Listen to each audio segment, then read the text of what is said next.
This tougher version potentially of the semiconductor curbs and pressuring key allies to escalate their restrictions on China's chip industry. We already saw US chip stocks falling yesterday, so we keep an eye on the likes of ASML and the broader chip sector, Infineon, ST Micro, also the defense stocks, Rheinmetall in Germany and Saab BAE Systems on this idea of a €200 billion special defense spending package, and Unilever, of course, announcing that the CEO is stepping down. But a risk-off mood expected, Anna. Yeah, absolutely. So another change at the top of Unilever. We could have some individual stocks on the move then. Heidelberg Materials, for example, Fresenius Medical.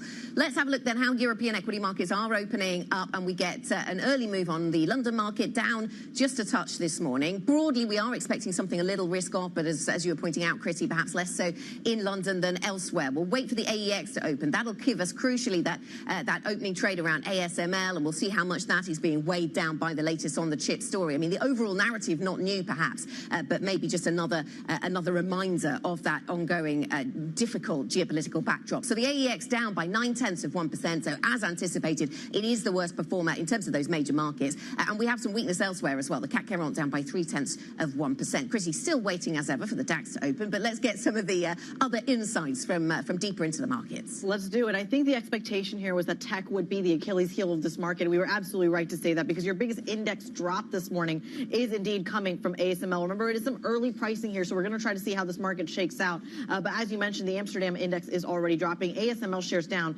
about 3.3%, but now pairing some of those losses in those early moments. But it's paired up there with the likes of Schneider Electric. It is paired up there with some of the miners. If you are a heavyweight, I'm going to put Infineon in there as well. If you are a heavyweight, and we have been talking about you in the last couple of days, you are likely to be down. The other side of this market, though, the upside here, Novo Nordisk, alongside a slew of other names that have traditionally kind of been in the backseat. So to me, Anna, outside of the geopolitics and, of course, perhaps the German DAX story and the defense story that we're going to get in a few minutes, I'm seeing a little bit of a rotation in this market, but broad negativity across the board. Yeah, broad negativity, the worst performing sector, technology, as you point out, Critty. So ASML is key in that, of course. To the upside, we do have healthcare, real estate, and a couple of other sectors doing okay. So we do have a little bit of upside when it comes to the healthcare sector, but and a few others. But broadly speaking, we're pretty negative this morning. We are actually seeing a movement on Unilever. I did mention about the CEO stepping down. You see the shares down 2% this morning. Lots of change at the top, as you say. We've had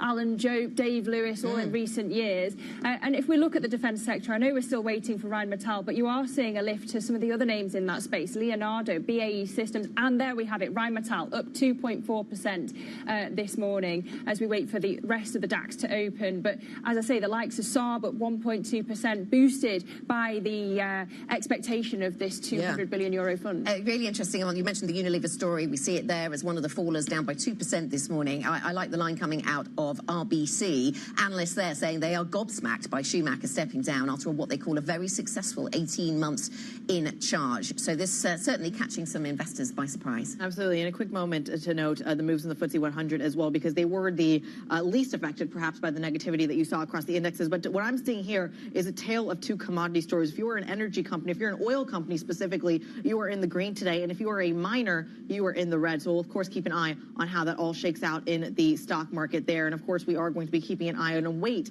the movement on the DAX, as well as Lizzie was mentioning that very much in focus. And the DAX now officially open down about 0.3%. So again, pairing some of those opening losses that you saw across the board, let's bring in an expert of how you play this market. Benedict Lowe joins us around the table. She's the equity derivative strategist over at BNP Paribas Markets 360. Pleasure to have you on the program. Thank you so much for joining us. You picked a doozy of a day to join us this morning. You're seeing a lot of red on the screen, except for in defense. And I'm curious if defense, we know the fundamental thought process around it, but it's also been the outperformer in the last 6 weeks. Is defense the new safety trade the way that the Mag 7 used to be? Yeah, so our view on defense is that to have a peace and have a strong peace deal, the defense spending will increase in Europe. And with that, we think there's still some upside for the sectors. There's been some outperformance of some single name, especially some single name DAX related to that sectors. But we still think we see some tailwind out of this sector for Europe over the next months. Where is the hindrance of that? Because every time we get any sort of geopolitical headlines, whether or not it is a peace deal, whether or not where the geopolitics fall, the consistent theme seems to be that there is spend coming from these fiscal governments, Germany, France, the UK even, and yet the bond market isn't pricing in the believability of that kind of spending. Where's the Achilles heel in the equity picture? Yeah, so I mean, our view within the equity market is that there's been really a blue sky scenario for European equities so far this year. We've got better earnings than fear. We had a bit of inflection in the PMIs. We had the weaker euro. We've got the central bank that is cutting right into Europe, and we've got also this hope around the peace deal. And we think this will continue kind of to drive equity markets. Now there's some complacency in the European equity market. This is why we're turning a bit more cautious around tariff, notably, and around also a lot of basically positive news prices on that peace deal, but the background remains, we believe, constructive for stocks. You called it a blue skies moment. I call it a moment in the sun for European equities. How much of that is fundamentally driven as opposed to covering your shorts that a lot of investors globally have had on Europe for years? Yeah, I think Europe coming into after the US election was really under-owned, under-loved type of stocks, and we've seen a reversal of that. We have an equity positioning indicator at BNP. It's from scale from 0 to 100. It's now reached 79, so it's approaching those overbought levels. So this is something we have on our radar. If that index was to move closer to 100, this is one of the reasons why we could get a bit more cautious where European stocks will point to overbought level. But we certainly went from too much negativity priced into European stocks to now the glass being half full. But when you think of that in terms of the US stocks, is the rotation away from the US sustainable, or is it inevitably the case that investors will turn back to the S&P 500 in terms of their own picture? I think for that to happen consistently through time, we need to have better growth data out of the Eurozone. We've seen last week the PMI, they were a bit of a mixed bag. France PMI disappointed, Germany ones were a bit better, but we're not seeing that cyclical recovery that we've been waiting for months. So really for European equities to outperform on a sustainable basis, we need to have this growth, this boost in confidence and this growth that are picking up in the Eurozone. When you look specifically at the DAX, I mean, I wonder whether there's more upside if Friedrich Merz is successful in getting this debt brake reform, if there's fast agreement on a coalition, this urgency that he's been talking about, partly why you've got the moment in the sun that Kriti's talking about. Yeah. So the DAX story has been really interesting. Basically, over the past few years, the DAX has been the clear outperformer, despite the fact that the German economy is on the brink of a recession. So there's been completely decorrelation of the DAX versus the performance of the economy. The index that has been mostly correlated with the state of the economy has been the small and mid caps index, the MDAX, the index that we look at. And we think this is the index that stands to benefit the most if we do have an increase in fiscal spending in DAX, in Germany, given the fact that it's the one that has underperformed the most over the past 2 years. And thinking about the other things that have led to this moment in the sun for European stocks, one of them you mentioned was cuts expected from the ECB.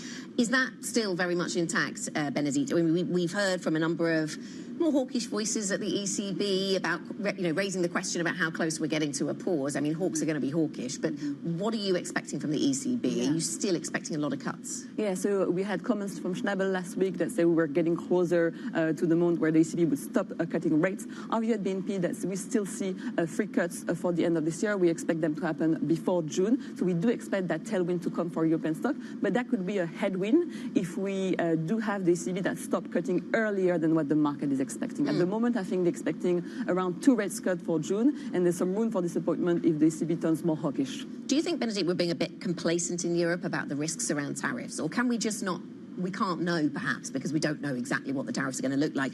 We spoke to the CEO of Fresenius Medical earlier on, and she was saying that they have a tariff task force. They're trying to assess what impact that's going to have. Are you concerned that maybe European markets should be a little more alert to this risk? Yeah, so there's a lot of uncertainty around the timing, around basically the impact that those tariffs will have. But I think there's definitely some complacency out of Europe. I think there's a bit of fatigue with the news that is dropping in every day on medias, and I think so people have kind of looked towards more the positive side out of Europe. But when we look at past periods where there was some tariff hikes, the initial market reaction within the 10 to 20 first days was a correction from 3 to 6%. So within that, when we look at how stocks have performed in Europe since the start of the year, we haven't had that correction. So regarding that, there's some complacency that is priced in, and we do expect a correction in stocks if that were to happen. Where does the currency picture fall into all of this? Anna was asking about the ECB. We're also at a moment in the sun for the euro as well. If parity is still potentially coming down the pike, does that create a wave of inflows into the European equity market? Yeah. So one of the tailwind that has been happening, the thing that has helped Europe so far, is having the weaker euro since a Trump election. So this, if we do get to parity, there's going to be further help for European stocks. Those exporters, they have higher revenue once they put it back into the European currency. So if we are going to parity, that is one further tailwind for European stocks. We were talking, Benedict, a little earlier about maybe some change in the narrative over in the United States, and this is relevant to European equities as well because they do so much global business. Whether we were seeing a move from worrying about inflation to worrying about growth, and say our colleagues saying that on Friday that PMI data, that was one of the triggers, and that the market is maybe moving more to be concerned about growth. The initial Trump policy response is not going to be growth positive but growth negative. Seems to be a building narrative. Is that something you're seeing coming through in your work? Yeah, I mean, one of the key risks that we flagged for US equity for this year is the risk of higher rates.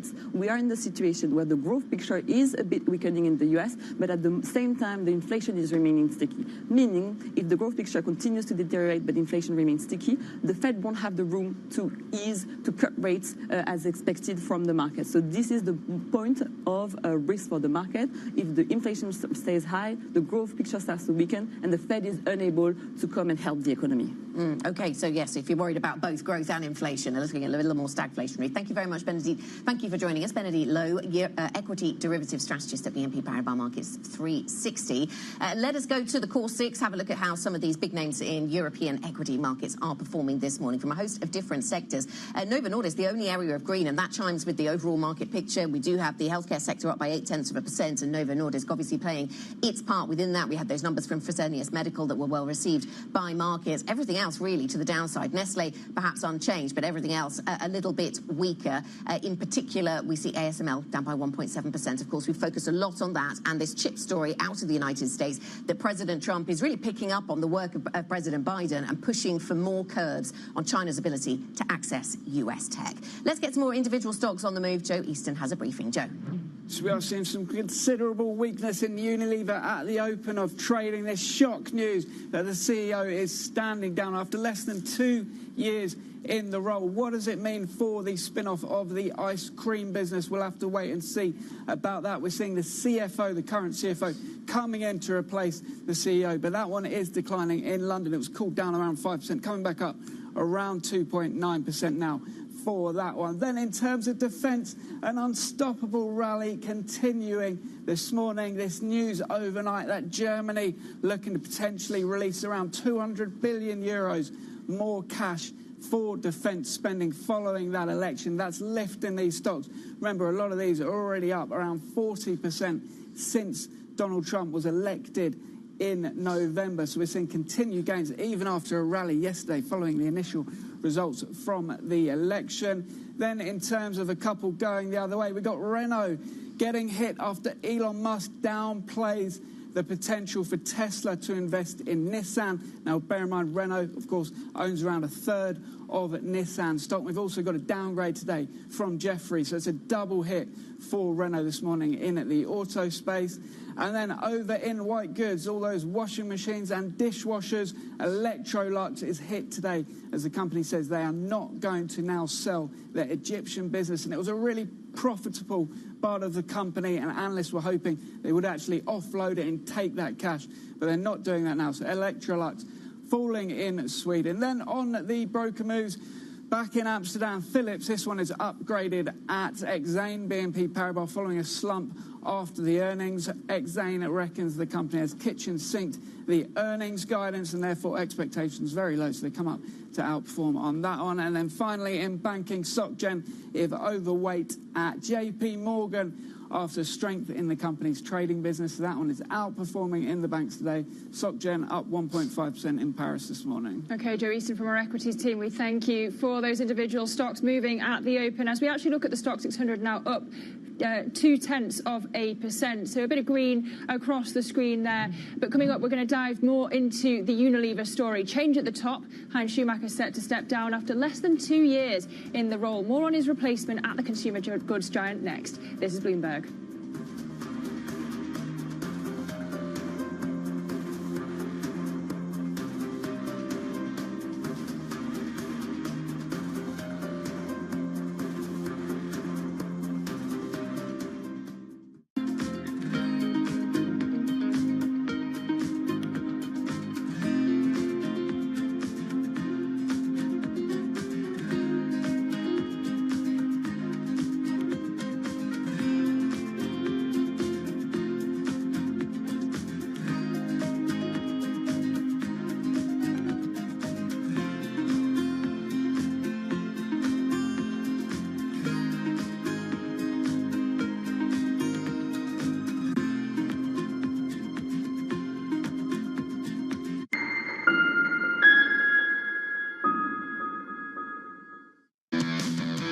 Bloomberg Invest is back. Join me, Shonali Basak, and the industry's most influential people for a comprehensive view across financial markets. Hear what a second Donald Trump presidency means for the economy, how AI is being monetized by investors, and the next big risks facing the private credit industry. Bloomberg Invest, March 4th and 5th in New York City. Register your interest to attend at bloomberglive.com/invest. Up-to-the-minute global financial news whenever and wherever it happens. I'm Jonathan Ferro. And I'm Lisa Abramowitz in Davos, Switzerland, and this is Bloomberg. Bloomberg Surveillance covers the latest in global markets and the political events that influence your world. Join Jonathan Ferro, Lisa Abramowitz, and Anne-Marie Hordern. Only on Bloomberg. Context changes everything.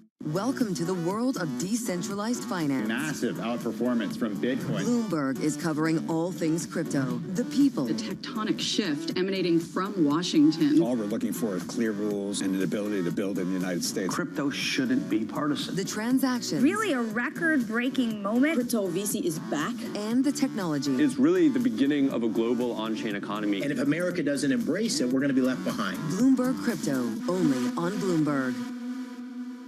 Bloomberg brings you breaking news 24 hours a day, powered by 2,900 journalists and analysts in more than 150 offices across the globe. Bloomberg Television. Context changes everything. David Weston. Join me for the next generation of Wall Street Week, telling stories of capitalism from business, markets, economics, tech, and climate. Each week, we'll go on the road for a look at what lies behind the headlines of today and what will likely be the headlines tomorrow. Above all else, it's a mission. It's done nothing but grow immensely. To me, that's an extraordinary sign. We can be the change that we want to see. Watch the all-new Wall Street Week. More than what you need to know, it's what you need to think about. Get your fixed income fix. Watch Bloomberg Real Yield around the world right here on Bloomberg. Context changes everything.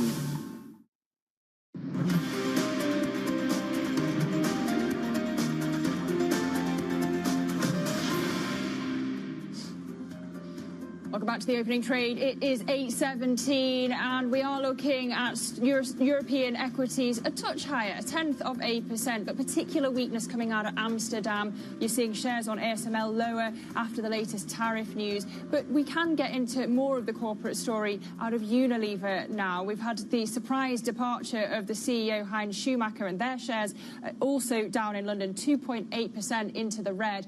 But his departure just after less than 2 years at the helm of the consumer goods company. Schumacher is going to be replaced by the current CFO, Fernando Fernandez, and we can discuss what's going on here with Jennifer Creary, who is Bloomberg's UK retail reporter.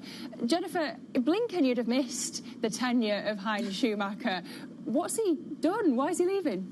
Yeah, I mean, he hasn't been leading the business for very long, right? So he took over from Alan Jope back in 2023, and, you know, he had a tough time of it. At the time when he took over, you know, investor confidence was at a low point, and he's had to really turn around the business.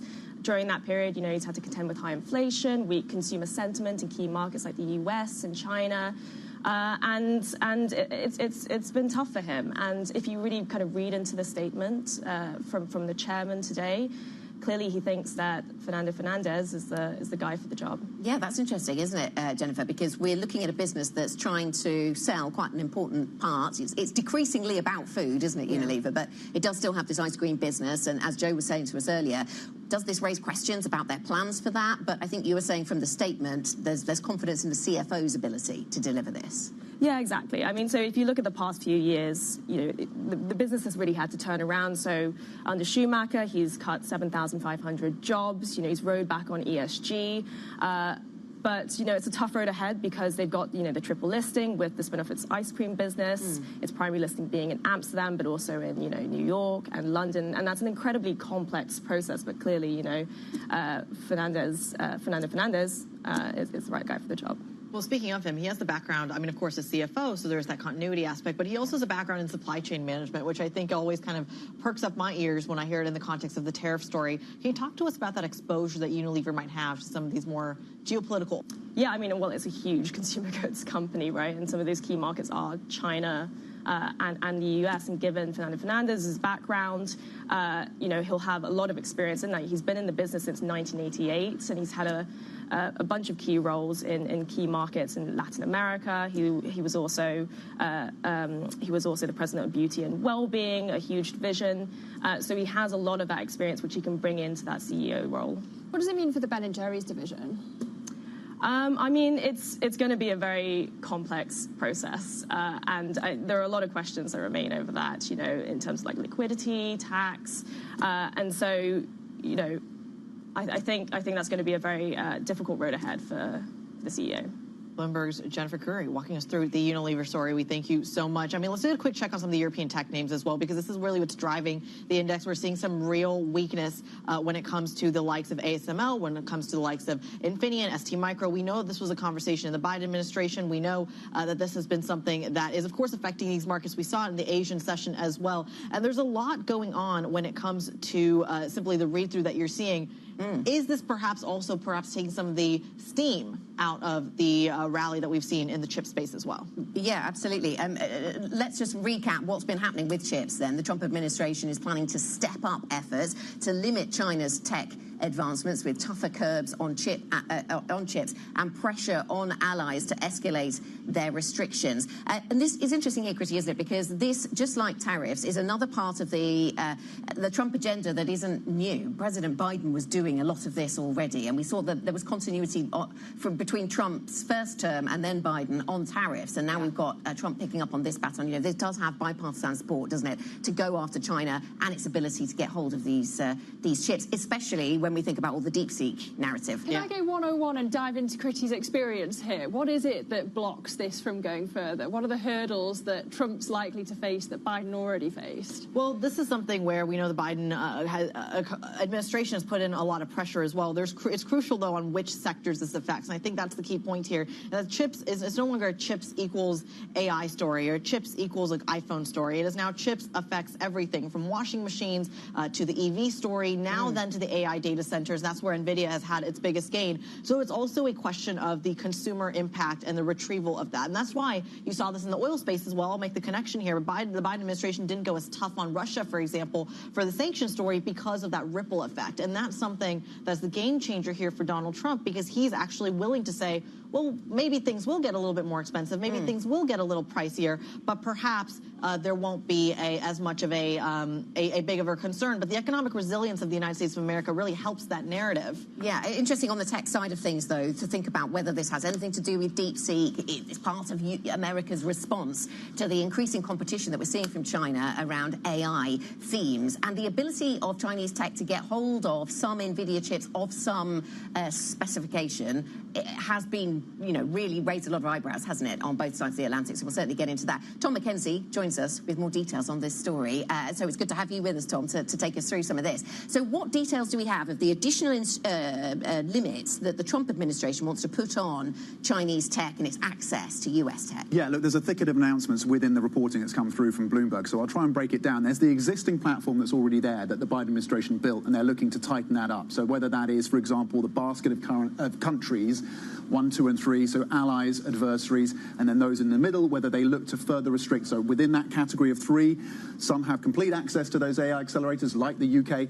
Others face certain limits, so they're looking at potentially lowering those limits to make it even harder, or at least restrict the number of AI chips that certain countries can get hold of. That's one platform that they're looking to use that the Biden administration put in place where they can tighten it. The other is taking, again, the Biden administration's work that they've done and building on that, which, for example, is working with US partners like the Dutch and the Japanese, and we know officials from the Trump administration have been out to the Netherlands and to Japan, particularly Tokyo Electron in Japan and ASML in the Netherlands, to put pressure on both those countries to try and limit the access that engineers from those companies have to the Chinese markets to continue to work on the machines and the kit that is already in situ in China. So that's another area. The other one is NVIDIA, and we talked about those restrictions on the NVIDIA AI accelerators, and you all were just discussing that, potentially moving the dial down in terms of the number of NVIDIA AI accelerators that are allowed to be shipped into the market without a license. That could be shrunk as well. And then there's the new part as well, which I can go into in terms of additional aspects they're looking at, which is potentially sanctioning some of Chinese companies that are really making the progress when it comes to building out their own domestic semiconductor supply. So there's a lot there. A lot of it rests on building the existing platforms, and the Biden administration tighten those screws, and others are potentially new measures as well. But all of this is still caveated around continuing discussions, and it doesn't seem like measures are going to come through immediately. But at the core of all of this, everything you've just listed, isn't it just meant to be a what is the cheapest way to make a chip that can get into the end product? That was the kind of value add of the whole DeepSeek story as well. How does China respond? How does the government of China respond to these potential measures? What China does not do is back down in terms of its, number one, determination to get access to the most sophisticated chips, number two, to spend heavily on R&D to build out its own semiconductor industry, and number three, to find loopholes, and this is a question of whack-a-mole to some extent, to find third parties to be able to ship in and find alternative routes for supply of those GPUs and AI accelerators. So that is probably the 3 different aspects that China will be looking at right now. There is no backing down from their commitment to building out their own domestic semiconductor industry. Okay, Tom, thank you very much. Bloomberg's Tom McKenzie with the latest on the tech sector, and we're certainly seeing US policy on China having an impact on European markets. Coming up, Donald Trump describes his talks with Emmanuel Macron as a turning point in Ukraine peace talks. Meanwhile, the US sides with Russia over the invasion of Ukraine exactly 3 years ago. We will leave you with a view from former US Treasury Secretary Larry Summers. What the Trump administration seems to be proposing, and to be fair, we have not seen all the details, is Versailles, a Versailles-like agreement imposed not on aggressors, but imposed on the victims of aggression.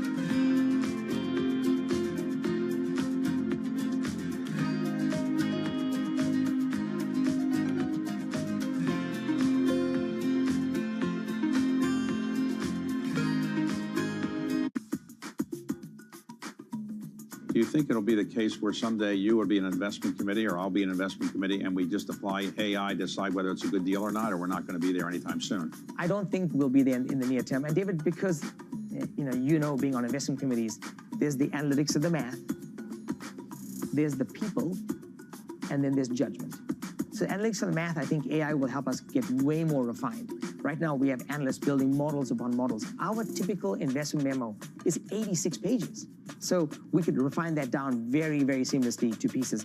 The people aspect to it, to make a judgment call on, do I believe this entrepreneur is going to go the next mile? Do I believe that the background of the entrepreneur, who they are, what they stand for, their values, their family, that's the harder one. I think AI is going to take some time to get there. And then the final piece ends up being judgment. And I don't believe we've seen anything yet that gives us a sense of judgment that we're able to apply.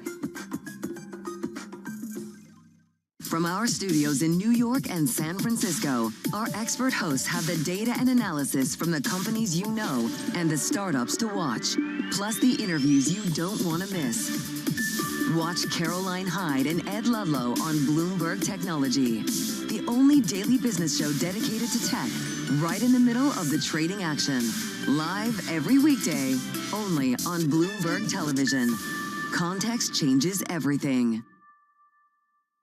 Jumpstart your trading day on Bloomberg Open Interest. 2 hours of single stock stories that are driving the opening bell action. We'll take you to Wall Street, Main Street, the C-suite, and beyond. These are companies that are growing their market. The great companies in the U.S. are the companies hitting the cutting edge. That's a different story. Get the inside track on what's buzzing in markets. With the players who are shaping the narrative. If you have bad earnings reports, you're going to get punished. They're not buying what the industry is selling. Join us on Bloomberg Open Interest. Every trading day, only on Bloomberg.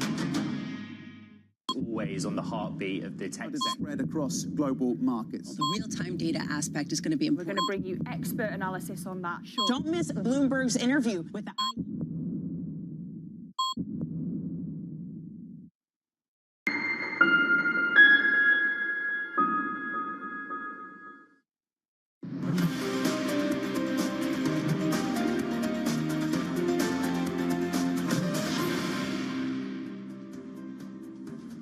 This is the opening trade. We're 30 minutes into today's session. A little bit of a turnaround in the sentiment that we saw in the equity mood. Stocks Europe 600 higher by about 0.1%. Marginal move to the upside, but the fact that they have paired the almost 0.6% losses that we saw at the opening trade is a significant move there. The DAX not having a moment in the sun either, down about 0.1%. I think the big heavy hitter this morning is going to be the Amsterdam index, really feeling the weight under the chip story. The AEX is going to be crucial. But again, in that turnaround story, the FTSE 100, including a little bit of that green on the screen. But I want to come back to Germany because that's perhaps where we're seeing the most action, at least in terms of the bond market. That 10-year spread to swaps hitting the most negative on record. Now, initially, when you look at a chart like this, it basically indicates that there's some sort of expectation of more issuance, of more supply. But there's a lot going on here. We know there has been overnight a Bloomberg scoop, of course, that a potential 200 billion euro defense kind of fund mechanism may be very much in play. But does that come before or after a potential loosening of the debt break? This is all the context that the market is working through. But at the moment, you are seeing the bond market price in some sort of movement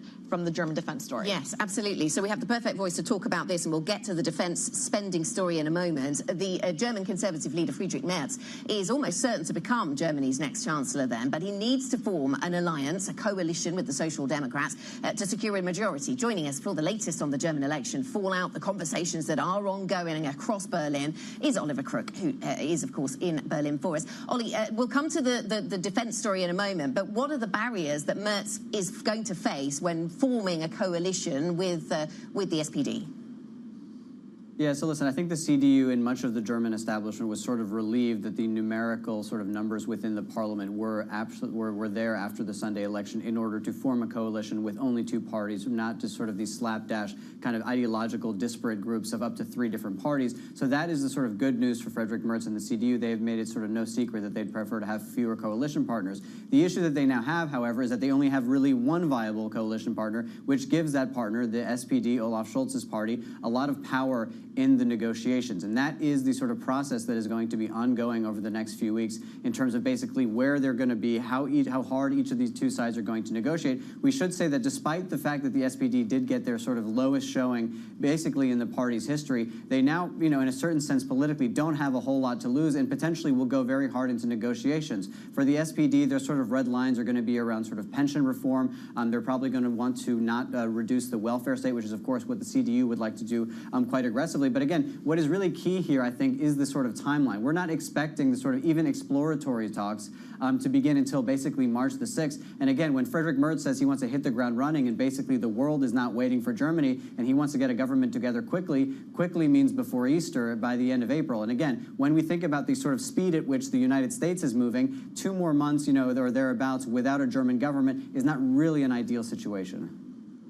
And there I was thinking that the Germans were punctual. But look, we have got Merz and the SPD leader planning to have a call today. This is, of course, to sources speaking to Bloomberg, Ollie. I wonder whether Merz is going to have his eye on a trip to Washington. You've already had Macron in Washington, Starmer due to go later. How do you think that US-German relations, especially concerning defence, are going to change with Merz once he's Chancellor? Yeah, so listen, everyone I spoke to at the CDU headquarters on the eve of the election, or actually the night of the election when we got all of those sort of results out, everyone was very sort of trying to be optimistic about what this new government and Donald Trump, what that relationship could look like. Of course, the CDU is a much more conservative party than the SPD. They should, on some ideological levels, have more in common with Trump, which is what these lawmakers were pushing forward. But we should say that Friedrich Merz, in the lead up to this election and over the last few days, has had a very sort of sober view of what of the United States and its stance towards Europe. Have a listen to what he had to say about Donald Trump and the U.S.-German relationship. I still am hopeful that we can convince the Americans of the fact that it is in both sides' interests to have good transatlantic relations. But as is always the case, you have to also prepare for the worst-case scenario. If America doesn't just want America first, but something more along the lines of America alone, then it will be more difficult. And preparing for that worst-case scenario includes, as we understand from the reporting we had overnight, the potentially setting up of a new off-budget fund in Germany of about 200 billion euros in order to fund defense. Now, this is going to be a sort of crucial plank of the Merz government. Everybody knows that across Europe, not just Germany, defense needs to be boosted. The problem is that now this 200 billion euro fund, this would be outside of the general budget. So when we talk about the debt brake and basically trying to get that spending that is sort of debt financed, this would be one of those vehicles. Remember, Scholz started one of these funds. It was a 100 billion euro fund. It was off budget. This requires 2/3 of the parliament. You don't need to reform the debt brake in order to do this. You can do this as one-offs, but you still need a huge sort of majority within the parliament. The problem is this new parliament does not have that majority among the mainstream parties. They could not do it. So what they're going to try to do potentially is rush that through in this parliament still sitting, which basically dissolves at the end of March. The problem with that is particularly when you have J.D. Vance coming over to Europe and saying that basically it's behaving in undemocratic ways, for basically the German government to try to rush through some legislation after an election with the seats of the former government, that is going to attract a lot of criticism from a number of people, particularly now the second biggest party in Germany, the AfD. So, Ollie, can you just walk us through just a little bit more specification on that? Because, of course, we do know that the debt brake story is going to potentially loosen up the issuance as well. Does it also then kind of create incentive for things like carve-outs, for example? We know the Boris Pistorius had that happen 3 years ago. Is that where we're headed? Basically, emergency measures to make this work? Yeah, so this is really what's interesting when you think about the sort of the arithmetic of the parliament now, right? So let's just explain very broadly. The sort of the debt brake is something that is not just a piece of legislation in Germany. It's part of the Constitution. It's part of Article 115. It was brought in after the financial crisis in 2009. In order to change the debt brake, what you require is 2/3 of the Bundestag to vote in favor of that. You can, however, have sort of carve-outs, crisis measures, crisis funds, as we've had a couple times over the last few years after the invasion of Ukraine by Russia. Again, that also requires 2/3. Where it gets really interesting in terms of the voting on the actual 2/3 of the debt brake itself is you have parties in Germany, for example, Die Linke, which did about 9% in the election. They now are sort of a significant player. They are okay with debt financing. They are not okay with spending that money on defense. You have the AfD, who's okay with spending money on defense, but does not want to loosen the debt brake. So you have all of these sort of conflicting interests, which is why why it might be easier to do the individual carve-outs. But the question of loosening permanently and sort of reforming majorly the debt brake within Germany is a very, very difficult one, and that is going to be one that would be a much longer-term project. So really what's more viable is probably getting these one-off funds, but even that doesn't seem to have a very clean path to it. Okay, Bloomberg's Oliver Crook, excellent analysis. We thank you for it. And so we have the European side trying to work out how they're going to spend more on defence. Meanwhile, President Emmanuel Macron of France, going out to Washington to talk to President Donald Trump, and the US withdrawing its previous stance condemning Russia's invasion of Ukraine at the United Nations, which is a stark policy reversal from President Biden's administration and another blow to ties with the European Union. So Macron visiting Trump in Washington, really in an effort to get Europe back to the table in those talks with Russia. Europe is loaning the money to Ukraine. They get their money back. No, in fact, to be frank, we paid 60% of the total efforts, and it was through, like the US, loans, guarantee, grants, and we provided real money. To be clear. What a moment. Well, joining us now for analysis is Antonio Barroso from Bloomberg Economics. Good to have you with us, Antonio. Do you think that Macron there achieved what he set out to with this White House visit? Well, he got one thing at least, which was a clear picture of how negotiations are looking like. I think in the last weeks, Europeans have been a little bit confused from the different statements coming from different members of the U.S. administration, with Trump saying, I'm just going to negotiate bilaterally with Putin, then U.S. Secretary of State Marco Rubio saying, well, but, yes, Europeans will play a role, and then J.D. Vance going to Munich, lecturing Europeans about democracy and not even talking about Ukraine. So I think they were a little bit confused. I think Macron wanted to hear it from the source, from the man, and I think he got that clearer view of where things are heading towards. What he didn't get, though, is the two key things for Europe. One is a role at the table. I think, when you hear the press conference, it seems clear that Trump will continue to negotiate bilaterally with Putin, and that what Europe can hope for is to try to influence that negotiation by trying to influence in the United States. And the second thing he didn't get was a reassurance of some kind of involvement by the U.S. in security guarantees for Ukraine. So I would say that the meeting was not a complete failure, but it was not a success either. Right, yes, it was multifaceted in that sense. Antonio, what challenges do Europeans face then in the coming weeks as Trump pushes for a deal with Putin? And we saw perhaps some of those challenges on display yesterday at the United Nations, just as that bonhomie was taking place between the two presidents. We also, of course, heard that the United States has backed Russia in its voting at the United Nations. So what are the challenges that Europe faces?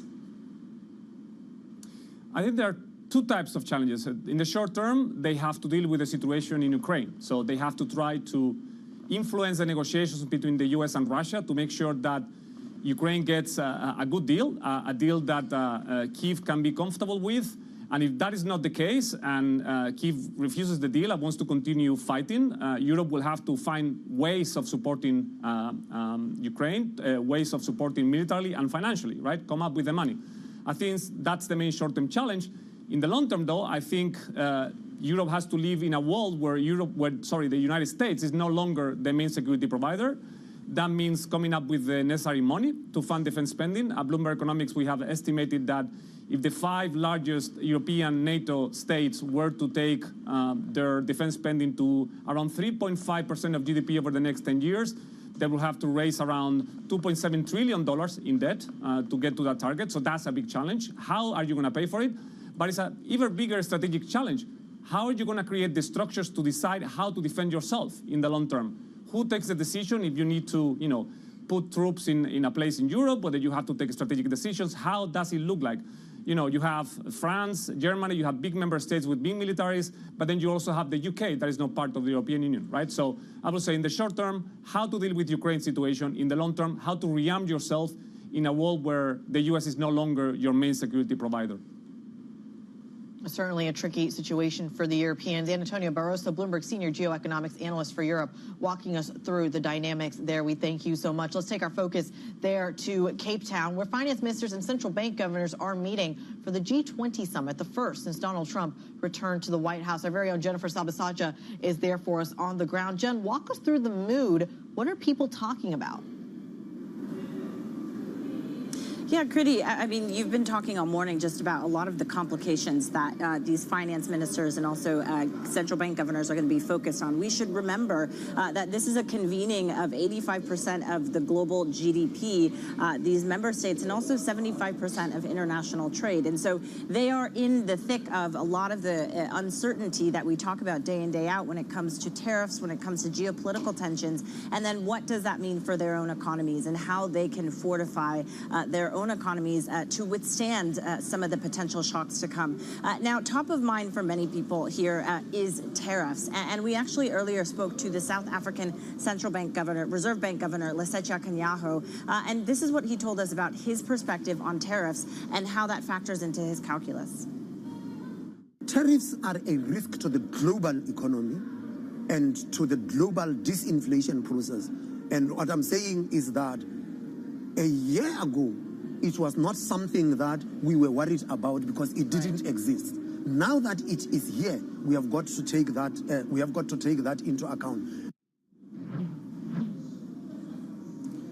Right, so that was just part of what we heard from Lesetja Kganyago, and you can only expect that many finance ministers, when they do get here later today, will be talking about that. The first 2 days of these meetings are focused on the deputies, and then we get the finance ministers and the central bank governors. But also, what's important to note, especially when you think about the location that we're in, this is the first African country to host the G20 presidency, and so for President Ramaphosa, it is important to not only focus on some of these global issues, but also talk about how the global South and African economies and the issues that present to them, such as debt restructuring.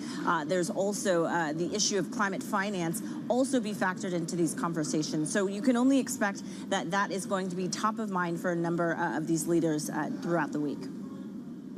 Well, as you say, Jen, you've got the central bank governor of South Africa really bogged down in the geopolitics, but lots of issues to deal with at home as well. The South African budget delayed to next month. What's he said about the proposed increase in the country's VAT rate? How's it been received? Yeah, and also, Lizzie, the fact that South Africa has sort of found itself in the crosshairs of the U.S. President, especially when it comes to disputes around some laws that have been passed here, but also cutting off aid potentially.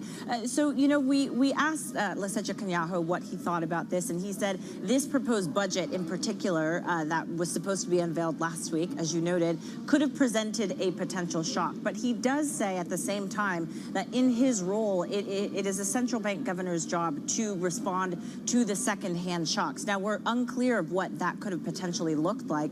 That was the proposed budget, the 2% added VAT tax, was a political, there were disagreements about how to actually impose it, and so we did see it collapse. But now the question is, how does this look like moving forward? We did get Lesetja Kganyago, though, to talk to us about what he thinks in terms of their inflation targets. He says his expectation is that potentially we will see inflation start to rise, at least here in South Africa, because of a number of the issues that we have been talking about, tariffs in addition to that. But still, their baseline case is that they will, inflation here will remain within their target, which is this 3% to 6%. But the question, though, is how can they respond to what will inevitably be some secondhand shocks from some of the measures that are being passed by a number of officials. Jennifer Sabasaja on the ground for us in Cape Town. We thank you, Bloomberg's chief Africa correspondent at the G20 finance ministers meeting. Coming up, we're going to switch focus to cars. Tesla's sales slumping across Europe as rivals see an uptick in EV demand. We'll dive into those data next. This is Bloomberg.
But in recent years, you created an institute, the Jane Goodall Institute, and what is that designed to do? Well, that was started in 1977 when by then I had a little research station and 4 of my students were kidnapped and everything shut down. And so some friends of mine said, well, let's start an institute so that this research can carry on. Bless them. So that was 1977, and it was set up to study, conserve chimpanzees and other animals and educate. And it's developed since then. So it's, you know, we've got 27 Jane Goodall Institutes around the world.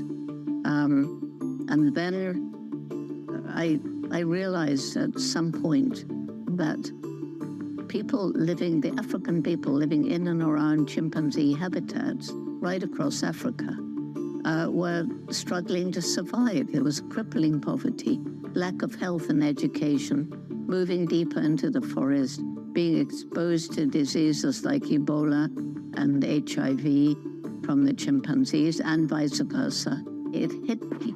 If we don't help these people to find ways of making a living without destroying their environment, conservation won't work. Good morning. This is Bloomberg Surveillance. Welcome back to the opening trade. This is Bloomberg Technology. This is the Asia Trade. This is Wall Street Week. Welcome to Balance of Power. This is Bloomberg Television. Bringing you up-to-the-minute tech news whenever and wherever it happens. I'm Ed Ludlow in Las Vegas, and this is Bloomberg.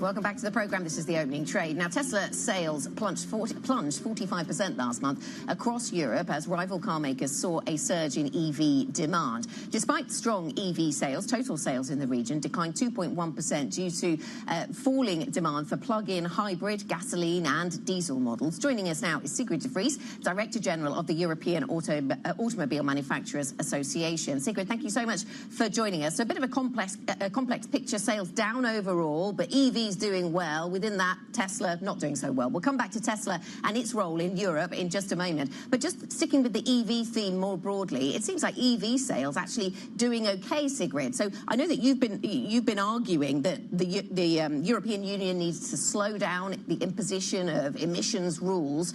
Do you still think that, given that EV sales seem to be doing okay? Well, EV sales are doing okay, but it depends on the measure that you use to measure success. It's indeed remarkable that in less than 5 years, we reach a market share on average of 15% battery electric vehicle sales in Europe. That's remarkable by any standards, but it is not enough to meet the regulatory objectives that the EU has set. To meet these objectives, to be compliant with the law, we need to be closer to 25% market share today. And that's why we are sounding this alarm bell, because yes, we're on a great trajectory, in a great transformation, but it's tough. There's a lot of friction, it's a bumpy road, and we're not where we need to be. And this is critical because rather than having to pay penalties or pool with others or reduce the production of internal combustion engine vehicles or reduce prices in an unsustainable way, we'd rather continue investing in that transition. And that's why we really need measures to be taken to provide short-term relief for car manufacturers, but also to double down on charging points infrastructure in Europe and also demand measures. Okay, so you're calling for those incentives. I just want to pick up on Anna mentioning these falls in Tesla sales, 45% in Europe. But in particular, I was interested to see that they registered fewer vehicles than China's BYD in the UK. This surely has to be a boycott effect. Is that what you're putting it down to, the response to Elon Musk's wading into the politics of the likes of Germany and the UK? You know, as a director of a trade association, you will understand that I cannot really comment any individual manufacturer's performance. I won't do that about my own members, and I won't do that about Tesla. It's interesting to follow, and of course we're also closely monitoring, but I don't want to comment on that. Sigrid, let's talk a little bit then about the broader kind of automotive industry right here in Europe. I mean, I think it's crucial that we keep hearing from the Trump administration about the word level playing field. How can Europe offer a level playing field to international automobile manufacturers, not just in the States, but perhaps players in Asia as well? Yeah, that is the million-dollar question, because I think it boils down to really looking at the internal framework conditions for being competitive. And the lack of competitiveness of Europe also affects the competitiveness of the manufacturers that operate in Europe, be they European from origin or Asian, because you see, of course, Japanese and Koreans and now also Chinese setting up shop.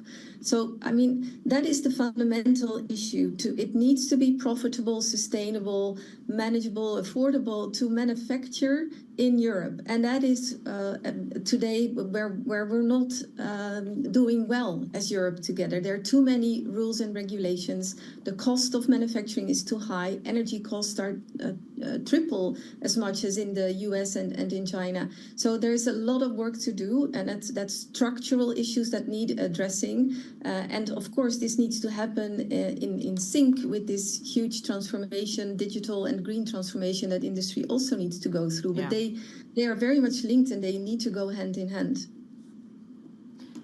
As perhaps some of this regulation is being unwound in Europe, or at least politicians say that they are trying to do that, there is a question as well, and you kind of hinted at it in your first answer with Anna, the idea of subsidizing some of these industries. Emmanuel Macron has talked about that as well, and offering those kind of incentives.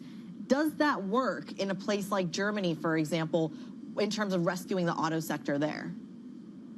Yeah, I mean, just to come back to your point on relaxation, we don't believe that is the case. It's exactly to stay on course, to stay on track, that we want some relief in the form of flexibilities to make it easier to match the paper reality, the law, with industrial cycles and with market events. And that is what we're asking for. So not to let go of the destination. We're not talking about a U-turn here. We're talking flexibilities to make this transition actually work.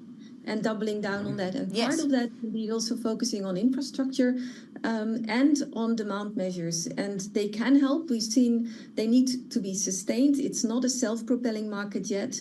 So we need also support for markets to make consumers more comfortable and transitioning. Yes, Sigrid, you talk about flexibility around the transition, but I just want to ask about the level of commitment that European manufacturers really do have to it, because we've recently seen Porsche and Mercedes both increasing spending on internal combustion engine models, and in that context, how committed are European car makers to that transition? Very committed. They've already committed over 250 billion euros into electrification. They are also doubling down on electric vehicle investments, and that's in the announcements as well. So they're following actually an expensive and multi-trajectory path to make this transition work. They need to serve customers, they need to build what customers want, but they also keep very firm eye on the goal, on the future, and that's why they're investing heavily still as well in electrification. It's certainly something we're going to be keeping a very, very close eye on, especially as we talk about what the narrative is coming out of the States. Sigrid de Vries, a pleasure to have you on the program. Thank you so much for joining us, Director General of the European Automobile Manufacturers Association. Let's get a quick check on these markets here, because you are seeing some of the risk sentiment absolutely turn around. We did open just about an hour ago in the red. We've seen those losses paired when it comes to these equity markets. The outperformance of the DAX, though, maybe not a continuing theme in terms of today. So you are seeing perhaps some weakness. Yeah. Looking ahead, we're going to get an Apple annual meeting, aren't we? We're going to get lots of ECB speakers. That'll be something that we're watching for today, and a bit of consumer confidence data as well, Kriti. Yeah, plenty to go on there as well. The FTSE 100 flat and not following the underperformance you're seeing in the rest of the region. Coming up, Bank of America CEO Brian Moynihan live from the Economic Club of Washington. Catch that conversation 1:30 p.m. UK time. This is Bloomberg.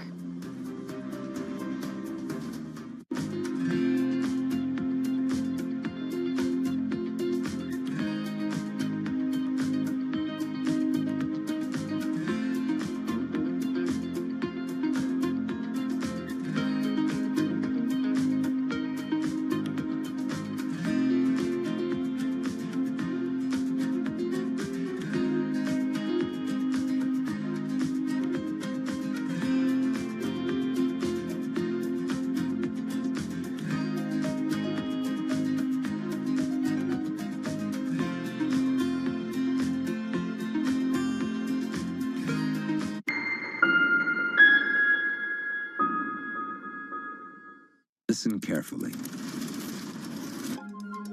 Can you hear the rhythm in the markets?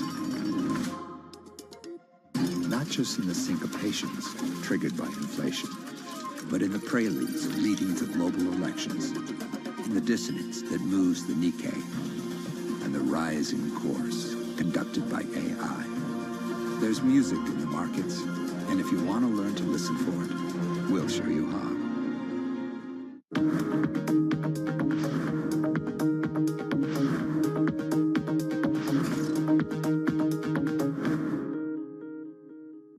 From the world of politics to the world of business, Joe Matthew and Kaylee Lines deliver news, insight, and analysis live 2 times a day, every trading day. Balance of Power at 1 and 5 Eastern, only on Bloomberg.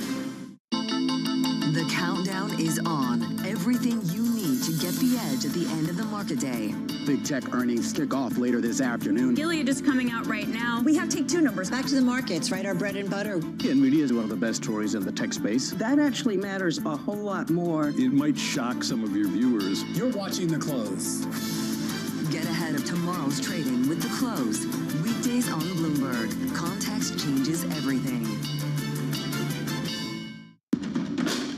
There is this real momentum from Wall Street. We are basically deep in the European earnings season. Take a look at how we're faring when it comes to Asian markets. Asia is at the forefront of some of the world's biggest stories. I'm Sherrian in Tokyo. And I'm Heidi Stroud-Watts here in Sydney, where the trading day begins.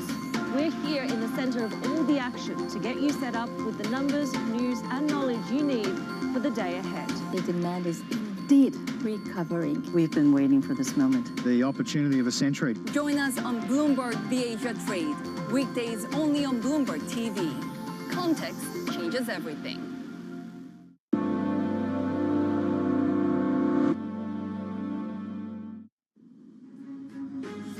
Well, Bloomberg has learned that the U.S. is pressuring allies to toughen chip curbs on China as President Trump says tariffs on Mexico and Canada are going ahead as planned. Will European stocks waver after a sell-off on Wall Street?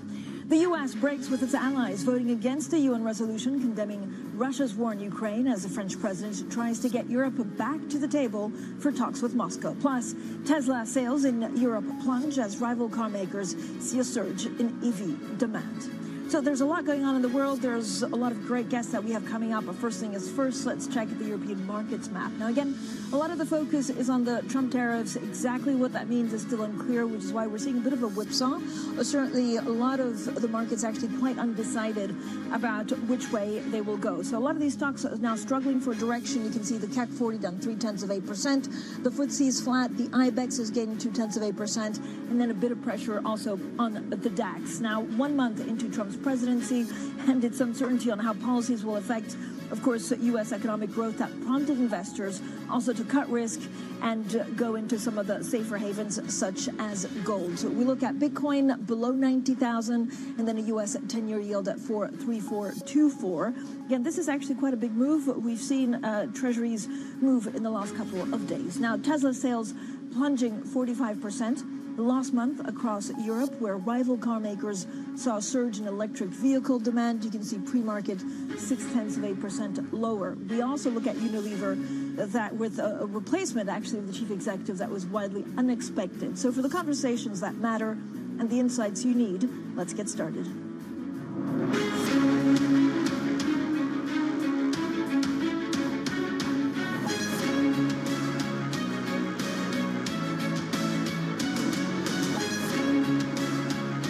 Newsmakers and market movers. This is The Pulse with Francine Lacqua.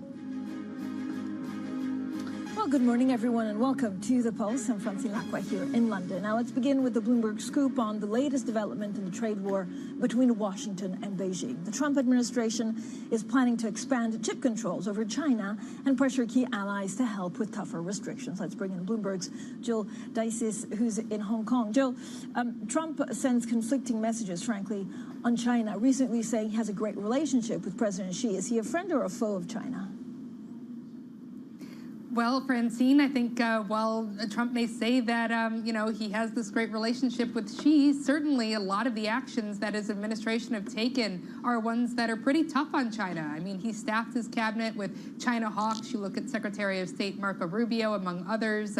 He's already instituted, new tariffs on China, or up to, existing tariffs on China. And now it does appear that he's kind of continuing on with, sort of pushing ahead more aggressively on some of these Biden administration era rules on chip curbs. So the latest one that we're reporting on now, taking a look at U.S. officials talking to their Dutch and Japanese counterparts about limiting the ability for ASML or Tokyo Electron to have semiconductor gear in China. I mean, this is really this idea that's just furthering what we've already seen out of U.S. officials over the last several years, which is trying to curb China's development on chips and trying to sort of curb their advanced technologies.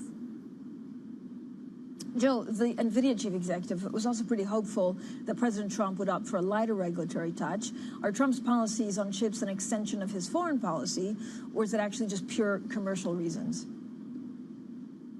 I mean, I think, your answer there is kind of just yes, both. I mean, on the one hand, you do have U.S. officials that have been pretty serious about saying that, they've got national security concerns about China's ability to develop advanced technologies, advanced chips. Again, we saw this during the Biden administration under former Commerce Secretary Gina Raimondo, when you really saw these concerns about, what Huawei, for example, was developing and how that could kind of lead to more advanced chip technologies in China. It does seem like, there's an element of that that's certainly a concern for the Trump administration. But then, yes, I mean, there's a commercial aspect to this as well. You take NVIDIA, for example. I think, there's been a lot of attention paid to what exactly happened with, the development of that Chinese company, through the DeepSeek AI program earlier this, that model earlier this year.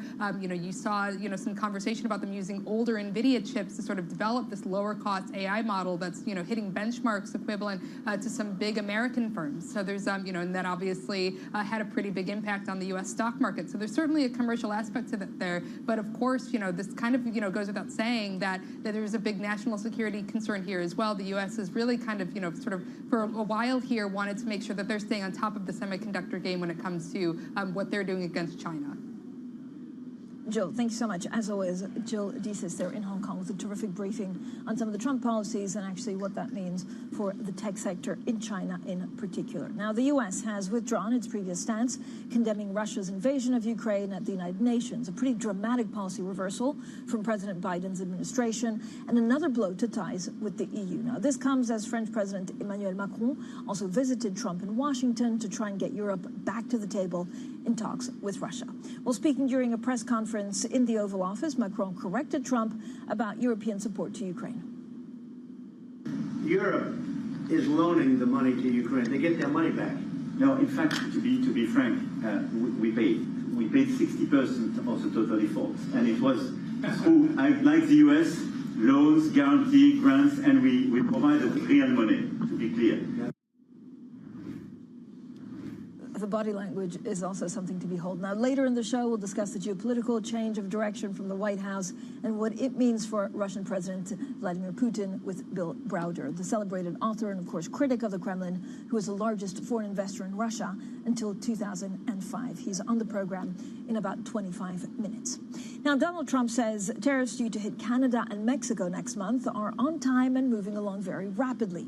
This comes even as U.S. officials caution that the fate of the special 25% levy on the two countries was still to be determined. Well, let's bring in Christian Muller-Gleesman, head of asset allocation research at Goldman Sachs. Christian, as always, thank you so much for coming on.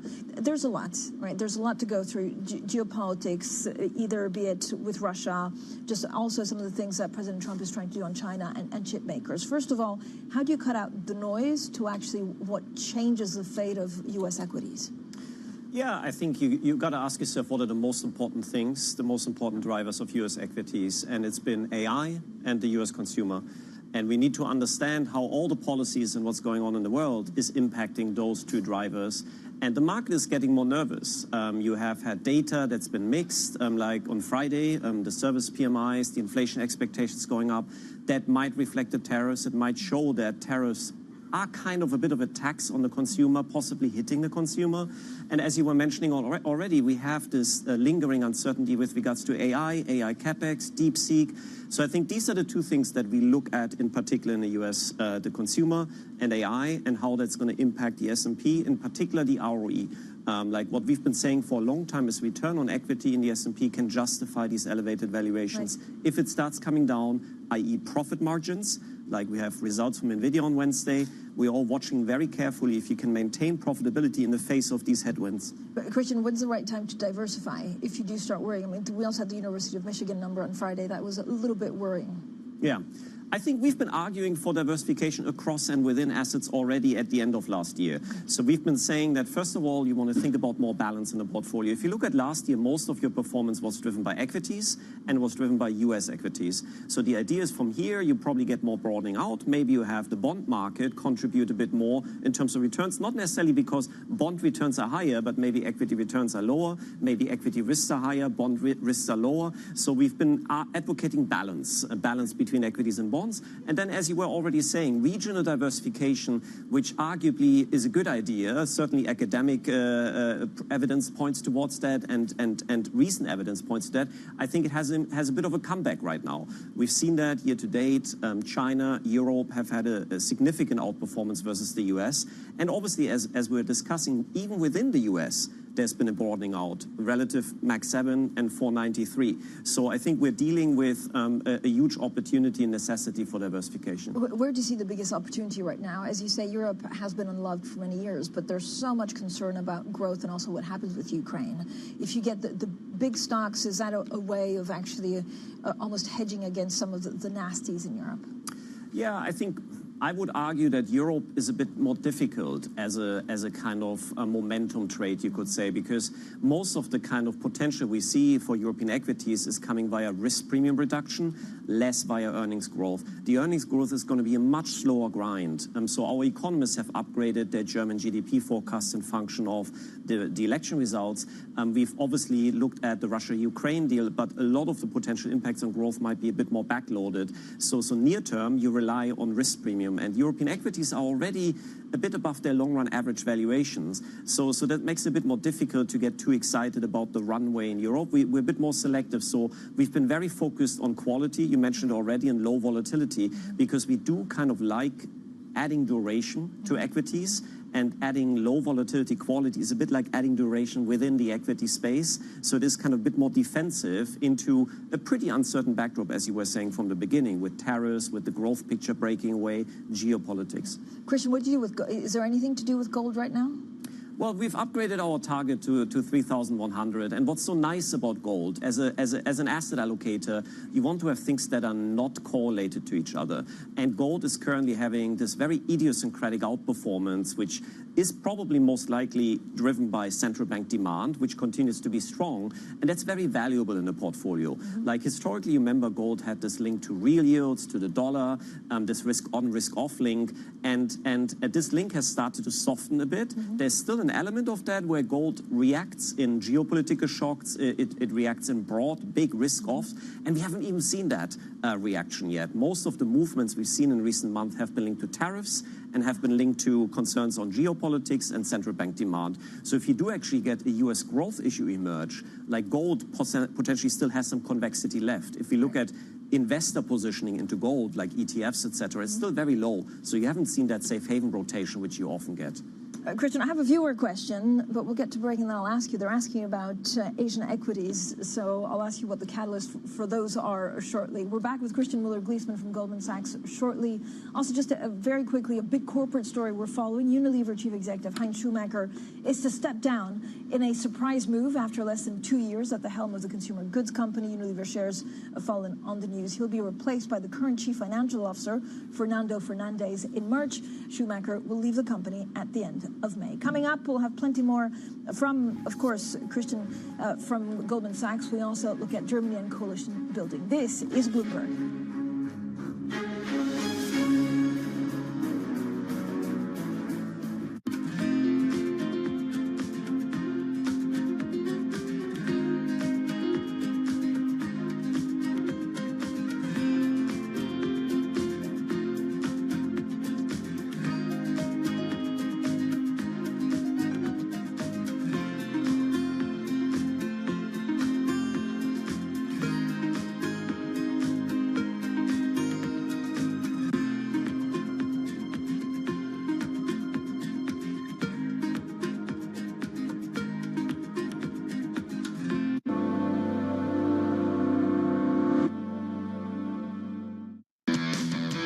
Bloomberg Invest is back. Join me, Shonali Basak, and the industry's most influential people for a comprehensive view across financial markets. Hear what a second Donald Trump presidency means for the economy, how AI is being monetized by investors, and the next big risks facing the private credit industry. Bloomberg Invest, March 4th and 5th in New York City. Register your interest to attend at bloomberglive.com/invest. Bloomberg loves earnings. I know it's like your Super Bowl, right? I can't wait. It's like opening presents in the morning. All right, it will be exciting. Nobody covers earnings like Bloomberg. U.S. tech is influencing global markets. Technology is driving business across Europe.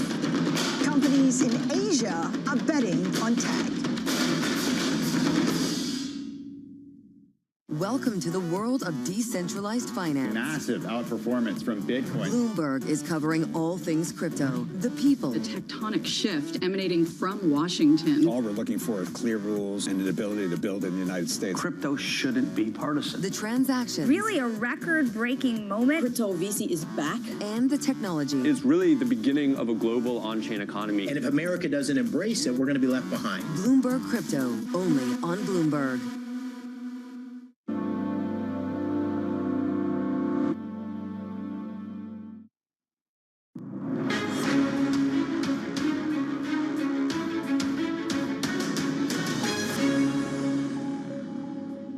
Welcome back, everyone. Now, still with us, Christian Muller-Gleesman, Head of Asset Allocation Research at Goldman Sachs. We have a viewer question. We love viewer questions, so everyone please write them in. You go onto TV Go, and then you can IB directly with the producers to ask any questions. Okay, this one, of course, directly to you.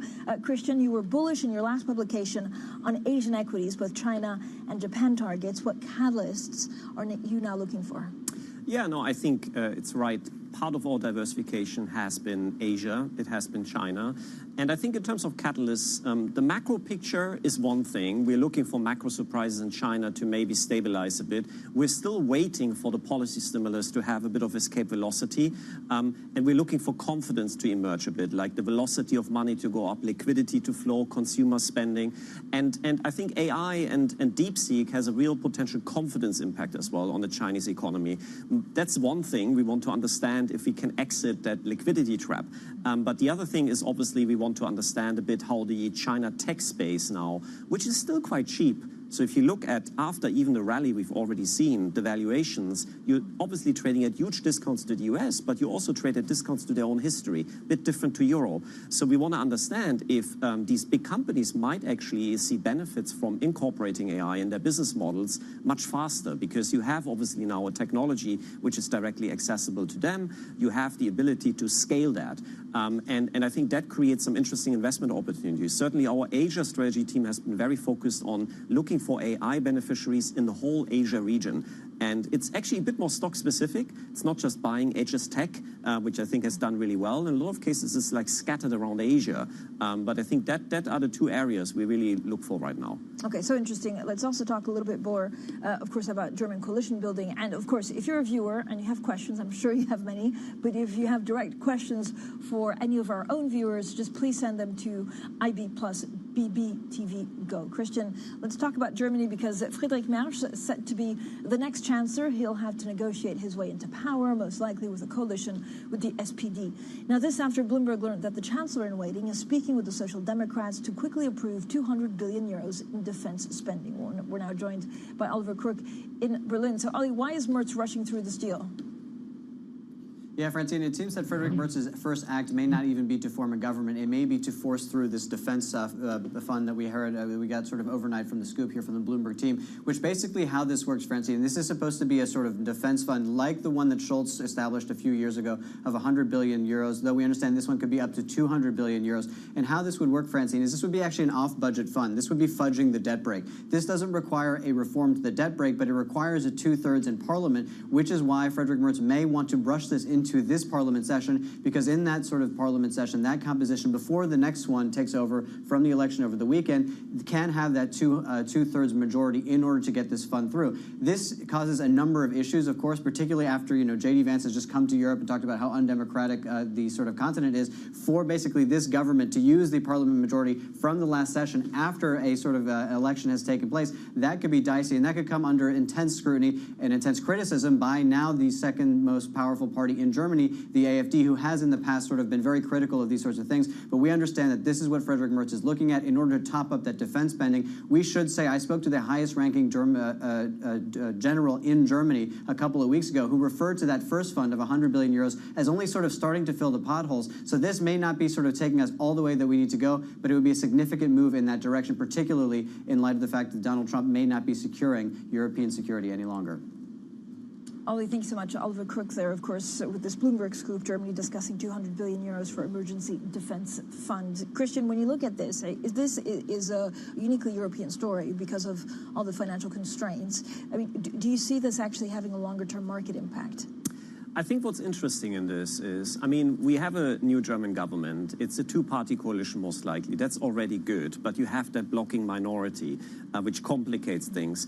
But I would say that there is an urgency here, which I think we haven't seen in European policymaking maybe for some time, that potentially allows front-loading some of the benefits with fiscal expansion, from military spending. So I'm actually looking at this as something where it again illustrates you have to be careful to be too bearish Europe, considering how the starting point on sentiment and positioning was at the beginning of the year. That's shifting right now, but also how you see those triggers for more positive momentum. So I would say that generally the policy backdrop currently in Europe has a lot of potential to surprise to the upside short term. So interesting. Christian, thanks so much. Christian Müller-Gleesman there, head of asset allocation research at Goldman Sachs. Now, coming up, G20 finance ministers and central bank governors are gathering in Cape Town with President Trump's proposed tariffs top of the agenda. We'll be live at the summit next, and this is Bloomberg.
It's a multi-trillion-dollar industry. We'll show you what's happening in ETFs like no one else. ETF IQ, only on Bloomberg.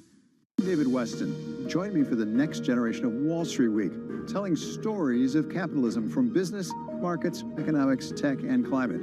Each week, we'll go on the road for a look at what lies behind the headlines of today and what will likely be the headlines tomorrow. Above all else, it's a mission. It's done nothing but grow immensely. To me, that's an extraordinary sign. We can be the change that we want to see. Watch the all-new Wall Street Week. More than what you need to know, it's what you need to think about. Key investors, top executives, global innovators. Join me for in-depth conversations with the biggest newsmakers on the day's top stories. Insight with Haslinda Onen, only on Bloomberg. From our studios in New York and San Francisco, our expert hosts have the data and analysis from the companies you know and the startups to watch, plus the interviews you don't want to miss. Watch Caroline Hyde and Ed Ludlow on Bloomberg Technology, the only daily business show dedicated to tech, right in the middle of the trading action.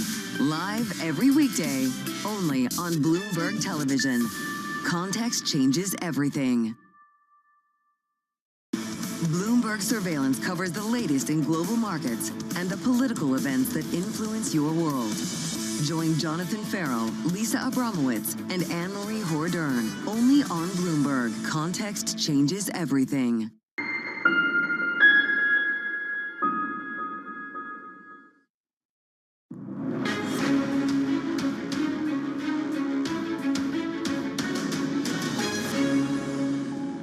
Tariffs are a risk to the global economy and to the global disinflation process.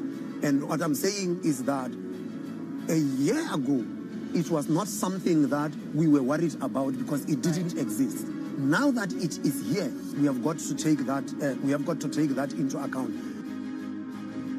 South African Reserve Bank Governor Letsetja Kganyago there speaking earlier on the sidelines of the G20 summit, finance summit. Well, finance ministers and central bank governors are indeed meeting in Cape Town for the summit, the first since Donald Trump returned to the White House. Bloomberg's Jennifer Zabazaja is there for us. So, Jen, good morning. I imagine Trump's proposed tariffs are leading the agenda. So what more can you tell us?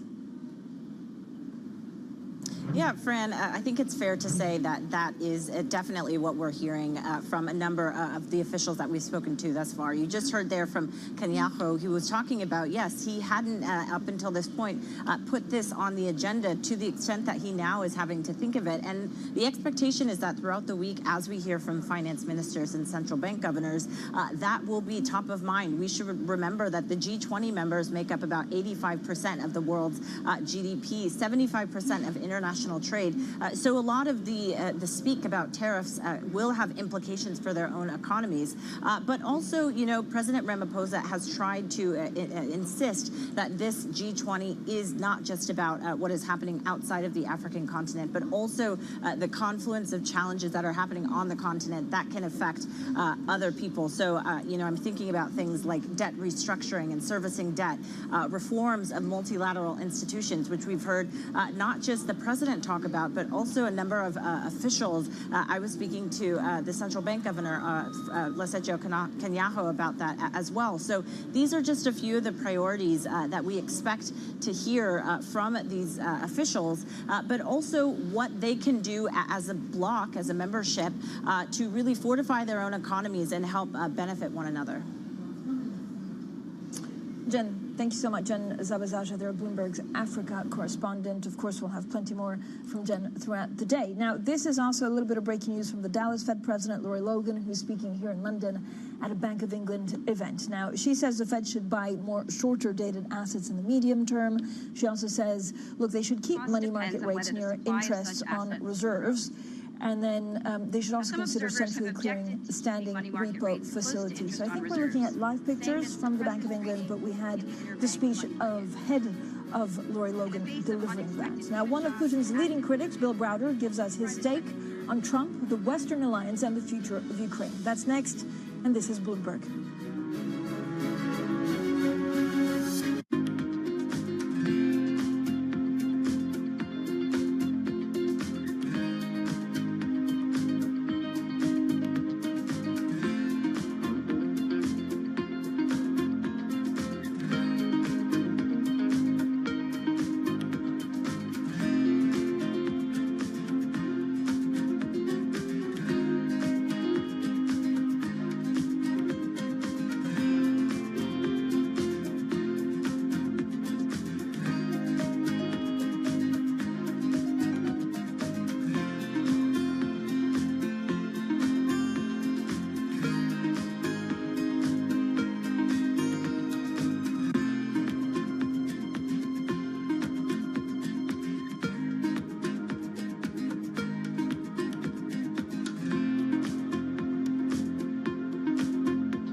Every single thing I've done, it's almost as if somebody has said it can't be done. I mean, I remember I was in a factory and I said, I want to go in the night shift. And they said, no, we don't put women in the night shift. I said, how will I be a successful production manager or personal manager of a factory if I never went into a night shift and knew how a third of my people worked? So in some ways it has fueled some of my determination. It's fueled some of my okay, I'm going to show this is possible, a sense of I'm going to go get on and do it. It also gives me courage because I feel sometimes I'm not just doing it for me, I'm doing it for everyone else who comes after me. And I always tell women who ask me for advice saying, put your hand up for the most difficult job. Put your hand up for things that are challenging. You know, go in there and lean into things that are difficult, that are challenging, because that's what gives you the greatest credibility, respect, reputation.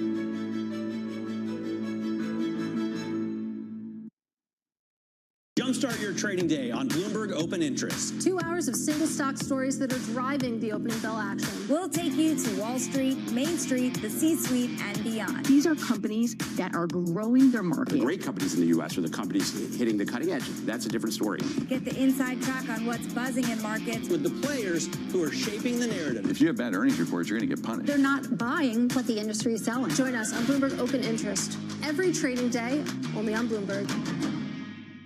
Bloomberg brings you breaking news 24 hours a day, powered by 2,900 journalists and analysts in more than 150 offices across the globe. Bloomberg Television. Context changes everything. U.S. jobs numbers are released. Bloomberg has the report under surveillance with crucial data and expert analysis at terminal speed. Nobody covers Jobs Day like Bloomberg.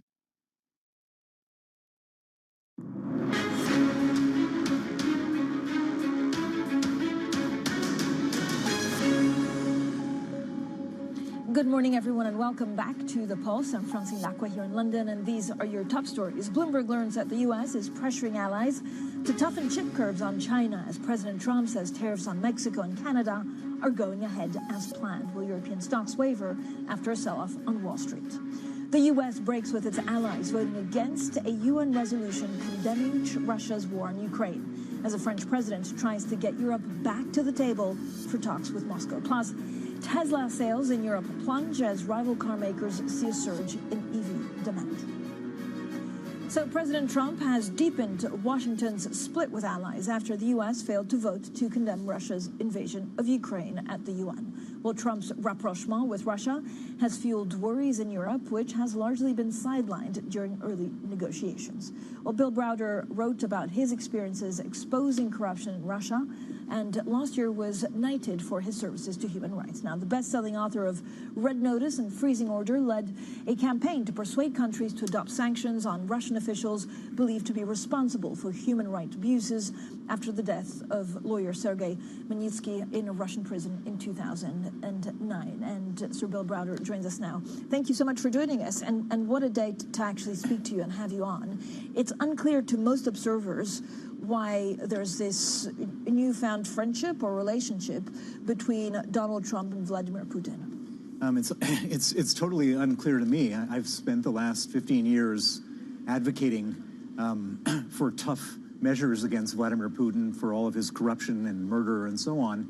And my biggest ally was always the United States. The United States was always the most stalwart, always standing there, always doing the right thing. The U.S. people generally understand who Putin is, and certainly everybody in the U.S. Congress understands who Putin is. And so for Trump to this is not only appeasing Putin, it's to switch sides and side with Putin. And I couldn't have ever imagined in my lifetime that we would see such a dramatic shift of U.S. foreign policy. Is this ideological, or is this to try and find a deal economically with Russia? It's impossible to know. I mean, there's not that much economics to do with Russia. I mean, America was never a huge trading partner with Russia because there wasn't that much to trade. You know, what does Russia have? Oil. U.S. has more oil.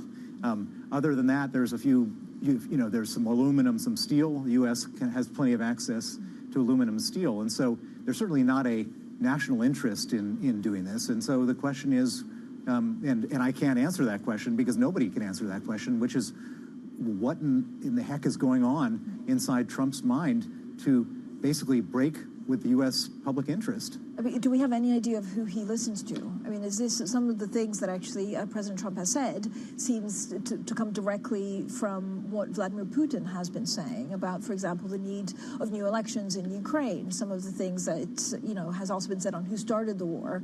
Is he being briefed by Lavrov, or is it someone inside his own administration that believes it? Well, maybe he's being briefed by Tucker Carlson, because remember Tucker Carlson was also a big fan of Putin, and there's a small part of the U.S. establishment that has been and continues to be very pro-Putin. You had people like Marjorie Taylor Greene, Lauren Boebert, you had Mike Flynn, Steve Bannon, Sebastian Gorka. There's this sort of hardcore wing of the MAGA group that believes in that, but the vast majority of people in Washington, the Marco Rubios, the Mike Waltz, the General Kellogg, all these people, they've been around the foreign policy establishment for many decades. They know who Putin is and what he's up to. Yeah, I mean, it's amazing to also see, people very close to Donald Trump avoiding naming Russia as the aggressor in Ukraine. What's Vladimir Putin thinking right now? Well, he's popping having a good week. He's popping the champagne. He can't believe his luck. I mean, he was totally isolated, completely, totally isolated. Nobody wanted to deal with him. He was an indicted war criminal for crimes against humanity. He was sanctioned by every major G7 ally. He is completely in the doghouse, and all of a sudden he's been welcomed in with open arms by the most powerful man in the free world. I mean, he is just dancing the jig right now. He can't believe how good things have just suddenly gotten for him. But what happens next? I mean, does the world just watch and stand by and, everybody retrades with Russia as if nothing happened, and we have a peace deal with Ukraine that could give Russia parts of the land? Or does Congress stand up to Donald Trump? Unfortunately, Congress has no ability. So on foreign policy, it's the exclusive domain of the president to determine foreign policy. Congress can stand up on all sorts of domestic issues. The Congress can in theory, restrict funding for the next budget, but Congress can't say who you can be friends with, how you vote at the UN, all that kind of stuff. I mean, I think I think we have dark times ahead. If this is the first step, what other steps is he going to take? And for example, there's all this talk about a trade war with Canada, and Canada produces aluminum. All of a sudden, Putin has offered aluminum. So, does the United States switch aluminum suppliers to Russia, and all of a sudden Canada, sits there in a terrible economic mess? I mean, there's so many different permutations that are impossible to predict right now, but doesn't look good for the free world. What can Europe do? So we saw President Macron, show up in Washington. There was that press conference with that moment where he basically fact-checked Donald Trump by also gently putting his hand over his and saying, well, actually, Europe has contributed this much, and right. It's not exactly how you're saying it. But does it make a difference?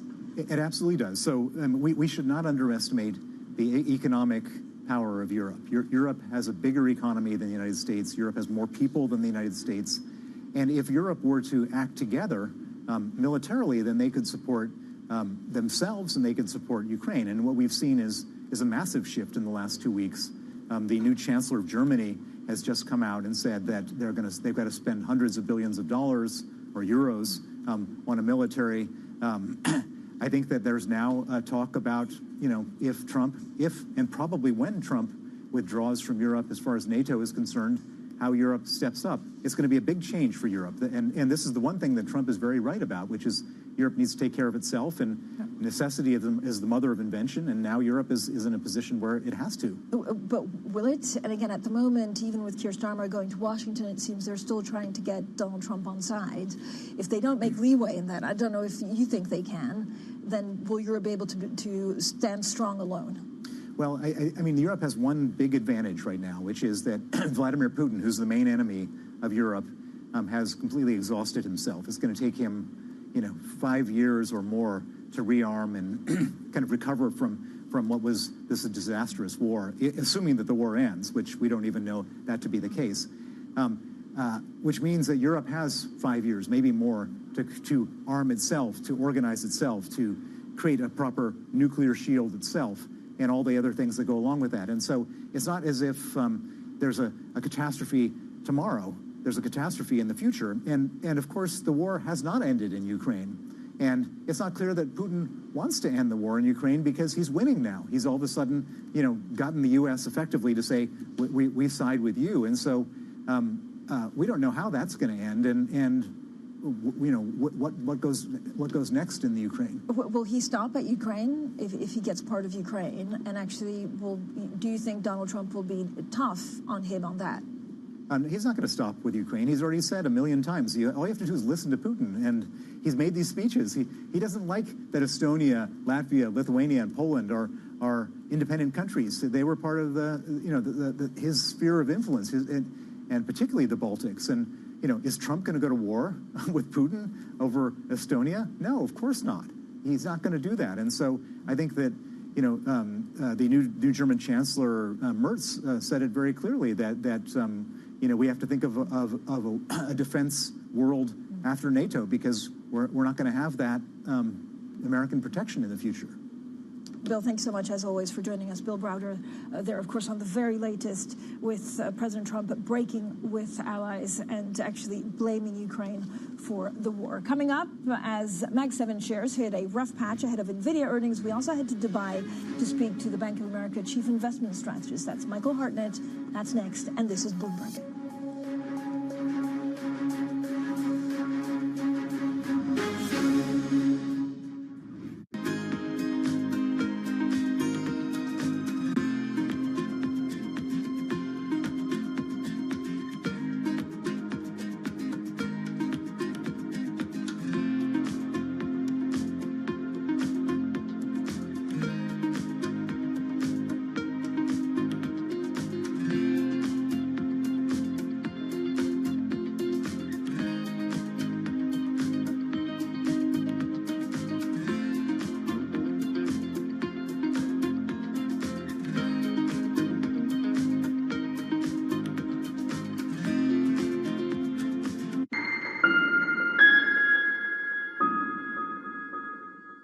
Listen carefully. Can you hear the rhythm in the markets? Not just in the syncopations triggered by inflation, but in the preludes leading to global elections, in the dissonance that moves the Nikkei, and the rising course conducted by AI. There's music in the markets, and if you want to learn to listen for it, we'll show you how. Bringing you up-to-the-minute financial news whenever and wherever it happens. I'm Michael McKee at the Federal Reserve, and this is Bloomberg. Always on the heartbeat of the tech sector. Spread across global markets. The real-time data aspect is going to be important. We're going to bring you expert analysis on that. Sure. Don't miss Bloomberg's interview with the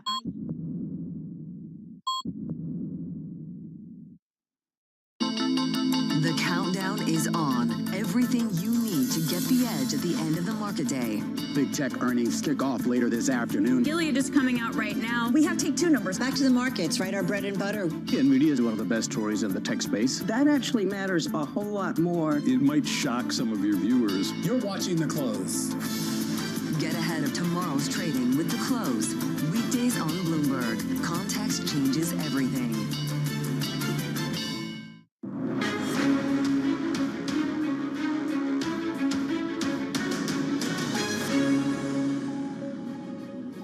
Well, it's been a tough start to the year for big tech as concerns grow about AI spending. Investors are now turning their attention to NVIDIA, which reports earnings tomorrow. Let's head to Dubai and the Bank of America Investor Summit. Bloomberg's Guy Johnson is there with a very special guest. Hi, Guy.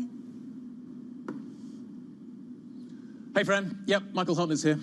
No introduction needed, really, I think, to introduce you. Bank of America. Legend, let's call you that. Let's talk a little bit about where are we today? Crypto's down a little bit. NVIDIA's are about to report. Market feels fairly bumpy. What's the prognosis? What are you feeling right now? Well, I think there's a little bit of suspicion about the S&P that's growing. I think Bitcoin has been a lead indicator for the retail element of the stock market. If you look at the average price that people have bought Bitcoin since the last election, probably about 97. So a lot of people are now underwater. They're the same cohort that's marched into, some of these bro bubble stocks like sort of Meta and Palantir and so. I think there's that short term that, is somewhat problematic for the US market. But it's really this sort of peak exceptionalism theme. And are we right to be as long big tech and the NASDAQ and the dollar? No, No, I think that temporarily DeepSeek, has basically caused a peak in that story. Because, if you think about, everyone is just all in on AI, but all in on US AI. And so you've got this story where, the concentration of the US market is such that you've got 7 stocks now, the Magnificent Seven, and they're worth $18 trillion. Suddenly DeepSeek comes along, it's like, well, wait a minute, we've got no Chinese. Technically, you look at the Fab 4 or whatever they're called in China, the BATX, that's $1 trillion of market cap. So I think there's definitely rotation out of US tech into Chinese tech. You can see it out of India also into China. So I think if you haven't got that tech leadership, if the speculative side, that's in the market is kind of like pulling back a little bit, you can see people are starting. We haven't even talked about all the policy stuff, and So how do we miss DeepSeek? How did we all woke up because it's like we didn't think we needed to look for it. Right. Do you know what I mean? We were so. This is so good. This is so good. It can't go wrong. Yeah. It's going to continue going up. Who needs China? Who needs Europe? Do you see what I mean? We just weren't looking for it. And they always say great investors are people who anticipate other people's anticipations, right? Yeah. And just no one was anticipating or didn't feel that they needed to anticipate anything else. This was working. Still in that mindset?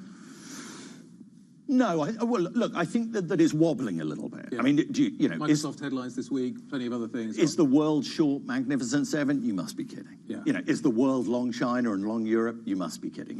They're just not. But clearly, the longer it takes and the harder it is for the S&P to get to new highs, sustain new highs, move on from new highs, and then sort of Europe's working, China's working, even bonds now in America are starting to work. I mean, heaven forbid. People start, the doubts grow. And the doubts will grow because, to begin with, they're so massively overweight. The Bank of America Fund Manager Survey, as hopefully you follow, but, in December, it just basically showed that people have never been more overweight US equities. So got NVIDIA coming up tomorrow. Mm-hmm. It is an enormous stock, and it's swinging all over the place. Yeah. Does the amplitude of that? Does the amplitude of NVIDIA's stock price continue as it has been? What happens when NVIDIA, dare I say it, misses, or even hints at? I better hope it doesn't. But I think that taking a step back, what is tech? It's a disruptive. Thing, right? So there's no reason why the stock prices of the disruptive thing shouldn't be disruptive themselves, and they can be to the upside, and they can be to the downside. But I think what you're speaking to is the concentration risk that everyone has been dragged into the US, because up until a couple of months ago, it was the Mag 7 and nothing else. Not a lot else was working, and so everyone's there. Everyone's overweight, and therefore there is this great vulnerability, fragility, if it doesn't keep working to the extent that it has, and something comes along and just, what? DeepSeek? Suddenly it gets very vulnerable to the downside. Can stocks actually go down, though, during a Trump presidency? Is there a Trump put?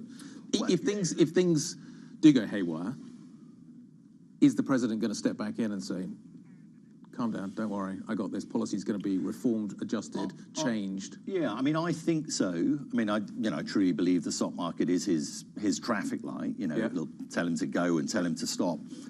Obviously, everyone thinks that. Yeah. I mean, it's just a different level. Is it 5,800, 56, 54? Where do you think the strike price is on that? I don't know. I don't think Trump knows. My gut feel, I think people would worry if at 56, 57, there wasn't some sort of attempt, whether it's through fiscal or, pulling back on the dojo. People would look for something from the administration to say it's calming, and hope it's not just, Mr. Fed, you've got to cut interest rates. That probably won't do it. So I think it's around about that level. Do you think Doge could? Everybody's trying to figure out whether or not Doge is going to have a significant effect. Yeah. Could Elon Musk cause a recession in America? Could Elon Musk cause a negative print? Isn't it? Yeah. I mean, I think what do you think? he's controlling the long end of the yield curve right now. Elon Musk is where the controlling the long end of the 30-year curve. Treasury go will be very, very dependent on how aggressive he's able to be with those. Look, you've got $7 trillion of spending in the US. That's what the government. You've got $5 trillion of revenues. You've got a $2 trillion deficit. They want to get the deficit from 2 to 1. You know, they've got to get $1 trillion from somewhere. You can't get it from tariffs. Tariffs would need to go to 30%. Right. So they have to do it through spending. So yeah, I think they're going to be as aggressive on Doge. You know, contracting the government sector as much. Negative payroll prints.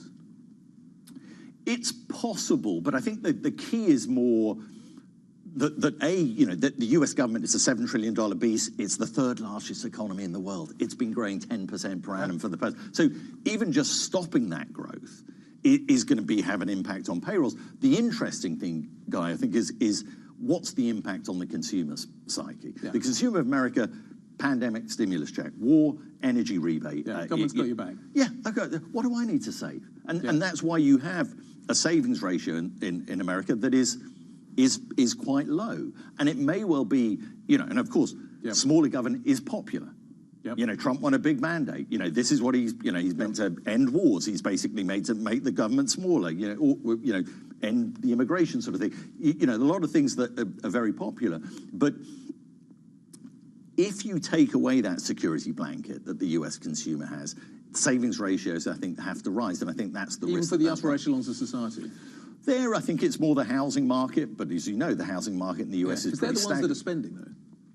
Well, it's not as if the lower income brackets are not spending, but yes, I think that's where the juice is. But again, that's a wealth effect. Stock market suddenly going sideways, housing market completely stagnant. So the things that drive that wealth effect, even though there's a lot of wealth there, it's not as if it's vanished.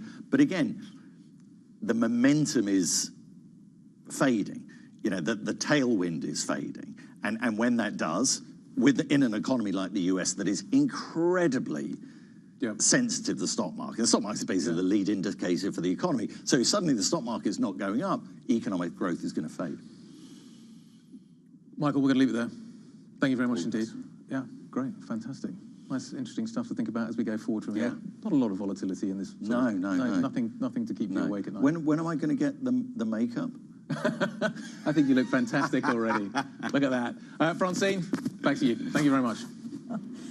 We all need extra makeup. Fantastic interview. Guy Johnson speaking there with Michael Hartnett, Bank of America's chief investment strategist. Coming up, Tesla sales slump across Europe as rivals see an uptick in EV demand. We'll dive into those numbers next, and this is Bloomberg.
Asia is at the forefront of some of the world's biggest stories. I'm Sherrian in Tokyo.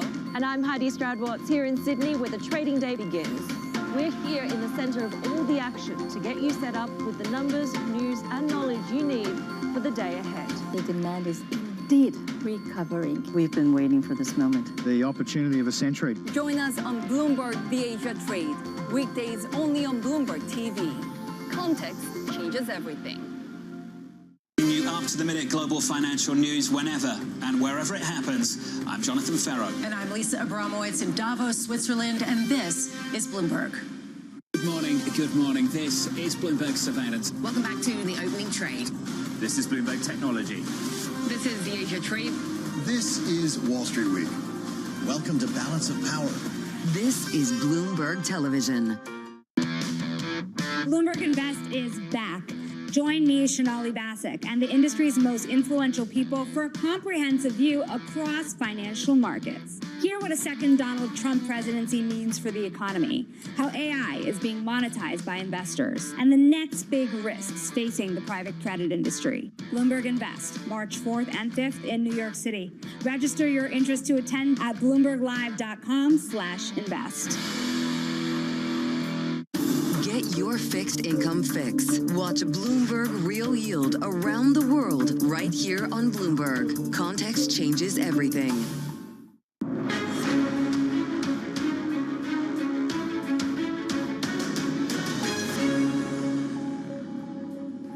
Tesla sales plunging 45% last month across Europe as rival car makers saw a surge in EV demand. Now, despite strong EV sales, total sales in the region actually declined some 2.1% due to falling demand for plug-in hybrid, gasoline, and diesel models. Now, for more, let's bring in Bloomberg's transport reporter, Danny Lee. Danny, thank you for joining us. So what exactly is driving the slump in sales?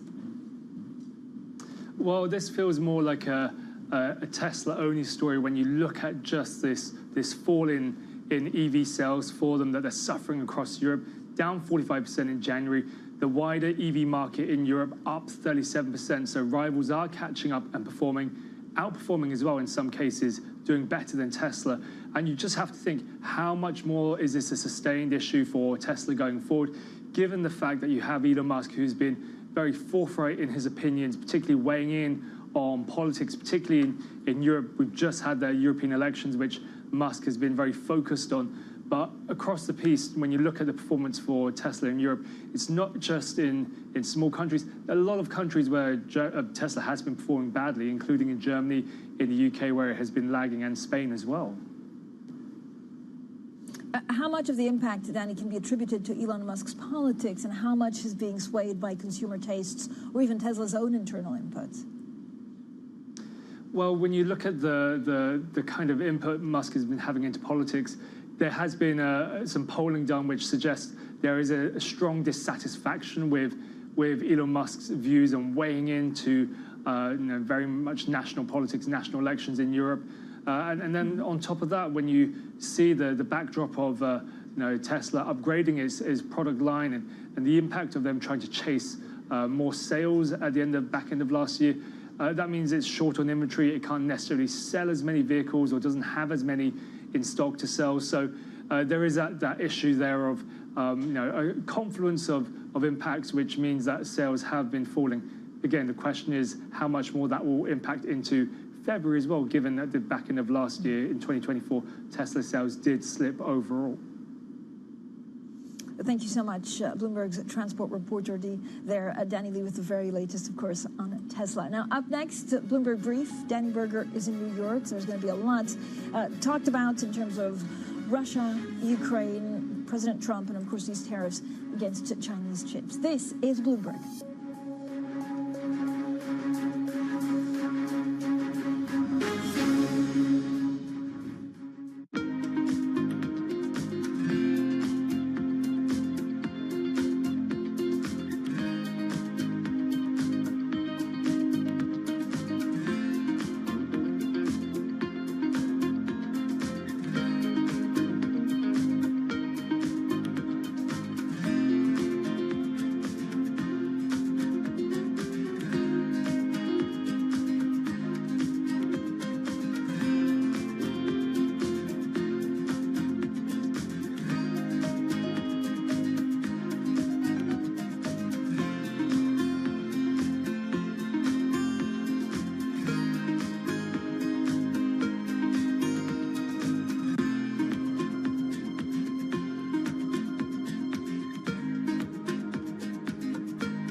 DraftKings hit a milestone in the second quarter of 2024. For the first time as a public company, it turned a profit.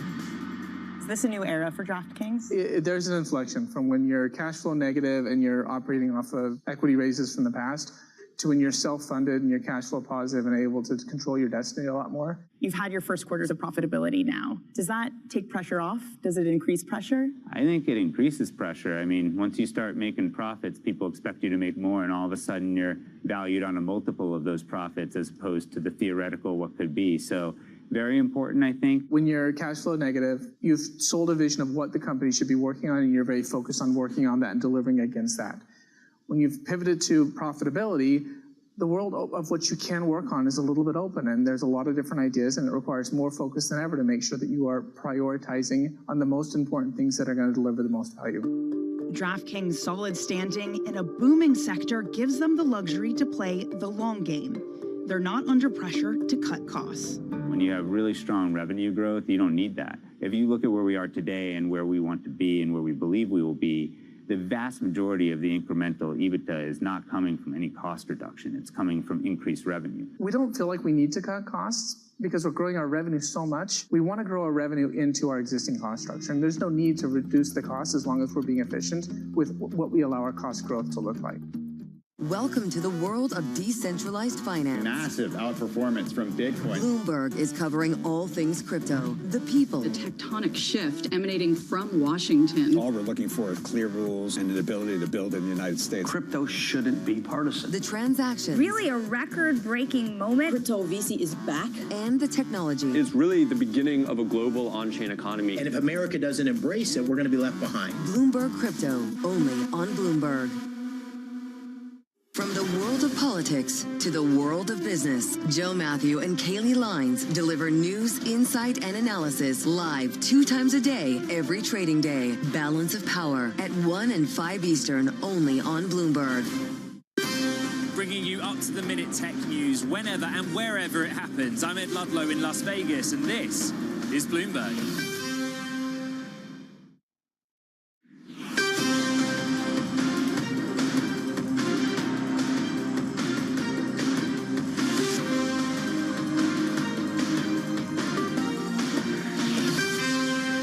Good morning from our global headquarters in New York. I'm Danny Berger. Manus Cranny is off this week. Welcome to Bloomberg Brief. Let's set your agenda. The tariffs are going forward on time, on schedule. This is an abuse that took place for many, many years. And I'm not even blaming the other countries that did this. I blame our leadership for allowing it to happen. President Trump says levies will hit Canada and Mexico next month as planned, but U.S. officials say the timing isn't set in stone. Tightening grip on chips, Washington plans even tougher restrictions on China's access. And growth's trajectory questioned, Treasury yields sink to their lowest level of the year. 3 days of selling for U.S. stocks. We are under 6,000 for the S&P. Will it be a 4th day? Easily the longest streak so far of this year. We're down 1/3%. NASDAQ 100 futures fared the worst, down 0.5%. The ADR is getting hit hard. Those of China, given those chip restrictions I just mentioned. Russell 2000 futures, those fall by about 1/3%. But good news, bonds are working for a place of safety. By the way, a really, really strong 2-year auction yesterday. There's clearly demand for the bond market. We are lower by another 6, let's call it 7 basis points for your 10-year yields, 4.3%. NYMEX crude, that also moving lower after higher yesterday, which, by the way, the Trump administration placing more sanctions on Iran yesterday, something that would have been headline grabbing if it was at this point last year, but of course gets buried under the news this time. NYMEX crude trading at $70.66. A quick look at Bitcoin. Sure, crypto has its own issues. There was a hack of one Dubai-based exchange. Even so, we've fallen nearly 8% over the past 2 days, down below 90,000. Perhaps encapsulates some of the animal spirits post-Trump's election that seem to have gone missing. We also have some individual stocks we are keeping our eye on. I mentioned the Chinese ADRs in the U.S., which are absolutely underperforming their Chinese counterpart. Alibaba, though, that is rising in the pre-market. It is up 4%. That's despite fears that President Trump will move to limit investments between the U.S. and China. That caused a decline in Chinese stocks yesterday, so maybe what we're seeing is something of a rebound. Tesla, we got the European sales for the car maker. It is down only 0.2%, but sales plunged 45% last month across Europe. Rival car makers saw a surge in demand for EVs. The overall EV market, that surged 37%. Meanwhile, Novo Nordisk in the European trade rising to the highest level since December. The U.S. firm Him and Hers Health said it would stop soon selling some compound weight loss drugs, considering they've been taken off the shortage list. In just a few moments, we're going to be catching up with Wei Li of BlackRock. Later this hour, we'll talk with Jack Caffrey of J.P. Morgan, along with Kay Bailey Hutchinson, former U.S. permanent representative to NATO, at the Bank of America Investor Summit in Dubai. Don't miss that one. But first, sticking with the U.S., BlackRock's Wei Li stays optimistic on stocks this year, writing, quote, "We still think U.S. equities can outperform in 2025, led by tech, even as Europe's strong start to the year. Yet, we broaden our risk on view, upgrading European stocks." I'm pleased to say that Wei joins us now, Chief Global Investment Strategist at BlackRock. Great to see you, Wei. On this itself, because it hasn't exactly played out this way. We've had 3 days of selling in the U.S. As you note, Europe is outperforming. Tech, Mag 7, is down on the year. What to you says that dynamic won't necessarily last? What is really interesting is that after a very concentrated rally in U.S. markets, U.S. equity market in recent years, the world is set up a bit differently coming into 2025. The bar is quite high, so the U.S. market needs to meet an ever-rising bar, whereas for the rest of the world, Europe or China for that matter, actually just a few things, one of the few things needs to go right for sentiment to turn around, which is why we actually have seen a broadening out of the rally and a catch-up for the rest of the world relative to the U.S. Now, having said that, let's look at the dimensions of U.S. exceptionalism. We're talking about greater representation in tech. We're talking about greater fiscal spend. We're talking about energy independence. We're talking about deeper capital market, more robust risk-taking. I think the U.S. is still leading in most, if not all, of these dimensions. The gap may be narrowing, but the U.S. is still leading, which is why, as we kind of up our conviction towards the rest of the world, in this particular case, European equities, is not coming at the cost of U.S. equities. We're still overweight U.S. equities. So it's not a zero sum. If we can tackle some of the list of the U.S. exceptionalism, because it feels like that is something that is being questioned. Let's start with fiscal spend, because you look at Doge's efforts, and the read, at least from what the market is saying, is that so far the first things we're getting are growth negative from the Trump administration. Do you expect that to change? Well, yes, Doge's effort of cutting fiscal spend, all else equal, would translate into lower growth impulses. But we also know that the Trump administration would love a more robust growth environment. They're talking about 3% real growth target, maybe 2.5% is more realistic. But the bottom line is, if we want to focus on growth, then fiscal needs to be supportive, and that is inflationary. And also, if we want to focus on closing or narrowing the trade balance and through tariffs, for example, so that means that tariffs gets imposed without proper FX adjustment. That is inflationary as well. So when we bring all of this together, a lot of the policies actually points to higher inflation. So when you say, Danny, it's not a zero-sum game from a whole portfolio perspective, when we make these adjustments to our investment views, it is a zero-sum game. It needs to be balanced somewhere. And we're actually lowering our conviction to long-duration U.S. Treasuries to support the upgrade for European equities. Currently, U.S. 10-year at just about 4.3% is underappreciating the high-for-longer inflationary environment that we're heading towards, in our view. What do you do with European duration? Because there's this question of the spending we're going to get out of Europe. There's a new defense fund, presumably coming from Germany with a German-led effort. We didn't get the reforms of a debt break considering the results of the German election. But can you buy European duration at this point, Wei?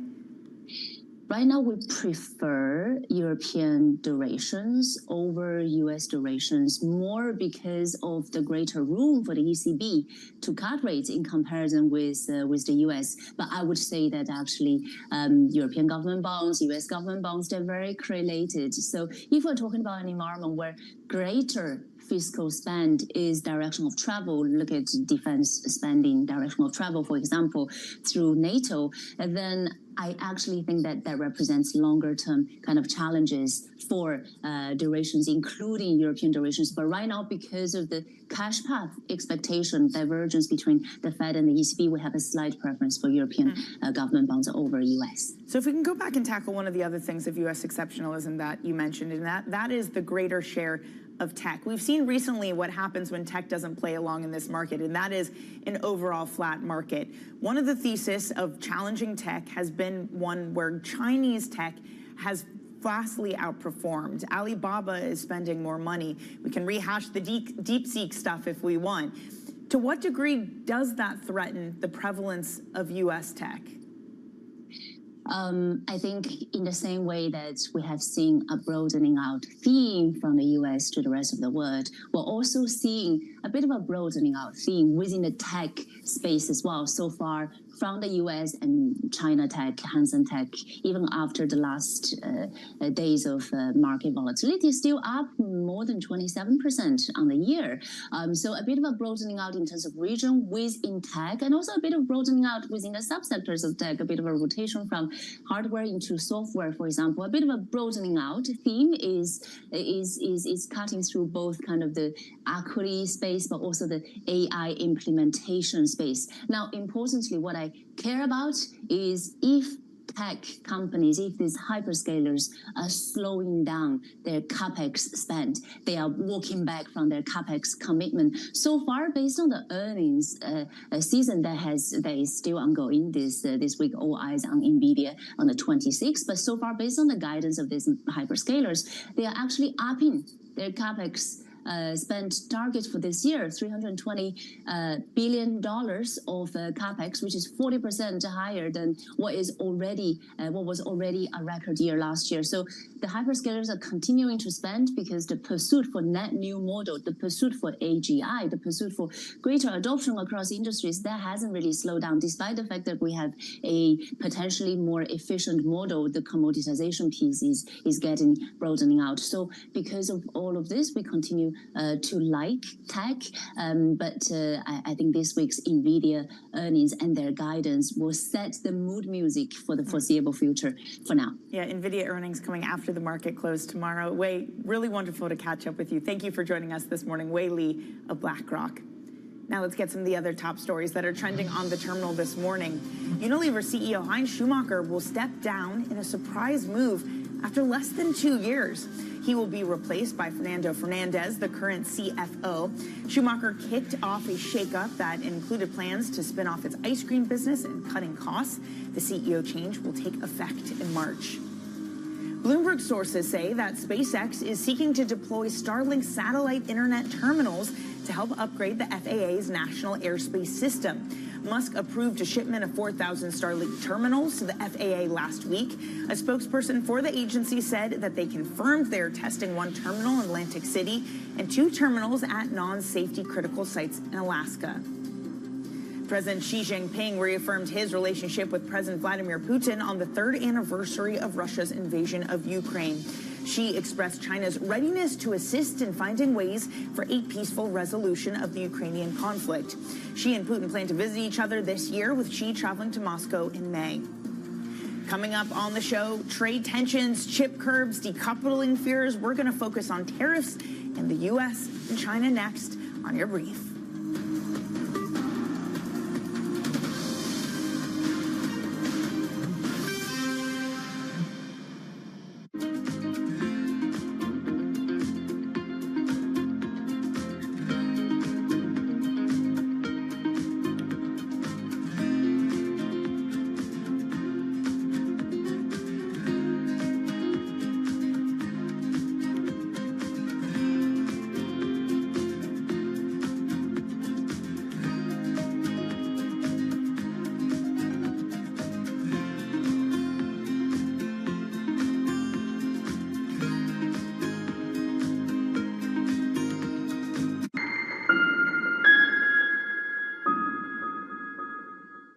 This is Bloomberg Daybreak Europe. I'm Tom McKenzie in London. These are the stories that set your agenda.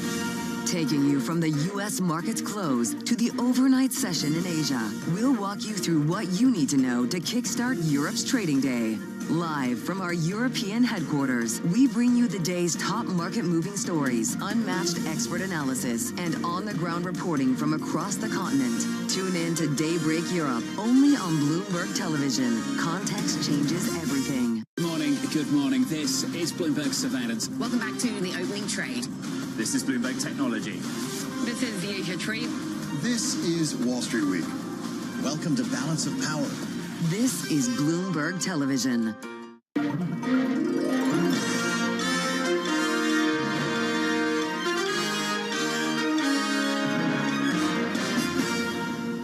Listen carefully. Can you hear the rhythm in the markets? Not just in the syncopations triggered by inflation, but in the preludes leading to global elections, in the dissonance that moves the Nikkei, and the rising course conducted by AI. There's music in the markets, and if you want to learn to listen for it, we'll show you how.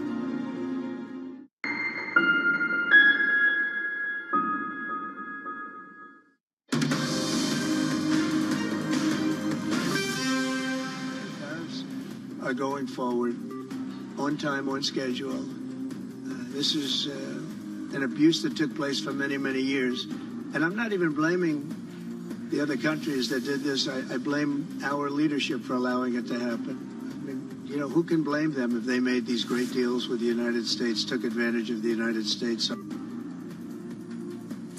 President Trump saying that tariffs indeed will be coming as planned after the delay to both Mexico and Canada tariffs. That, along with speculation of chip curbs, according to Bloomberg sources, took U.S. equities down. We are under 6,000 on the S&P 500. 3 consecutive days of selling, and that continues into the future session. We are down 0.2%. The dollar, little change this morning. But here's the good news for all of that, is that bonds as a haven has been working. 4.3% is where we stand on your U.S. 10-year yield. That is lower by 6.5 basis points this morning. Adding to some of the dour attitude, sure, it was tariffs, sure, it was chip curbs, but it was also the softer data that we have had over the past couple of days. It is both PMIs, which were surprisingly weak, and University of Michigan sentiment survey, which showed inflation expectations higher, but consumer sentiment lower. Add to all of that what we are getting out of the Trump administration. That is Doge job cuts. It seems that the first indications we're getting from the Trump administration is one that is growth negative, not necessarily growth positive. Maybe that will come later, as Wei Li from BlackRock was just saying to us, that there will be more fiscal spend coming, and that will help support the markets. But as I say, one of the things that seems to be setting off this morning is the Trump administration, according to our sources, sketching out even tougher curbs on U.S. chips for China. Again, we have learned that the plans include pressuring key allies, Japan and the Netherlands, to ramp up their restrictions on China's chip industry. That just escalates tensions between the U.S. and China even further. Joining us is our tech lead out of Europe. It is Bloomberg's Tom McKenzie. Tom, there used to be a day where every day we'd wake up and say, what are the tougher curbs that we have on China this time? As if it couldn't get even tougher. What does it appear that the Trump administration is discussing? Yeah, and if there was any expectation, Danny, that the Trump administration would be walking easy on these restrictions, then this is a reminder that they will not be. In fact, they're taking the foundation that was built by the Biden administration and building on that, according to our reporting, with some additional features as well. So, for example, you talk about Japan and the Netherlands. They have sent officials over to both of those countries to pressure officials in their countries to put pressure on their own companies. Tokyo Electron in Japan, a provider of semiconductor equipment, and ASML, of course, in the Netherlands, the maker of those EUV lithography machines, putting pressure on them to restrict the access of their engineers servicing some of that kit in the Chinese markets. That's one part of it. Again, building on what the Biden administration had put in place. The other part is putting in place, or at least considering, reducing the cap applied to certain countries in terms of the shipment of AI accelerators. We know that as a framework that was built out by the Biden administration. It seems like they're looking to add additional restrictions on that front. And then with the individual companies in focus, NVIDIA, that can still supply some AI chips into the Chinese market, it looks like the Trump administration is even considering reducing the level at which those chips can be sent in, or in fact expanding the basket essentially of the restricted chips when it comes to NVIDIA, which they can send into the Chinese market. So those are a couple of key factors. There's also another line in this, which is the Trump administration potentially looking at sanctioning some of the key Chinese companies involved in building out their own domestic supply of semiconductors. So there's a lot in there. Some of it's new. A lot of it is building on what the Biden administration had already put in place. Well, lucky for us, we get NVIDIA earnings tomorrow, so we'll get live commentary on what some of the changes might mean. Tom, even though they're putting on these restrictions, there seems to be this real enthusiasm around Chinese tech. Michael Hartnett from Bank of America just speaking with Guy Johnson moments ago, saying that at least for equity flows, it's clear that people are moving out of U.S. tech into Chinese tech. Does that suggest that these efforts don't make a difference, that China is advancing with or without the U.S.? Well, there's a tension, isn't there, for those looking to get some exposure to the innovation that is happening in the Chinese market. And as you say, a key question going forward longer term is to what extent that innovation can continue, to what extent the efforts of DeepSeek and Huawei, Baidu and Alibaba will be derailed by the kind of restrictions we're seeing putting in place. So far, there isn't a huge amount of evidence that the restrictions put in place so far have done that. We've seen the innovation coming through from DeepSeek. We've seen what's happening with Alibaba and Baidu and others. They are still able to access some of this hardware, whether it's by third parties or other sources. There's an argument that the further and more restrictions you put on place, the more it accelerates the R&D spend domestically in China to build that out. There's a tension for investors, clearly. We've seen money flows, interestingly, from Hong Kong, mainland shares, mainland investors into Hong Kong. But of course, you've seen US and foreign investors in the Chinese markets, Hong Kong markets, starting to retrace on some of the tariff and restriction news that's come through. Yeah, remarkable. You're seeing dip buying happening there, but not necessarily in the U.S. Tom, thank you so much. Bloomberg's Tom McKenzie. Now, to the greater tariffs, where Trump is saying that everything is moving on the timeline of reimposing Mexico and Canada tariffs. Joining us is Brendan Murray, who tracks trade for Bloomberg, who is in Cape Town at the G20 Finance Minister Summit. Brendan, let's start with this. Trump says they're going ahead. A U.S. official, though, speaking anonymously to Bloomberg, saying that they haven't yet decided on the timing. Is this a situation of believe Trump, trust Trump when he says that this is occurring? Yeah, I mean, I think you have to take the president at his word, but you know, the guidance from his officials is that that deadline of March 4th is still a bit flexible. So the overall impact of that kind of message is uncertainty, and we're seeing a lot of it already here in Cape Town. Some of the G20 finance ministers, central bankers who are already talking to us saying, you know, this is no way to conduct a global economy where stability is important. So that'll be one of the big issues this week that we'll stay on top of, is just how much of a headwind this idea of tariffs and, you know, essentially a North American trade war starting next week will weigh on the economic outlook and just the general mood in the room. To that point, Scott Bessent isn't going to be there. The U.S. Treasury Secretary, arguably one of the most important finance ministers at this time when there's so much uncertainty coming from U.S. policy. Brendan, how is that coloring some of the conversations there? Yeah, exactly. You know, the U.S. Invented the G20, if you will, after the Asian financial crisis in the late 90s, and has always been the big convener of these important countries, 85% of the global economy, and they have been a source of it's been a source of stability and certainty. And now the U.S. is with its tariff threats, you know, pretty much on all of its major trading partners are now the source of disruption and discord here. So Bessent's absence will be noticed. He's sending other Treasury officials apparently in his place to relay the message from the Trump administration. But the symbolism there is not lost on a lot of the people who observe these kinds of meetings. Brendan, really looking forward to catching up after the G20 finance ministers meeting and seeing what the outcome is. Brendan, thanks so much. Bloomberg's Brendan Murray. Coming up on the show, the Doge chaos persists. The Trump administration now breaks with Elon Musk's directive on the controversial email replies. Elon Musk has more to say. We'll bring you that next on Bloomberg Brief.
You've released, I think, a Bollywood song, a reggae album, a gospel album. You've done a bunch of different genres. Is there any genre you haven't tried that is, because it feels like this next one you're doing is sort of back in your sweet spot. I did a jazz album that I haven't released yet.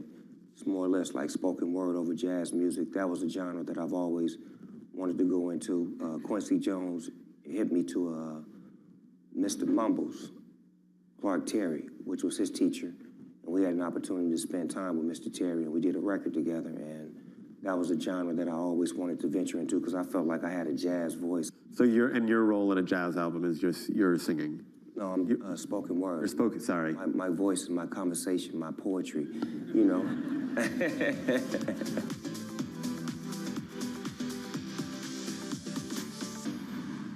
From the world of politics to the world of business, Joe Matthew and Kaylee Lines deliver news, insight, and analysis live 2 times a day, every trading day. Balance of Power at 1 and 5 Eastern, only on Bloomberg.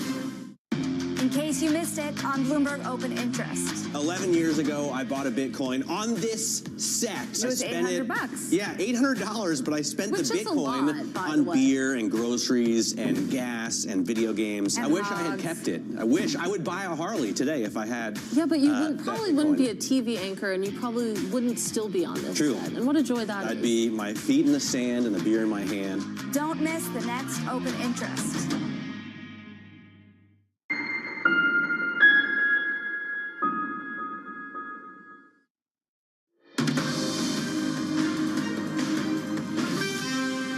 Let's take a look at the front pages this morning. The FT begins with this: President Trump breaking with allies, withdrawing U.S. condemnation of Russia's 2022 invasion as he aims to end the war. Both the U.S. and Russia voted against a European-backed resolution that calls out Moscow's full-scale invasion of Ukraine. Meanwhile, we have this on the Bloomberg. Germany's Chancellor-in-Waiting Merz is said to be in talks to approve special defense spending. The plan is to push a vote on a package through the current parliament before it dissolves. Finally, the New York Times has this, reporting that the Trump administration is breaking with Musk's directive on his email replies to keep your job. The Office of Personnel Management clarifying that many federal employees would be exempt from responding. Elon Musk doubling down, though, on X late last night, writing, subject to the discretion of the president, they will be given another chance. Failure to respond will this time result in termination. Okay, coming up, JP Morgan's Jack Caffrey joins us next. Is an equity market running out of steam? We are on track for a 4th consecutive day of losses. That's coming up. This is Bloomberg.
what's it like moving from the East Coast, where everything is finance and money, to the West Coast, where everything is technology? Did you fit in right away? And did you really know how to use all the computer things that they give you to use? So it was pretty fun. There were plenty of times where I would sit around in meetings and literally I would be Googling terms. And at one meeting, Larry Page actually caught me Googling terms, and he kind of pointed that out to other people in the room, which was a little embarrassing, but I figured there were some things that I could do that they couldn't do. And so it was a learning curve. And my dad always, he taught me at a young age a term that I've used constantly with my teams. He said, in his lab at Stanford, if a physicist could not define a quark in under 30 seconds, they didn't know what they were talking about. And so I use the quark test all the time. If somebody's rambling on and they can't get to the point, they probably don't know what they're talking about, they fail the quark test. My finance team knows this quark test. And at Google, I'm working with amazing computer scientists, so they never fail the quark test. They can explain things really clearly, which shoots you up the learning curve. But did you understand what they were talking about from the beginning, or did you have a special tutor that's taught you technology? Or did you I had actually run tech banking and took Google Public, so I had a little sneak preview.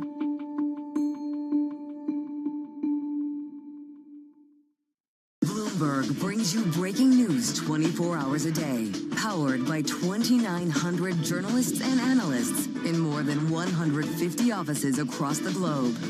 Bloomberg Television. Context changes everything. Bloomberg loves earnings. I know it's like your Super Bowl, right? I can't wait. It's like opening presents in the morning. All right, it will be exciting. Nobody covers earnings like Bloomberg.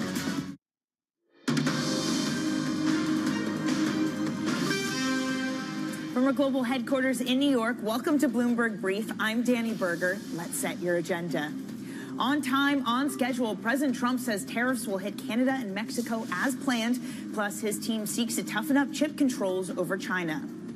Growth trajectory question, Treasury yields sink to their lowest levels of the year. And Bank of America's Global Investor Summit kicks off. Don't miss our interview with the former U.S. Representative to NATO, Kayleigh Bailey Hutchinson, live from Dubai. Are we set for a fourth day of decline? Certainly looks that way given what futures are doing this morning. NASDAQ 100 futures lead the drop. We've seen the worst 3 days of decline so far of the year, considering this is the only time we've seen 3 days of declines. We are under 6,000 for your S&P 500 futures, but bonds are acting as a haven. Well bid, a really strong 2-year auction yesterday, lower by another 5 basis points on the front end. Your 10-year is at 433, lower by 6 basis points this morning. Meanwhile, NYMEX crude, a slight bid. More Iran sanctions came yesterday. Meanwhile, Bitcoin, here's a sign maybe some of the animal spirits don't look as robust as they did. It's down 8.4% in the past 2 days. We are below 88,000. There was a hack on one specific crypto exchange in Dubai. That really hurt sentiment, but clearly White House policy not coming to the rescue for crypto.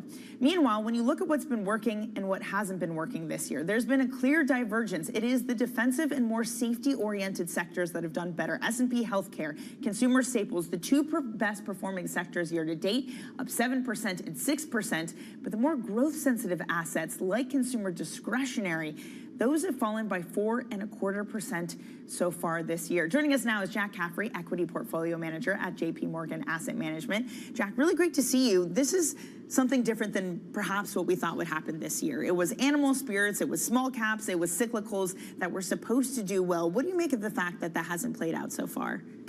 I think it speaks to you had somewhat more stretched valuations, certainly in the technology sector.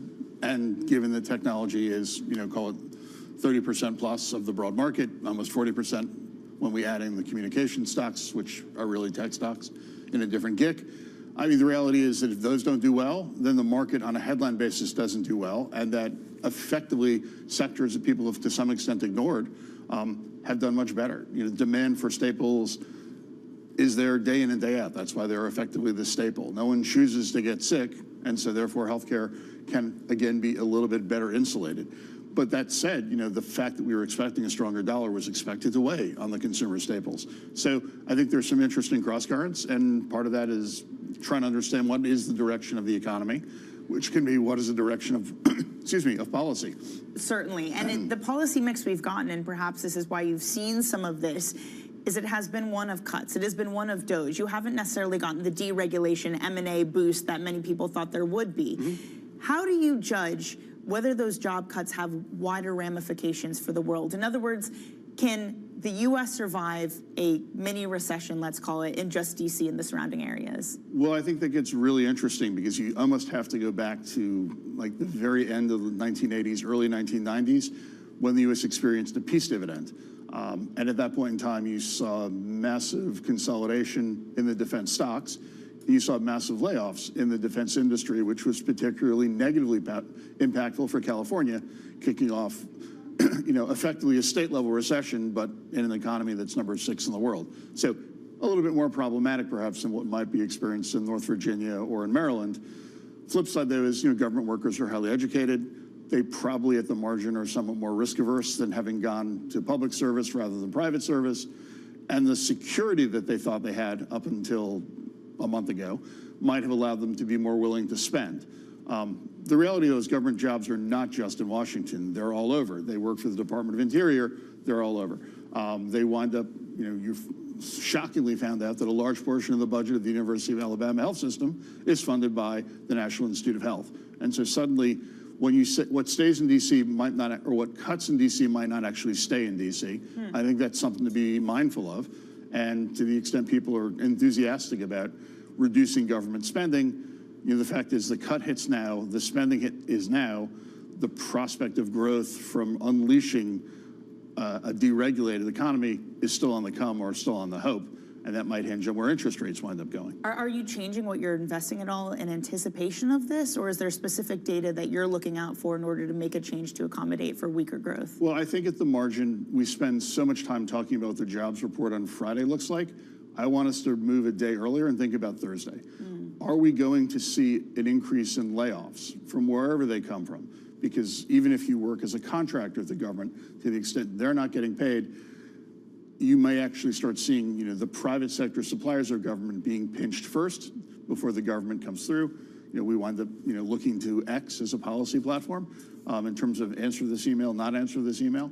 That in and of itself is confusing. Who is my boss and who do I listen to? And so I care very much about initial claims. I would love to see a housing market restart. And so to the extent we are seeing some easing of that 10-year yield, offsetting what could be an unusually tight mortgage market, interesting.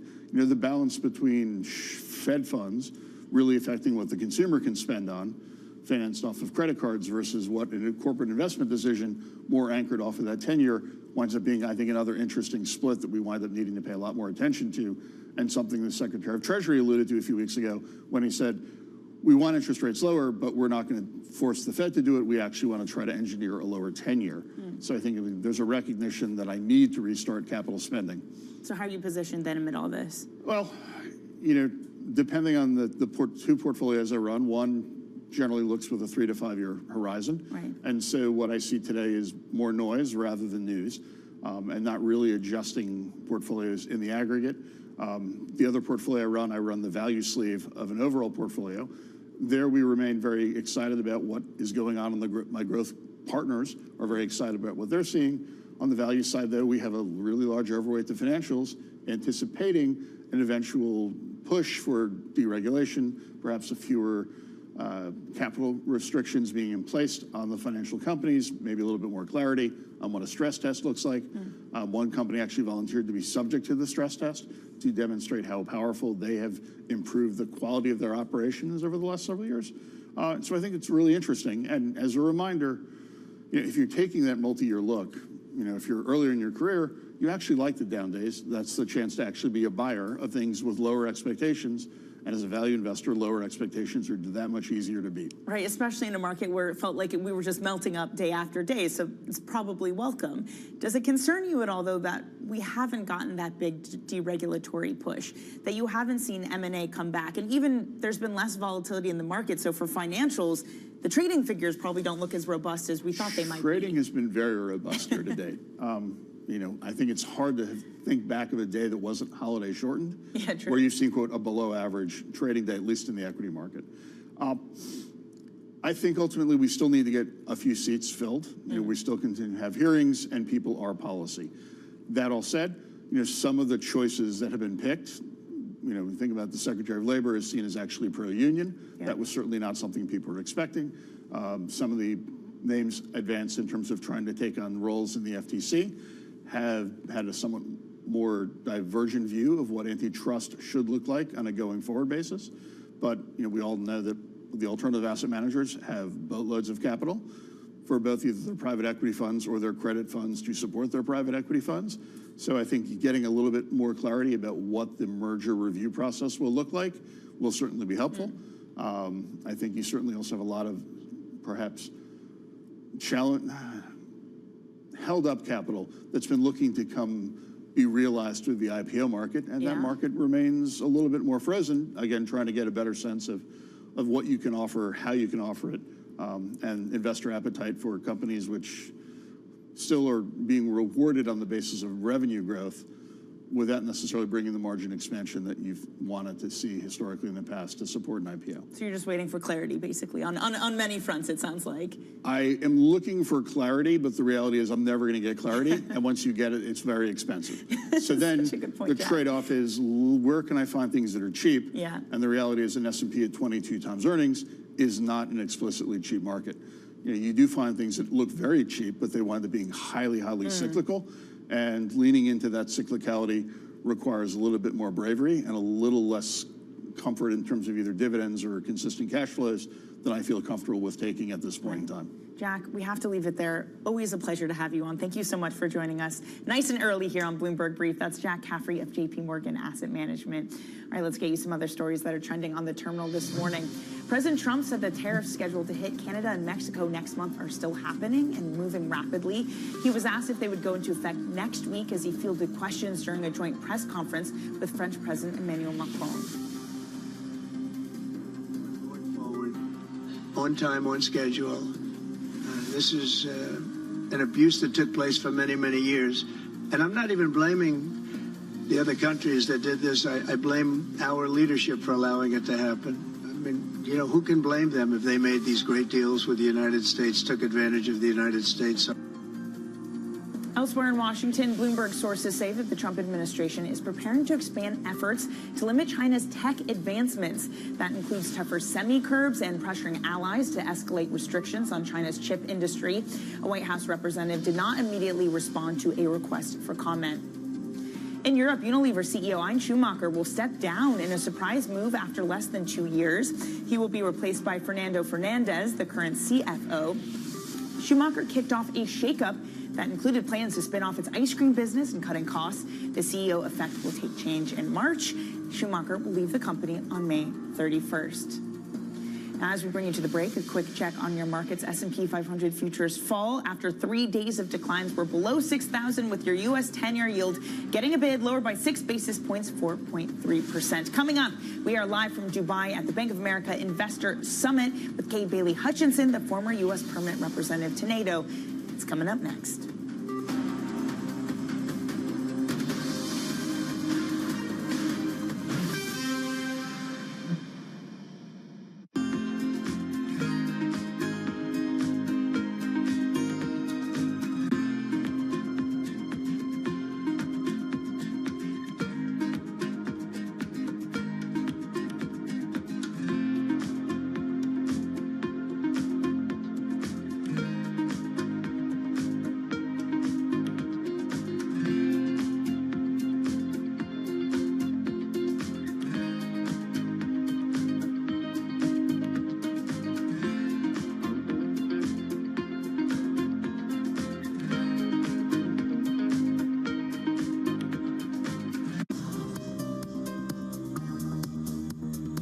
Countdown to the market open as we bring you the first trades across Europe.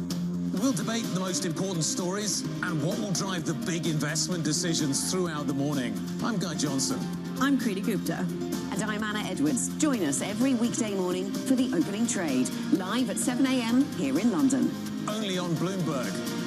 Context changes everything.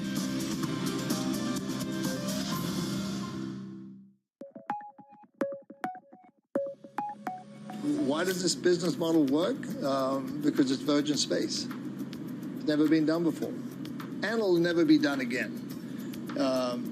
when you step back and you look at something that's been golf through institutions has been the way it has been for 53 years without change.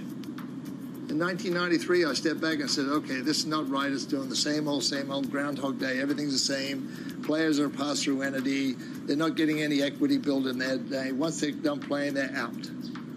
I thought, that's just not right. When you have to build a sustainable model, you need to have these players, these famous, the world best, the best of the best. You need to give them equity into the future. You need to give them a vision of where they need to go and how they're going to get there. I'm David Weston. Join me for the next generation of Wall Street Week, telling stories of capitalism from business, markets, economics, tech, and climate. Each week, we'll go on the road for a look at what lies behind the headlines of today and what will likely be the headlines tomorrow. Above all else, it's emissions. Done nothing but grow immensely. To me, that's an extraordinary sign. We can be the change that we want to see. Watch the all-new Wall Street Week. More than what you need to know, it's what you need to think about.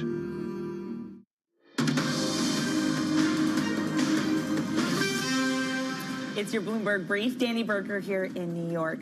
The Bank of America Investor Summit is underway in Dubai with European defense spending in sharp focus. Bloomberg's Guy Johnson has a timely conversation and a special guest to bring us. Good morning, Guy. Good morning, Danny. Thank you very much indeed. Yeah, I'm joined by Kay Bailey Hutchinson, former United States permanent representative to NATO, a perfect person to talk to as we see such turbulence, particularly around that alliance, but particularly around the transatlantic relationship more broadly. Europe feels like it's on its own at the moment. Is that your view as well? No, not at all. I do think that the president has been very direct about Europeans doing more, especially in defense, but also in the regulatory arena. I know he's talking about that, but the NATO bond is very strong, and I think it's strong because all of us are in it. The 32 allies have made a commitment, and I think we will not walk away from that.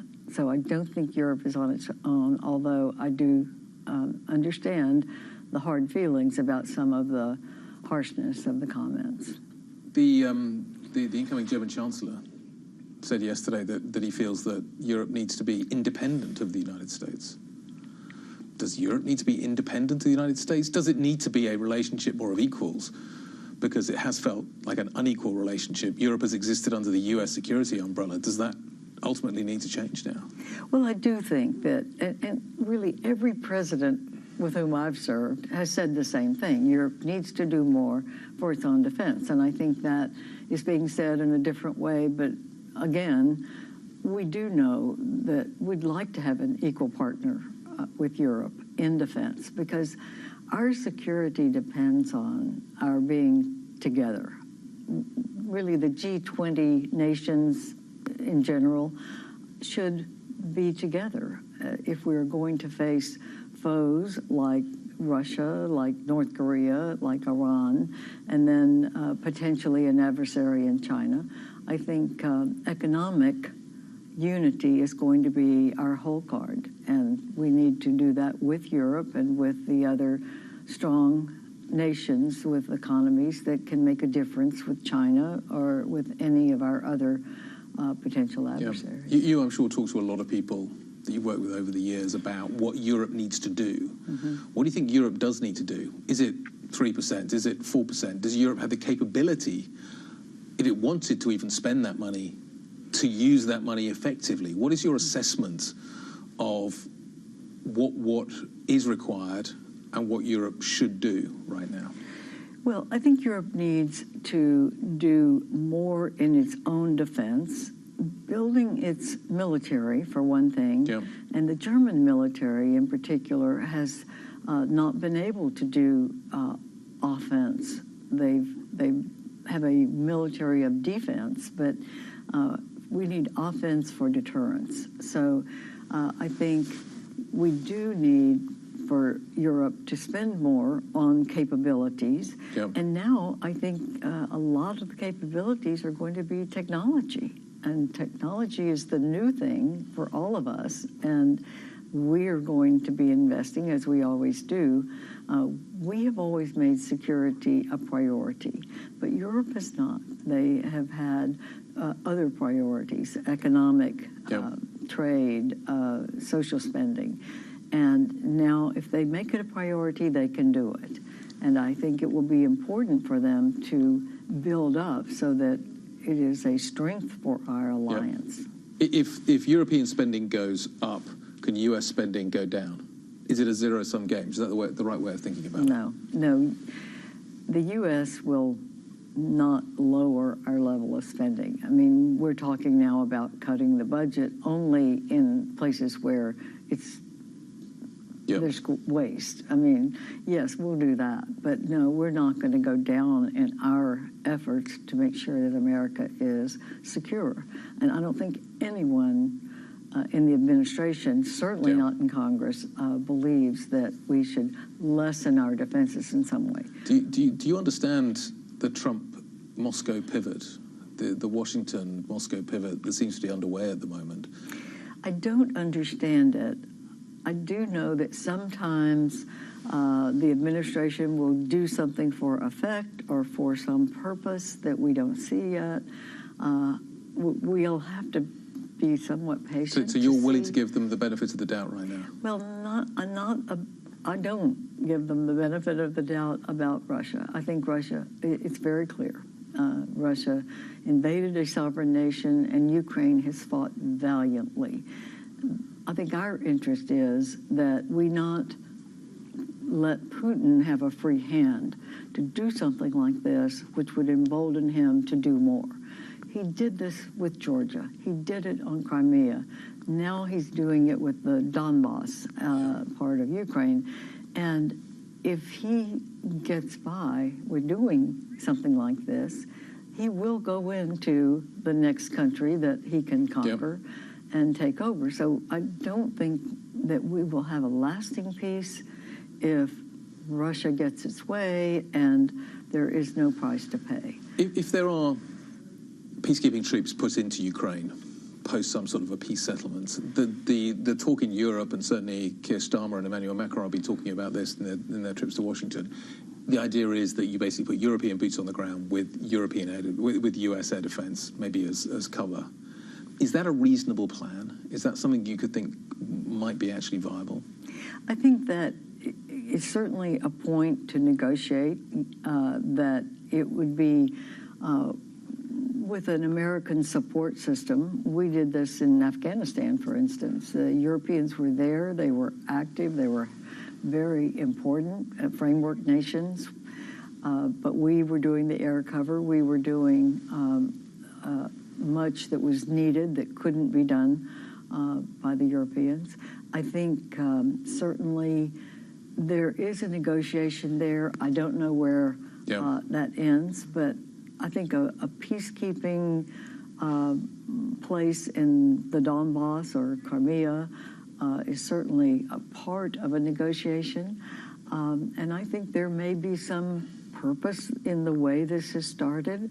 I don't see it myself, but it could end up being a good end. I think a good end would be a lasting peace. A lasting peace would mean that, of course, Ukraine is rebuilt, hopefully by Russia, by the Russian assets that are held in Europe and the United States, but also that there be the capability to show Putin that he cannot do this in the next country and then the next country. Do you think Ukraine should pay for some of that security with its mineral rights? Do you think that is a reasonable trade? I think, I don't know what is being asked. I really don't. I mean, that's being sort of close held. So I don't know what is a reasonable, I want to make sure that Ukraine gets the benefit of their resources. And I think it is important that there be a development of that. But how that's worked out, I think, is to be determined. Kay Bailey Hutchison, thank you very much indeed. Very nice to see you. Thanks for stopping by to see us. We greatly appreciate it. Thank you. Danny, back to you in New York. Guy, thank you so much. What a fascinating conversation. Guy Johnson there sitting down with the former U.S. Permanent Representative to NATO, Kate Bailey Hutchinson, at the Bank of America Investor Summit in Dubai. By the way, I would also watch back all of Guy's other interviews. He had a really great conversation with Michael Hartnett of Bank of America and the flows moving out of the U.S. and into China tech. Coming up, more earnings and Fed speak in your day ahead. We'll give you the calendar next.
From our studios in New York and San Francisco, our expert hosts have the data and analysis from the companies you know and the startups to watch, plus the interviews you don't want to miss. Watch Caroline Hyde and Ed Ludlow on Bloomberg Technology, the only daily business show dedicated to tech, right in the middle of the trading action. Live every weekday, only on Bloomberg Television. Context changes everything.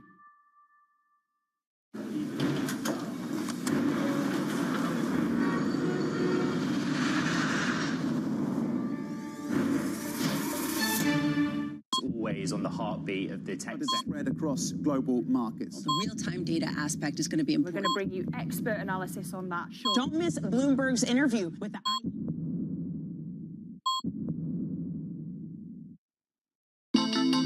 The countdown is on. Everything you need to get the edge at the end of the market day.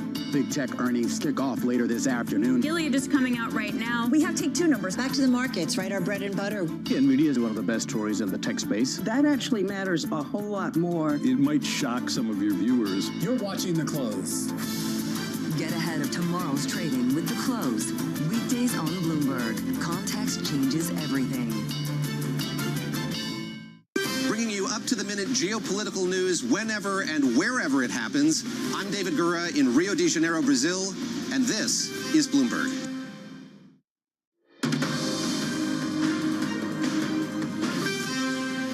Let's get you set up for your trading day on this Tuesday. We're going to get retail earnings coming from Home Depot and Keurig Dr. Pepper before the market open. Then Richmond Fed President Tom Barkin speaks at 1 p.m. Eastern. Let's get Apple's annual shareholder meeting that's set for 5 p.m. Eastern with a vote on the proposal of shareholders to ditch DEI. That is on the agenda. Some movers to keep an eye on: Intel, Nvidia. Those are leading lower after the Trump administration is said to be pressuring U.S. allies to escalate chip curbs on China. Alibaba, that rebounds up nearly 4% after its biggest one-day drop since 2022, driven by new U.S. restrictions. Palantir, that is falling 3%. The Pentagon budget cuts are looming. Defense Secretary Pete had sent a February 24th deadline for inputs on proposed cuts. All right, let's take you out with a check on this bond market. Bonds are being bid this morning with general risk off. We are lower by about 5.5 basis points on your 10-year yield, 4.34. That's it for Bloomberg Brief. Surveillance will take things from here, and a happy Tuesday to you.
DraftKings hit a milestone in the second quarter of 2024.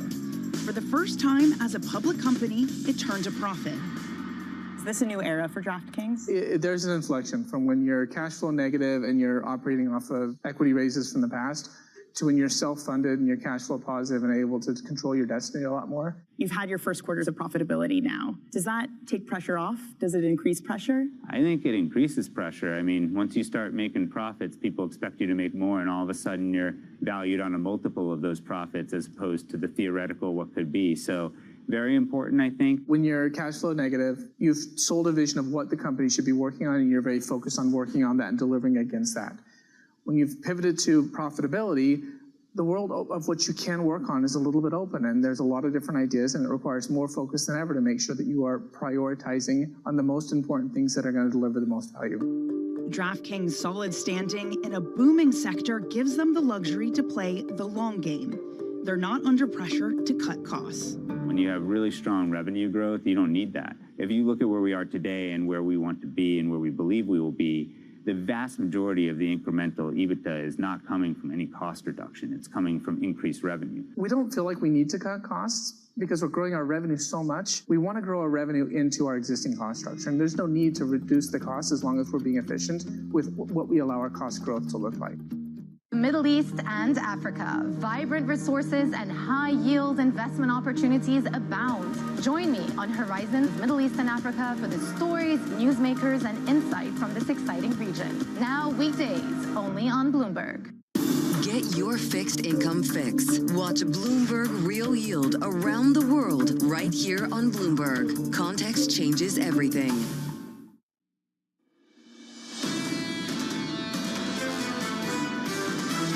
The market is very quick to react and change narratives that we're in a Goldilocks scenario and then very quickly say, oh no, this is recessionary. With the broadening of the rally that we've seen, we've also seen a broadening in terms of earnings growth. In terms of kind of the earnings story of the United States relative to the rest of the world, it has been driven by big tech. It's really the tech sector that is very vulnerable, not because they're not making money, it's just that their valuations are too high. Ultimately, it'll be a good environment for stocks, but it's going to be a little bit more difficult. This is Bloomberg Surveillance with Jonathan Farrow, Lisa Abramowitz, and Anne-Marie Hordern. Live from New York City this morning. Good morning for our audience worldwide. Bloomberg Surveillance starts right now with equity futures on the S&P 500 negative by 1/3% on the S&P. We are on a 3-day slide on the equity benchmark. On the Nasdaq 100, we're negative by 0.5. On a Russell, we're down by 0.3. It's one line from President Trump helping to send stocks lower into the close in yesterday's session. Tariffs are going forward on time, on schedule. Jordan Rochester really summed it up well, where he said tariffs are no longer treated by this market as inflationary. They are now considered a growth shock, unabashedly. And that is what you're seeing ripple through markets where you have a rally into bonds, but a sell-off into stocks. This is not what people wanted. It's the reverse of what people expected coming into the year. And it shows the sort of fading of American exceptionalism. Let's talk about the tariff proposals then. We'll go through the dates once more. So next week, 25% tariffs on Canada and Mexico. The week after that, 25% on steel and aluminum. Then early April, about 25% tariffs on autos, chips, and drugs. The month ahead is absolutely stacked. Absolutely stacked. And also in April, we're going to have the report from USTR, from Commerce, on potentially more tariffs that they deem as necessary for what their favorite word is in this administration, reciprocity, eye for an eye, tariff for a tariff. We should note, though, that if Trump is in full-on negotiating mode and the tariffs are up next week on Canada and Mexico, which he was asked specifically about, we also have reporting that his team was meeting with Mexican officials, telling them, you know what, put tariffs on Chinese companies and their imports. Maybe we can do a deal there. Check out the bond market. Lisa mentioned it. Yields are down again. Once more, we're lower by 6 basis points on a 10-year, 4.34. On the trade front, focused on the growth hit, not the inflation impulse of the story here. And I think that's really important going into some data later. The key data point later this morning, 10 a.m. Eastern Time. We're paying more attention than usual to consumer confidence. This came from Laurie Cavacina of RBC. The recovering consumer sentiment that's been underway since the recession-like lows of 2022 has been broken. So here's the question that I have. We have seen in a number of different surveys consumer sentiment getting pummeled in certain quarters. We've been able to say, okay, this is highly partisan. You see inflation expectations and growth expectations going up and down in contrary ways, depending if you're Republican or Democrat. Now we have to see whether corporates start to feel the same thing. We saw that from Walmart earlier. How much do you end up with some of this forward guidance that gives people a sense that maybe that lack of confidence is leading to lower growth estimates going forward? Futures down 1/3%. Got to focus on the earnings too. Nvidia coming up tomorrow. This morning, dropping right now.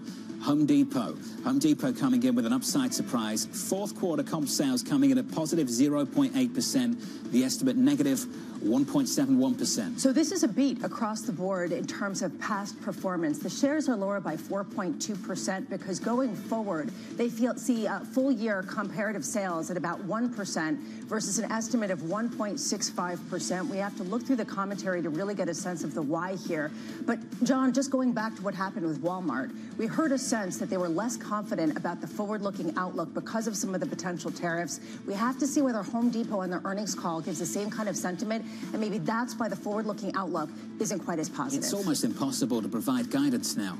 Any kind of outlook through 2025 until we get some clarity on policy. Coming up this hour, we'll catch up with Sharon Bell of Goldman Sachs as global investors weigh renewed trade risk. John Lieber of the Eurasia Group as President Trump says tariffs are moving forward.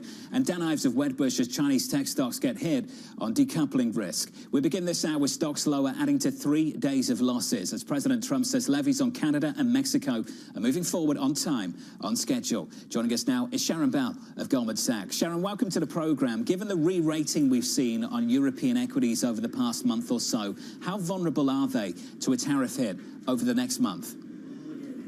Yeah, I mean, I think, as you see on your screens now, that everyone is a little bit vulnerable to upping uncertainty again. We clearly don't know what Trump will do when it comes to tariff plans. Even for Canada and Mexico, will they restart again? And is the tariffs that he's talking about sort of a negotiation tool or something that he plans to use permanently? So it's a lot of uncertainty. I think that's extremely unhelpful, unhelpful for growth, unhelpful for inflation as well. But you're right, European markets have done very well this year, but I don't think that's necessarily related to tariffs. I think it's because the valuation gap to the US have just got so large. And European companies are benefiting from a view that maybe there'll be peace in Ukraine, maybe we'll have more fiscal spend from Germany, for example. Well, that was really the question. Is it just a low bar, or are there shoots, signs that maybe in Europe there are going to be some moves to engender growth? How much, Sharon, are you seeing some of those hopes come to fruition with the latest information about the possibility of expediting some sort of amendment in Germany to get some extra military spending? So I completely agree that Germany absolutely needs to spend more. Germany is one of the very few places in Europe where debt to GDP is not extremely stretched. And that's because of the constitutional debt rate really having prevented a rise in levels of debt in recent years. So their deficit, their debt, it certainly could be expanded. Now, why would they do that? Because growth has been so weak. We just again had weak growth numbers out of Germany. We know that a lot of industry has been reducing its exposure to Germany. We also know Germany needs to spend more on defense. So I do think, I mean, exactly what guise it takes, it's difficult to know, but I do think the new German administration, as it forms, will be looking to spend more both on infrastructure spend in Germany, but also on defense as well. Sharon, I got to say, this is one of the most confusing markets to try to understand from a macro perspective I could possibly imagine, let alone the tariff uncertainty, let alone whether Germany starts to spend more. There's a question of what this means for interest rates in Europe and how this rebounds into stocks. The consensus heading into this year was that European rates, the ECB, would be cutting rates more aggressively than in the United States. Now you have a potential growth shock in the United States, or the fear of one. And in Europe, you have the potential for more fiscal spending that actually is sending yields, at least yesterday, marginally higher. How does that factor into the bullish call on European equities? Yeah, I think in the case of Europe, you're talking about more fiscal spend in an environment of pretty much no economic growth. So it's really to boost infrastructure, reform the supply side of the economy, get growth and productivity improving. I don't think in and of itself it's going to be hugely inflationary, given that you've got other disinflationary things going on. For example, the labour market loosening a little bit. If there is peace between Ukraine and Russia, you may see more energy supplies into Europe. So I think the ECB would be looking at all of those things. We do expect them to be cutting every meeting, just given how weak economic growth is.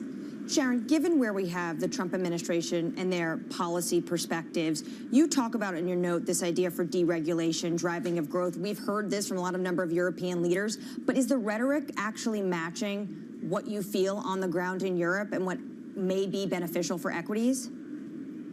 Yeah, I think there are some big levers you can pull in Europe. One of them is for Germany to spend a bit more fiscally on infrastructure. Another one is potentially try and bring down energy prices, getting more gas supply into Europe. Another one potentially would be some deregulation. Europe does have more regulations than you see in the US, or you certainly hear companies complain regulation levels are extremely high in Europe.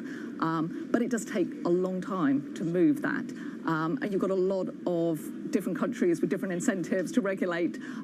So I'm more sceptical about that one. I feel that more spending on fiscal and defence by all countries in Europe, but especially in Germany, and maybe lower gas, are really the things that are going to move the needle for Europe this year. We have the UK Prime Minister Keir Starmer coming to Washington this week. He's going to be meeting with President Trump. The two have seemingly had somewhat of a good relationship, having a number of meetings. Do you think there's an investment case for UK outside of the EU right now, especially if they can get to a comprehensive trade deal? Yeah, I mean, the UK's got some advantages. One advantage, ironically, is it's not a large manufacturing economy. It's mainly in services. It's not that exposed to, therefore, tariffs. And Trump has already said that the UK is not a special target, either of those tariffs. So given those things, the UK is probably less vulnerable to the trade war, to the tariff risk, etc. But it is nonetheless a small, open economy, and it will have some vulnerability to all of that. So I think that's one helpful point on the UK. The other helpful point on the UK, again, is if you did see ultimately a ceasefire in Ukraine, if you ultimately saw gas prices come down, the UK, and particularly the consumer in the UK, is very gas dependent. So those things would certainly help. So there are some elements that could be better for the UK. And then final point on this is the UK indices, stock markets are on a particularly large valuation discount to the US, even more so than the rest of Europe. So again, that may look attractive. Sharon, just want to wrap it together with the sense of what your highest conviction trade is. After you got it right to start this year, the idea that Europe would outperform U.S. equities simply because of a valuation gap. Is that trade done, or are you leaning into that? Yeah, this is number one question that I'm getting from clients really at the moment. This is what investors really want to know. Can European outperformance persist, particularly given that we've seen all this before, haven't we? Europe has been a long-term perma underperformer. Every now and again, of course, it has pops of good performance, but will these last? I think this one could be a little bit longer, just because you've got this huge valuation differential between the US and Europe, and maybe it's closed a bit, but even adjusted for growth, which is lower in Europe for sure, we still find that Europe is on quite a big discount. We've had some institutional flows come back into Europe, but they're still quite minor compared to the outflows in the last few years. You do need the politics to go the right way in Europe, and the stuff we talked about before, more spending, etc., by Germany, more defence spending, etc. But yeah, I think there's possibly a little bit more to go. Hey, Sharon, appreciate your time. Sharon Bell there of Goldman Sachs on the latest out of Europe. Here, stateside equity futures softened by 1/3 on the S&P 500. Some big moves in the bond market over the past 5-6 weeks or so. In the bond market this morning, yields are lower for a 5th consecutive session. On a 10-year, we're down 6 basis points to 4.33. This came from the team over at Mizuho, Jordan Rochester, making the following point. The tariffs are no longer treated by this market as inflationary, going on to say, and instead a risk-off duration rally factor. Going on to say, if the tariffs go ahead on March 4th on both Mexico and Canada, the moves so far may look small in hindsight. You're getting a number of proposals, expectations, estimates from economists about how much it would cost people. For example, if oil is taxed, and we're going to get into that later, but I will just say, increasingly, the lack of certainty from the C-suite is translating exactly into what you were talking about a couple weeks ago, which is the longer this drags on, the more corporate executives don't make decisions, the more you end up with a stalling out of investment, and that changes some of the optimism that you had heading into this year. JP Morgan's Jamie Dimon time and wait and see. His words in the last 24 hours. Jim DeMare speaking to Bloomberg's Guy Johnson over in Dubai from Bank of America, saying the same thing. Just a lot of clients now slowing down just a little bit. And we heard that from Walmart as well. How do you come up with an outlook, as you just asked, if you don't have a sense of what the future will bring? We have to wait until the 9 a.m. call for Home Depot to really understand what happened here, because it seemed like they were able to outperform. The more we get this type of commentary, the more you'll see people lean into the idea of a growth shock more than some sort of inflationary scare. Let's give you an update on Home Depot and a whole lot more with your Bloomberg brief. Here's Danny Berger. Hey, Danny. Hey, John. Starting on those breaking lines from Home Depot reporting earnings, they did beat Wall Street estimates. Shares are weaker in the pre-market, though, by nearly 2%. For the numbers themselves, they forecast comparable sales for the full year of about 1%. They also raised their quarterly dividend by 2.2%. Elsewhere, President Donald Trump says that tariffs scheduled to hit Canada and Mexico next month are on time and moving along very rapidly. The tariffs were initially delayed to allow the countries more time to address concerns over border security and would go into effect on March 4th. But a U.S. official cautioned that the schedule could be less certain. Elsewhere in D.C., Elon Musk said that federal workers will be given a second chance to respond to an email detailing what they did last week or face termination. The federal agency that sent the email on Monday said that it's up to the agency leadership, though, not Musk, what happens to those who ignore the message. President Donald Trump defended Musk's efforts, saying that it is a legitimate bid to root out fraud and waste in the government. And that's your brief, John. Hey, Danny, thank you. More from Danny in about 30 minutes' time. Up next on the program, Trump doubles down. The tariffs are going forward on time, on schedule. This is an abuse that took place for many, many years. And I'm not even blaming the other countries that did this. I blame our leadership for allowing it to happen. Those comments sending stocks lower into the close. We'll get the thoughts of John Lieber of Eurasia Group in just a moment. From New York City this morning, good morning.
Investors, top executives, global innovators.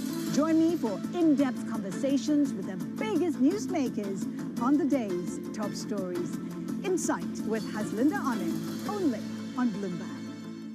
Welcome to the world of decentralized finance. Massive outperformance from Bitcoin. Bloomberg is covering all things crypto, the people. The tectonic shift emanating from Washington. All we're looking for is clear rules and an ability to build in the United States. Crypto shouldn't be partisan. The transactions. Really a record-breaking moment. Crypto VC is back. And the technology. It's really the beginning of a global on-chain economy. And if America doesn't embrace it, we're going to be left behind. Bloomberg Crypto, only on Bloomberg. There is this real momentum from Wall Street. We are basically deep in the European earnings season.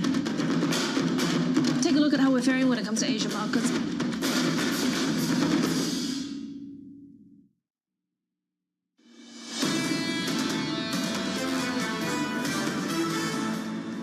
The S&P on a three-day slide. Equity futures this morning negative by 0.25%. In the bond market, what a run for the 10-year Treasury yield, down for 5 consecutive sessions on a weekly basis.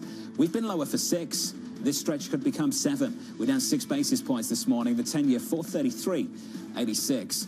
Under surveillance this morning, Trump doubles down. The tariffs are going forward on time, on schedule. This is an an abuse that took place for many, many years.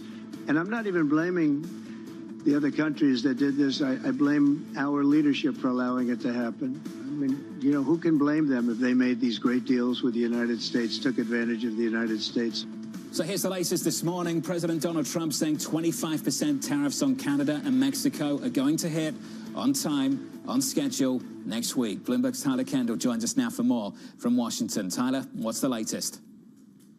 Well, John, despite President Trump's comments, a U.S. official does tell Bloomberg News that that schedule is less than certain. And while President Trump was responding directly to a question about these pending Mexico and Canada tariffs that could take place in exactly 1 week from now, this U.S. official says that still a lot needs to be determined considering that negotiations are underway. And rather, President Trump's reciprocal tariff plan is still on track. Under that timeline, we are expecting Commerce and the USTR to present their country-by-country tariff findings by April 1st. But so a little bit of couching here perhaps by the administration, but still those negotiations on Canada and Mexico, important for us to remember that those are tied directly to some tangible policy priorities for this White House when it comes to immigration and fentanyl. The latter, something that President Trump has tied directly to China. And I mentioned that, John, because just this week, Bloomberg News reporting that U.S. officials have asked Mexican officials to hike their tariffs when it comes to China in this bid as these negotiations continue. So potentially, Tyler, is that an off-ramp maybe for Mexico?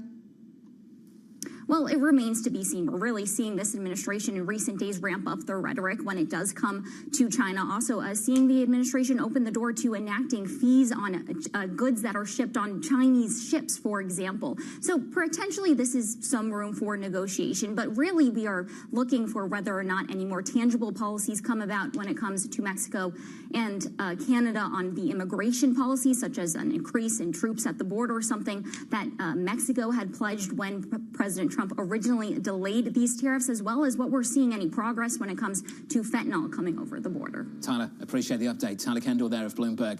Out of Washington, D.C., to extend the conversation, joining us now, John Lieber of the Eurasia Group. John, just to recap, and welcome to the program, sir, as always. These are the proposals right now. Next week, 25% on Canada and Mexico. A week later, steel and aluminum. The following month, we're talking about reciprocal tariffs. John, just to recap your base case. What is your base case for what does and does not happen over the next month or so?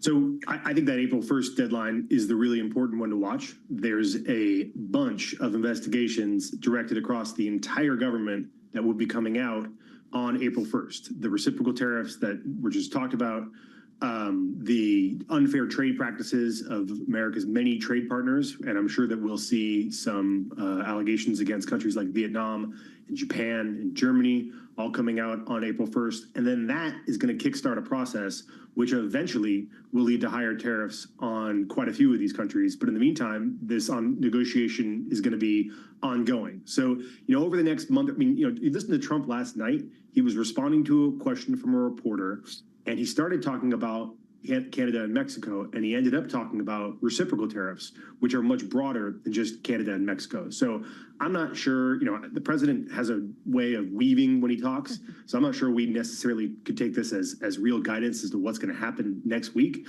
Our view is that those broad tariffs on Canada and Mexico are likely to be avoided because the two countries are doing enough to avoid them. But April 1st remains the real day to watch because of these other investigations, and the sectoral tariffs are probably going to end up being more meaningful for the North American countries than these broad tariff threats are. It was a question from our own Jordan Fabian, and in the president's response, this weave, if you will, he did talk about the fact that the agreement under place now is not working. But that deal, USMCA, was negotiated when he was the 45th president. What doesn't he like about USMCA right now that he's so willing to put 25% tariffs on Canada and Mexico? The grievances on USMCA, I think, are relatively narrow and specific, and I think they have to do with China. Everything else about the USMCA, there hasn't really been any controversy about its implementation. There was an energy case that was brought against the Americans. There was a case brought on some labor issues in Mexico. There's been a few other disputes that have been brought, but they've all been working basically as the plan was sketched out. I think the American grievance here is about Chinese goods in the Mexican supply chain. But of course, because it's Trump, they're also using the threat of tariffs to broaden it out on issues like fentanyl and immigration. So I have not heard the administration lay out a reasonable case of what exactly is broken in USMCA. The Mexico point's an obvious one. You can raise North American content requirements, but it really seems like Trump is using the threat of tariffs to leverage this for other policy goals. Well, behind the scenes, our reporting is that the Trump administration told Mexican officials they should put tariffs on Chinese goods coming into Mexico. They're concerned about Chinese goods getting through the border. John, is it your base case then Trump is in negotiating mode when it comes to the tariffs due next week? Yeah, I mean, yes, but I don't think it's about the China issue is going to be settled in the USMCA review, which is not due till the middle of next year. But all of this is happening in the background of that review. They want to force changes to Mexican law, and they want to force changes to USMCA that will make it harder for Chinese goods to get in the supply chain. That, I think, is the context for all of these things. In the near term, though, Trump is trying to fight over these unrelated policy issues that really matter to his political agenda: immigration, fentanyl, crime, the whole suite of issues with Mexico. John, chaos may be the point. It might be the strategy that Donald Trump uses to try to break through and get some change. At the same time, that kind of chaos is creating uncertainty in C-suites at companies. You're seeing that in some of the earning expectations going forward. How much are some of the rank-and-file Republicans in Congress right now getting concerned about that? I think there's quite a bit of concern. And right now, I think that the focus is on economic policy is around the budget, and it's around extending the Trump tax cuts at the end of the year. The real issue that's causing concern in Washington right now among Republicans is Trump's approach on Ukraine, which seems to be taking the Russian position. And that is causing quite a bit of consternation and is taking up a lot of the oxygen in the room. But when it comes to the budget cuts and DOGE, I think these issues actually have quite a bit of support among Republicans who continue to look at this deficit challenge that the U.S. has and see it as a generational issue that there's no real solution for because they're not really willing to raise taxes. So the spending cuts, despite the uncertainty, are relatively popular. I think the tariffs everybody in Washington could do without, except for Trump and his team. But this is just the reality of what happens when you elect a tariff man as president. John, you said that the pivot toward Russia has gotten a lot of attention among Republicans. What's the explanation for it? How are people understanding it? I think the president is, wants to end the war, is susceptible to has a relationship with Putin, is susceptible to the Russian message on Putin, on Ukraine, and is sympathetic to what's coming out of Russia right now. And I think that that's a pretty disturbing explanation. I don't know if there's a better explanation for it, however. John, appreciate your perspective as always. John Lieber there of Eurasia Group, thank you. I want to turn back to the bond market. Stunning moves we've seen over the past 6 weeks. 10-year yields down another 6 basis points. A rally going into a 5th consecutive day. The 10-year at the moment, 4.34. Said this a few times, focused on the growth hit. Focused on the growth hit associated with tariffs more than the inflation response that we could get to it. It's not just the tariffs, it's the paralysis that you're seeing across corporate America at a time when people don't have a certain framework. It's not just some of the threats. It's a lack of understanding of what the goal is or what exactly the process is going to be by determining which tariffs to put on and which not to. Consumer confidence getting hit. We saw that in the data on Friday in UMich Consumer Sentiment. Later on this morning, you'll get another read on confidence. Look out for that at 10 a.m. Eastern Time. Up next on the program, we'll talk about the earnings. We'll catch up with Michael Baker of D.A. Davidson, reacting to the latest results from Home Depot. Equity futures, at the moment, we're negative by 0.3% from New York. This is Bloomberg.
Do you think it'll be the case where someday you will be an investment committee or I'll be an investment committee and we just apply AI, decide whether it's a good deal or not, or we're not going to be there anytime soon? I don't think we'll be there in the near term. And David, because, being on investment committees, there's the analytics of the math, there's the people, and then there's judgment. So analytics of the math, I think AI will help us get way more refined. Right now, we have analysts building models upon models. Our typical investment memo is 86 pages. So we could refine that down very, very seamlessly to pieces. The people aspect to it, to make a judgment call on, do I believe this entrepreneur is going to go the next mile? Do I believe that the background of the entrepreneur, who they are, what they stand for, their values, their family, that's the harder one. I think AI is going to take some time to get there. And then the final piece ends up being judgment. And I don't believe we've seen anything yet that gives us a sense of judgment that we're able to apply. Good morning, this is Bloomberg Daybreak Europe. I'm Tom McKenzie in London. These are the stories that set your agenda.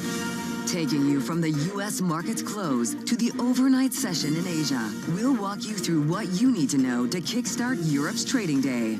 Live from our European headquarters, we bring you the day's top market-moving stories, unmatched expert analysis, and on-the-ground reporting from across the continent. Tune in to Daybreak Europe, only on Bloomberg Television. Context changes everything.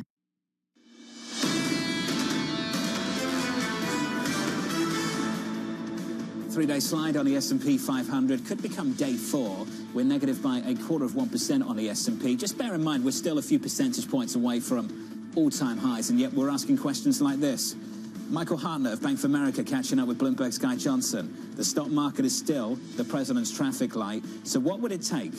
People would look for something from the administration if the S&P were to drop to 5,600 to 5,700 points. So already this morning, we're talking about the so-called Trump put. Okay, so there was this theory heading into this year that if President Trump did anything too wild or suggested any tariffs that were too significant, stock markets would sell off to such a degree that you would end up with some sort of check on President Trump. Well, stocks have looked past everything because of that belief and because of a couple others. And the longer this drags on, maybe they'll test that.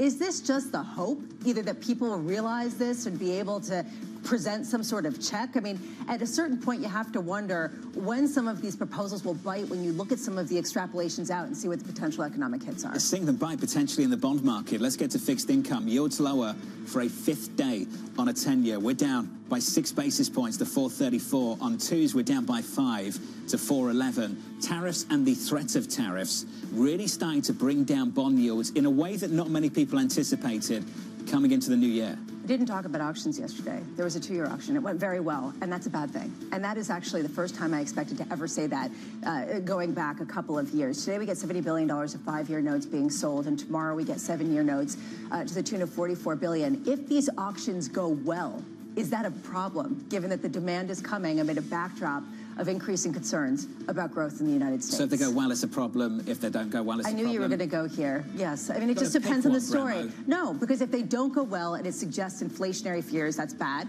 If they go really well because people are worried about potential even breakdown in the growth narrative, that's also not that great. The economic data is important. A little bit later this morning, 10 a.m. Eastern time, we'll get the Conference Board Consumer Confidence. This follows you, Mitch, on Friday, which a lot of people made a big deal about. Consumer confidence down, inflation expectations up. Some people, though, poking some pretty big holes in their survey, including BMO's Ian Lingen, who said the move was almost entirely driven by respondents who identify as Democrats, who see prices rising at an annual rate of 4.4% over the next 5 to 10 years, compared to Republicans, who were looking for 1.3%. The survey's partisanship issue has left many, ourselves included, hesitant to extrapolate too much signal from the spike in long-term inflation expectations. I think a lot of people would agree with that. The flip side is that ISM services came in with a contraction territory for the first time going back to early 2023, and prices paid rose at the fastest pace going back to 2022. Today, you are correct. The Consumer Conference Board information is going to be very important to either ratify or dispute what we got on Friday. Went back over the comments from Steve Cohen from the last couple of days. Really not great at all. Called Doge austerity, called tariffs taxes, said he was the most negative he's been in quite a while. He's speaking of the quiet part out loud. If you talk to a lot of corporate executives, this is what they say in private, but none of them want to face the retaliation of saying it publicly, and so they want to put a positive spin on it. Do you start to see that weigh on their actual decision-making? That is, I think, what you're going to be seeing maybe in the next couple of months, but not yet. It may only last a year or so, but I think it's a period where the best gains have been had. The comments from Steve Cohen there. Down in Miami over the past week or so. Over in the FX market, the euro not doing much, positive by 0.1%. Just to recap, a sneak peek, 104.80 on that currency pair. On our radar this morning, President Trump saying scheduled tariffs against Mexico and Canada are, quote, on time, on schedule. The 25% levies are set to hit products from two nations as soon as next week. That comes March 4th. Then March 12th, you're going to have potentially 25% levy on aluminum and steel. April 1st, then we're going to get that report from USTR, from Commerce, on potentially unfair trade practices from a number of countries. In between all of this, there is a nugget to know as well. Potentially, March 14th, there could be a shutdown of the U.S. government. So there is a lot of uncertainty right now that is coming out of Washington, D.C. And with Trump saying they're going forward, then you have notes like the one from Goldman Sachs this morning saying, what if oil is hit? That could be $170 per household in terms of extra fuel costs. Yeah, increasing by 7 cents in the gallon. Retail gasoline prices, if you get that type of hit. Right now, you're not seeing it bleed through to gasoline prices or to oil, which highlights just how much people are shrugging this off as not realistic, even though it is uncertainty. People keep saying next month, it's next week. It's only a week away. It's all coming up very quickly. That's a week away on Mexico and Canada. The following week, we'll get steel and aluminum reciprocal tariffs in early April. That's all happening very fast. I want to turn to this story. Big sell-off in the last 24 hours. Chinese stocks tumbling, with Alibaba seeing its biggest sell-off since 2022, after President Trump directed CFIUS to limit Chinese investments across key American sectors. The declines threatening a world-beating rally for stocks out of China so far in 25. What you see right now, Jonathan, actually is CFIUS pretty much does this already. But this directive is a clear sign that this administration is going to be looking at it, maybe with even more of a fine-tooth comb than we even saw in the Biden administration. And what they want is investment into allies, not from Chinese companies. And this directive goes through a number of things as well. They also are going to be looking at how Chinese investment comes not just to the United States, but also outbound investment into China. One of the interesting things is ADRs, the ones in the U.S. are selling off, the ones in China are not as much at all. And the divergence between the two has gotten to the widest since 2022. Essentially, people in China, in the mainland, are saying, we've seen this movie before. You guys flee when things get rough. We buy. We believe in this story. Which is going to be right. And I think this is sort of an interesting and new divergence with a nationalistic feel in China and, truly diverging markets. This line in the directive over the weekend from the United States, those companies also raise capital by selling to American investors securities that trade on American and foreign public exchanges. I think that's the line that got our attention. People feeling like maybe you could be under more scrutiny or face more potential losses in the United States, and we've seen this before. It's sort of this push-pull with respect to some of the indexes and some of the exchanges and whether they want to recruit them or they want to push them away. We'll pick up on that story in just a moment. We'll be catching up with Dan Ives of Wedbush to get his thoughts on what's happening in tech. I want to turn to this. The midnight deadline for federal workers to defend their jobs to Elon Musk's Doge team has come and gone. The US government's HR office walking back Musk's ultimatum, Musk doubling down, posting on X, failure to respond a second time will result in termination. And he said this is, of course, subject to the discretion of the president. At one point, President Trump said yesterday maybe you would be semi-fired. Unclear what that means. There's a lot of skepticism on what this all means because some department heads, say you're at the DOJ or the FBI, are telling you do not respond. There is concern for this. Some I've heard had lawyers review their 5 bullet points and then they sent it back. So there's a lot of questioning on whether or not would you actually be fired if you didn't respond, especially if the directive of your agency said there might be some concern either legally or with national intelligence if you were to actually send through your 5 bullet points. The email request was utterly trivial, as the standard for passing the test was to type some words and press send. This is Elon Musk on X. Yet so many failed that even a name test, urged on in some cases by their managers. I speak on TV. That's mine. That's your self-eval? That's my self-eval. Just wanted to let you know. How did that go? It went great. I'm pleased. Words on TV. Do the same thing. It's working out all right. Let's turn to Home Depot. Shares falling in the pre-market trading after the company gave comparable sales guidance below analyst expectations. That stock is lower by 2.2%. Michael Baker of D.A. Davidson has a buy rating on the stock with a price target of $466. Michael joins us now for more. Michael, welcome to the program. Your thoughts on the outlook and how reliable that guidance is? Well, I think like a lot of companies, that they have an incentive to guide conservatively, to guide low. As Walmart called it last week, they called it a starting point. I think we're seeing a little bit of that from Home Depot. They had a very good fourth quarter. You guide a little bit more conservatively, take some numbers down. It helps to set up for beats. I think we'll hear on the call the pace of business throughout the fourth quarter and then early in the first quarter. Some of our data suggests that maybe the end of the quarter wasn't quite as strong, and the start of the fiscal first quarter may also not have been that as strong. In other words, February. So I think maybe we're seeing a little bit of a reaction to that in the guidance. But I think overall that this is about trying to set a conservative and beatable bar and then beat that throughout the year. Michael, as you know, there are plenty of challenges. I think you use the acronym RIFT: rates, inflation, foreign exchange, and tariffs. Laura Cavacina over at RBC had this to say on consumer confidence: the recovery in sentiment that's been underway since the recession-like lows of 22 has been broken. Michael, how do you counter that? What do you look at to say that maybe this story is bottoming? Well, there are a lot of policy rifts out there, as we said. Interestingly, though, we have seen retail sales get a little bit better throughout 2024. 2024 was a below average year for retail sales, but actually a pretty good holiday. So the fourth quarter was the best quarter of the year. That does feel like it paused out a little bit in early 2025. But the consumer is sort of, we would call it mixed. Certainly not as strong as we were during COVID, but recovering in 2024 versus 2023. And we think we'll see a little bit of a recovery in that this year. In fact, again, Home Depot's guidance was a little bit soft, but their fourth quarter was really strong. They comped positively. This was their first positive comp in more than 2 years. So we're seeing a little bit of some early signs of recovery there. Michael, again, I feel like it's paused a little bit in the early part of 2025, though. Michael, are you saying that talking heads like myself are coming out with this narrative that companies are putting forward these negative outlooks like Walmart, maybe even Home Depot, uncertainty around tariffs and policy changes, et cetera, but really they're just sandbagging us and are going to present amazing results later and are trying to just reset the bar a lot lower so that they get more breathing room? Somewhere in between. I wouldn't say they're setting up for amazing results, but I do think that they are, your term, sandbagging. I do think that they're giving, again, what we would term conservative. Again, Walmart, they called it prudent. They called it a starting point. Their January, the third month of their fourth quarter, was the best month of the quarter. So their business was actually pretty solid. But there is this incentive to not get too far over your skis, particularly given all the policy concerns. I do think part of the guidance is we don't know. There is a lot of uncertainty. Business is pretty good right now. Again, Home Depot, best comp in 2+ years, but we don't know exactly how the year is going to play out for a lot of the reasons that we talked about. And so why not give a guidance number that we feel like is certainly doable, if not beatable?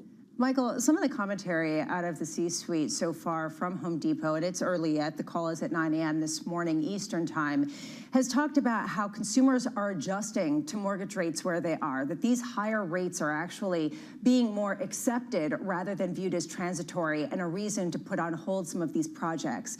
Is this another way of saying that this rate regime is no longer restrictive, that this is essentially just par for the course? It is the new normal in the housing market. Right, it's higher for longer. I think that's exactly right. Existing home sales, the numbers have not been great, and we're still sort of towards the lower end of the channel versus the higher end if you look back historically. But on a year-over-year basis, existing home sales have been up now year-over-year, 4 months in a row. Home prices, which is a big driver of home improvement, have been up 18 months in a row. So the housing market has a long way to go in terms of recovering, but it is not getting worse. It seems to have stabilized, and again, maybe getting a little bit better. This is the time, I think, when you buy these kind of names. Some of the commentary as well, to Lisa's point, expanded upon this. The CFO saying there's an uptick in housing activity and consumers are borrowing against their home equity. If they're borrowing against their home equity, we saw this happen during the pandemic when there was this rush to want to redo your homes. And then consumers have really moved to spending on services and experiences. Are they back to wanting to get back into the redoing their homes and remodeling?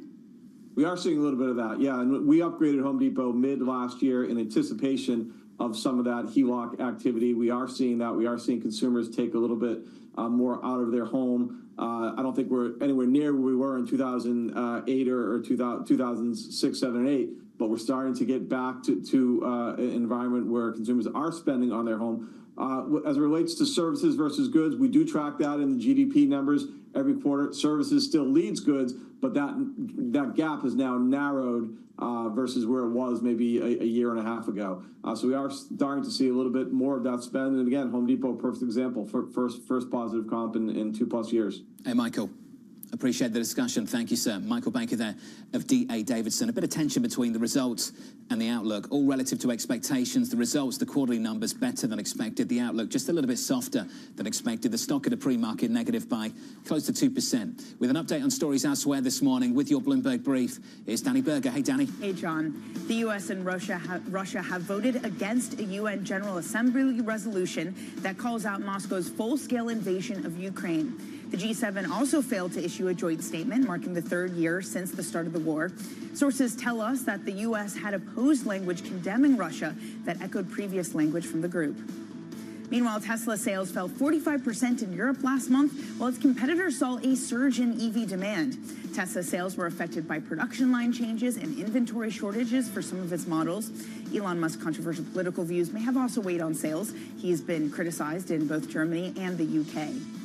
Now, an update on Pope Francis. The Vatican's morning brief said that he slept well all night after reporting late yesterday that he had resumed working from his hospital room. Doctors said that he remains in critical conditions with double pneumonia, but reported a slight improvement in his condition. And that's your brief, John. Danny, thank you. More from Danny in about 30 minutes' time. Up next on the program, high risk for big tech. In the equity market, what is most at risk is really things that are extraordinarily high valuations. It's really the tech sector that is very vulnerable, not because they're not making money. It's just that their valuations are too high. Up next on the program, we'll speak to the tech bull, Dan Ives of Wedbush. In just a moment, live from New York, you're watching Bloomberg Surveillance.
Artificial intelligence. Is artificial intelligence going to enable you and others to say, we have enough information to know exactly what something is going to be worth in terms of insuring it or not? Artificial intelligence is finding its way into our business in a variety of different factors. I think the first piece is getting much better insight into data, which allows us to make better decisions on underwriting.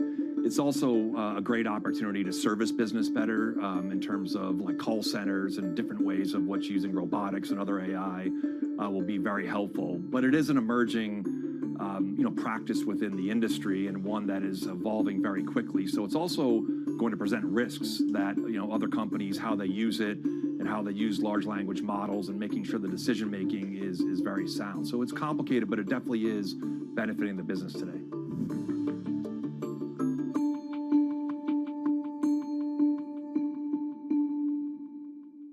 Listen carefully. Can you hear the rhythm in the markets? Not just in the syncopations triggered by inflation, but in the preludes leading to global elections, in the dissonance that moves the Nikkei, and the rising course conducted by AI. There's music in the markets, and if you want to learn to listen for it, we'll show you how. U.S. tech is influencing global markets. Technology is driving business across Europe. Companies in Asia are betting on tech. Bloomberg loves earnings. I know it's like your Super Bowl, right? I can't wait. It's like opening presents in the morning. All right, it will be exciting. Nobody covers earnings like Bloomberg.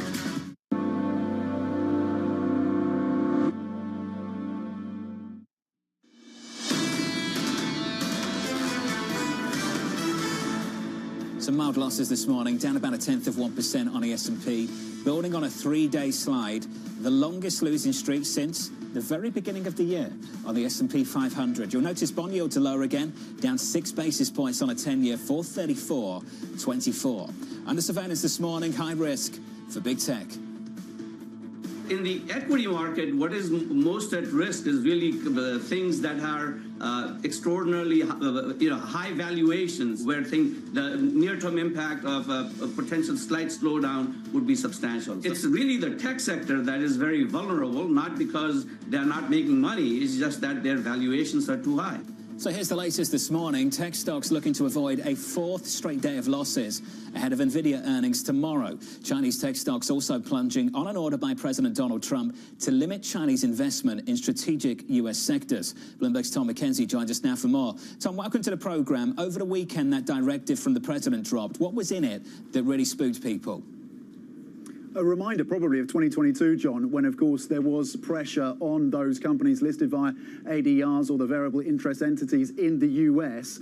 Those Chinese companies like Alibaba, like Baidu, scrutiny around exactly what the numbers are within those businesses. And finally, they came to an agreement. It took a long time. They opened their books, essentially, those companies, in Hong Kong and allowed US officials to look at that data. But China was very reluctant to go that far. The directive that we got yesterday, or at least over the weekend, suggests that is back in the spotlight. It also suggests that investment flows, US investment flows, into some of those Chinese companies, not just tech companies, but energy and farming as well, that is going to come under greater spotlight. And then, of course, the flows into the Chinese market as well. So on a number of fronts under this directive, there's a lot of vulnerability here, you would have thought, for those exposed to these Chinese names, particularly those with dual-use technology. Tom McKenzie, out of London. Some big moves in the last 24 hours in Chinese stocks. Alibaba down 10%. The Nasdaq Golden Dragon Index down by 5%. Dan Ives of Wedbush joins us now to extend the conversation. Dan, Baba down and down hard. Are the ADRs out of China listed in the United States? How investable are they? I think look, Lisa hit it. I think Baba oversold here. I mean, look, there's going to be some fear factor, but when it comes to cloud, when it comes to who's going to be the winner in AI in China, I think names like Alibaba, those are names that you own here. I think Bar's going to be a little worse than the bite here. I think that's actually the best reaction that we're seeing in China in terms of some of these names. There are two different things, though, Dan. The idea of buying in China if you are in mainland China versus buying the ADRs in the U.S. at a time where there is increasing focus on whether some of these companies should be raising money in the United States. Do you think that there will be an increasing divide between the depository receipts and what we see in mainland China or Hong Kong?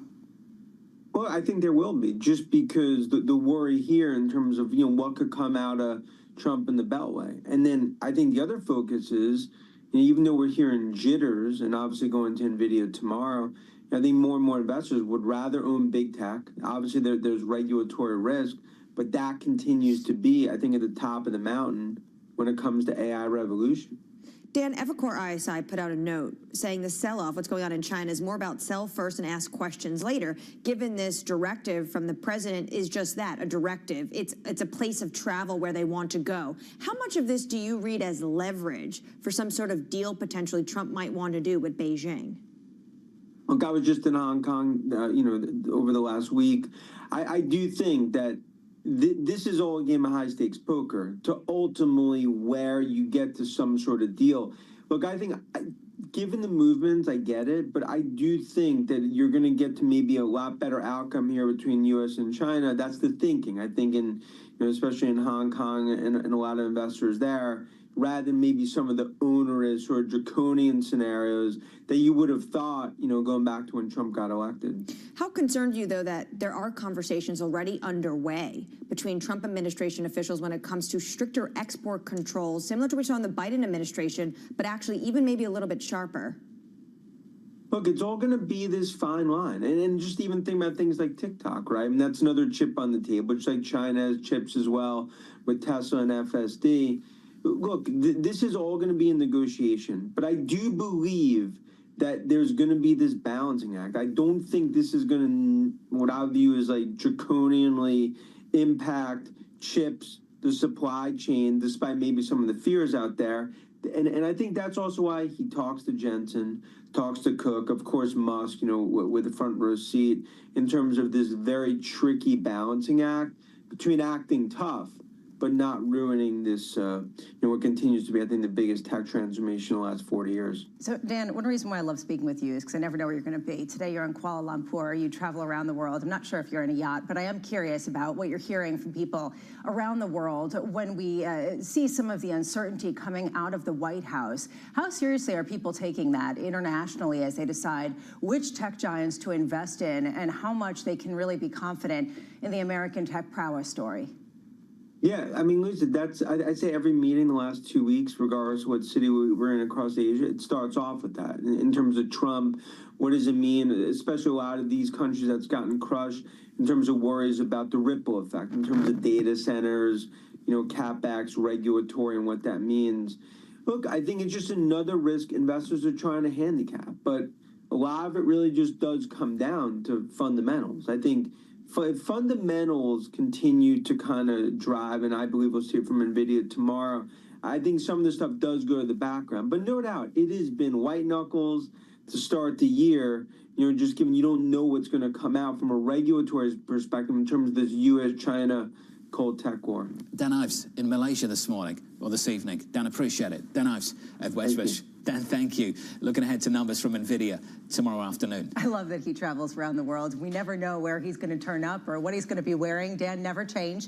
I do think that kind of view really highlights, though, the scuttlebutt on the ground, an international story in terms of U.S. investments. Again, people still confident about the growth story, but uncertainty creeping in. And it goes back to the theme that we keep talking about, which is how long can that uncertainty drag on before it has a material effect on business decisions? Over in China, we saw a big pickup in Chinese equities, Chinese tech specifically. Big challenge to that in the last 24 hours. How much was news over the weekend in that directive for someone that follows the politics much closely than others? Well, when you think of things like CFIUS, it already is doing that. That is the whole point of CFIUS, to make sure adversaries don't have a foothold in the United States. Now, is Trump trying to make it maybe more of a muscular CFIUS? Maybe. But I think this just shows a little bit of a direction of travel, but also it could be a negotiating tool, because right now, he says he wants to do some deal with Xi Jinping. It's certainly spooked US-based investors investing in some of those names, that's for sure. Up next on the program, we'll catch up with Mike Wilson of Morgan Stanley, Sarah Bianchi of Evercore,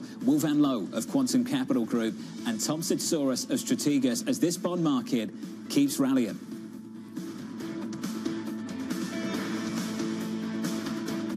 In case you missed it, on Bloomberg Open Interest. 11 years ago, I bought a Bitcoin on this set. It was $800. Yeah, $800, but I spent the Bitcoin on beer and groceries and gas and video games. And I wish I had kept it. I wish I would buy a Harley today if I had. Yeah, but you probably wouldn't be a TV anchor, and you probably wouldn't still be on this True. set. And what a joy that is. I'd be my feet in the sand and the beer in my hand. Don't miss the next Open Interest.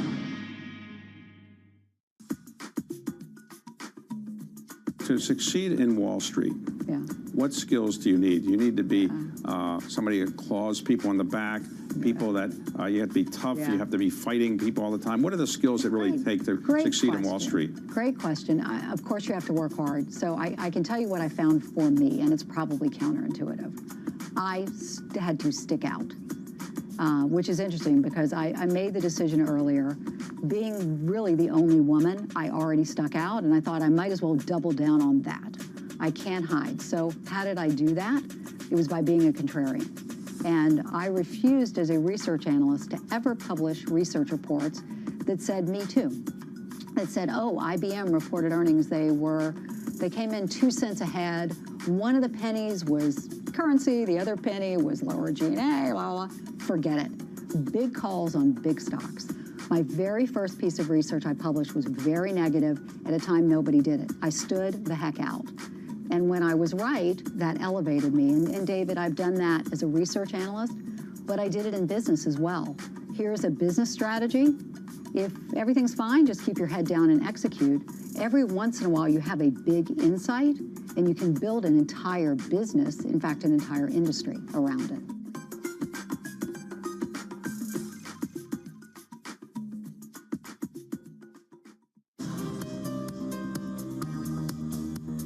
It's the countdown to the market open as we bring you the first trades across Europe. We'll debate the most important stories and what will drive the big investment decisions throughout the morning. I'm Guy Johnson. I'm Kriti Gupta. And I'm Anna Edwards. Join us every weekday morning for the opening trade, live at 7 a.m. here in London. Only on Bloomberg. Context changes everything. Good morning. This is Bloomberg Surveillance. Welcome back to the opening trade. This is Bloomberg Technology. This is the Asia Trade. This is Wall Street Week. Welcome to Balance of Power. This is Bloomberg Television. David Weston. Join me for the next generation of Wall Street Week, telling stories of capitalism from business, markets, economics, tech, and climate. Each week, we'll go on the road for a look at what lies behind the headlines of today and what will likely be the headlines tomorrow. Above all else, it's a mission. Done nothing but grow immensely. To me, that's an extraordinary sign. We can be the change that we want to see. Watch the all-new Wall Street Week. More than what you need to know, it's what you need to think about.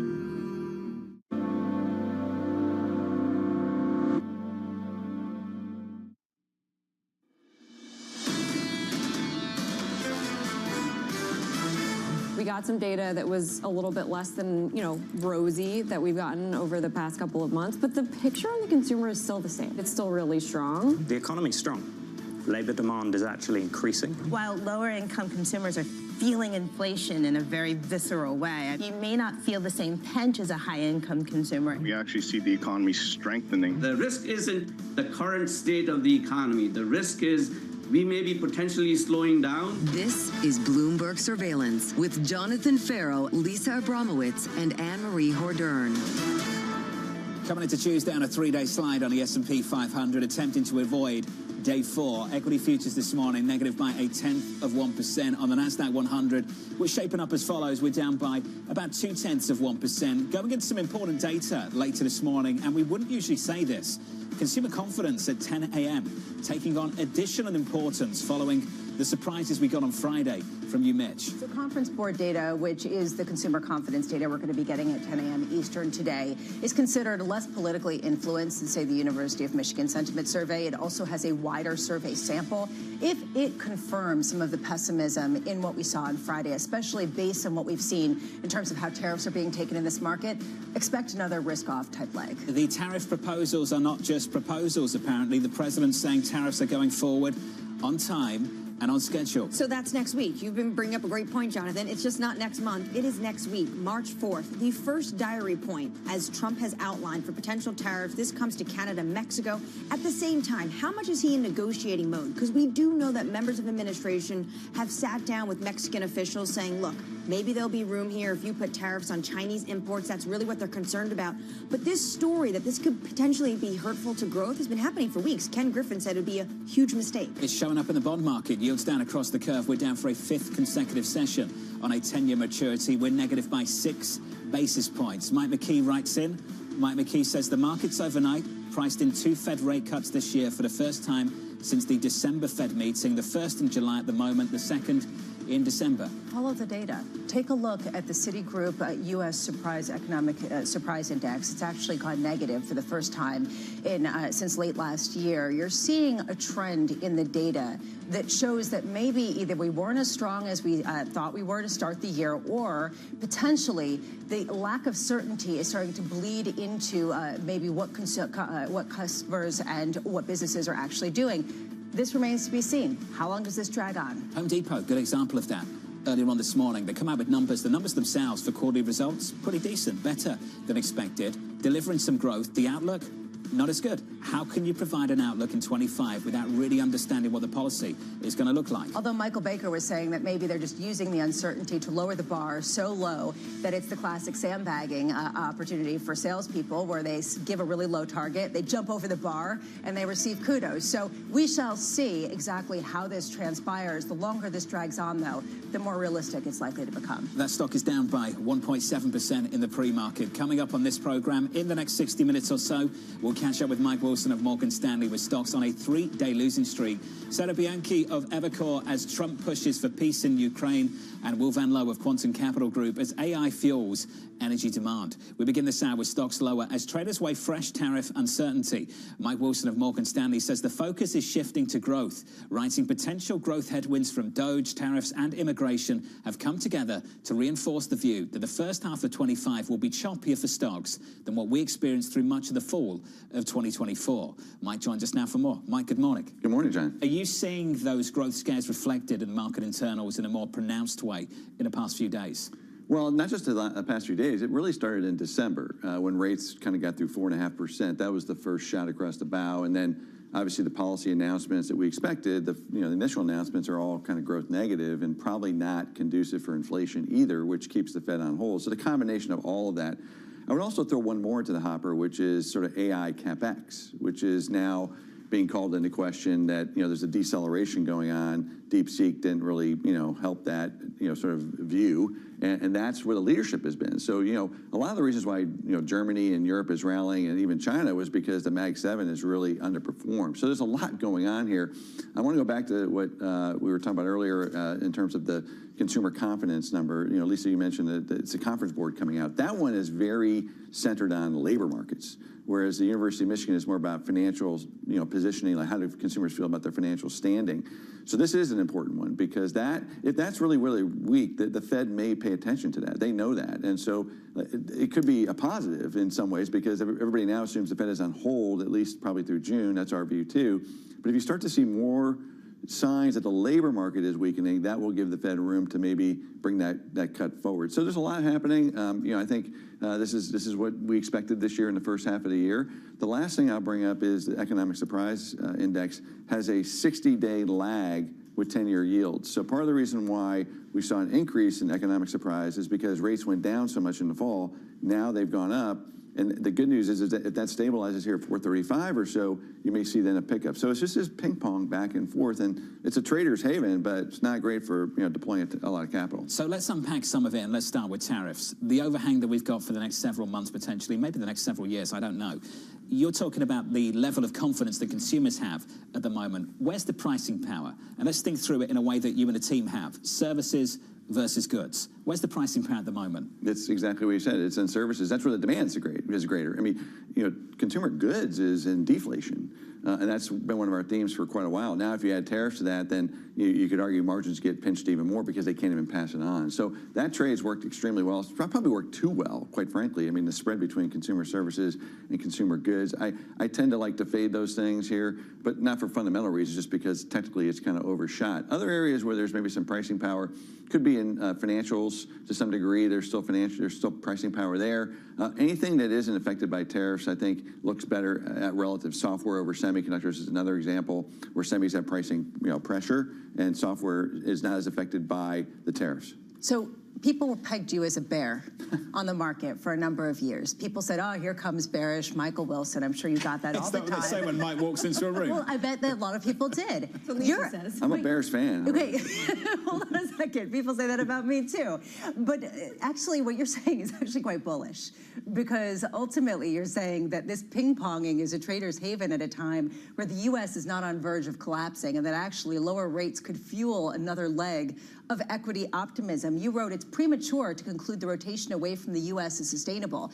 Do you think that we're set up for another leg higher on the expectation that maybe the Fed's going to cut into potential weakness? Yeah, the way we view it right now is that the index is not exciting. Okay, we said 6,100 almost 3 months ago. By the way, we called 6,100 when people were bearish, so we're not always bearish, just to clarify that for folks. But 6,100 has been a really formidable level. So index is not interesting to me right here. It's kind of stuck. But there's plenty of stuff to do under the surface. I mean, that's our job. There's always something that's bullish, and there's usually something that's bearish.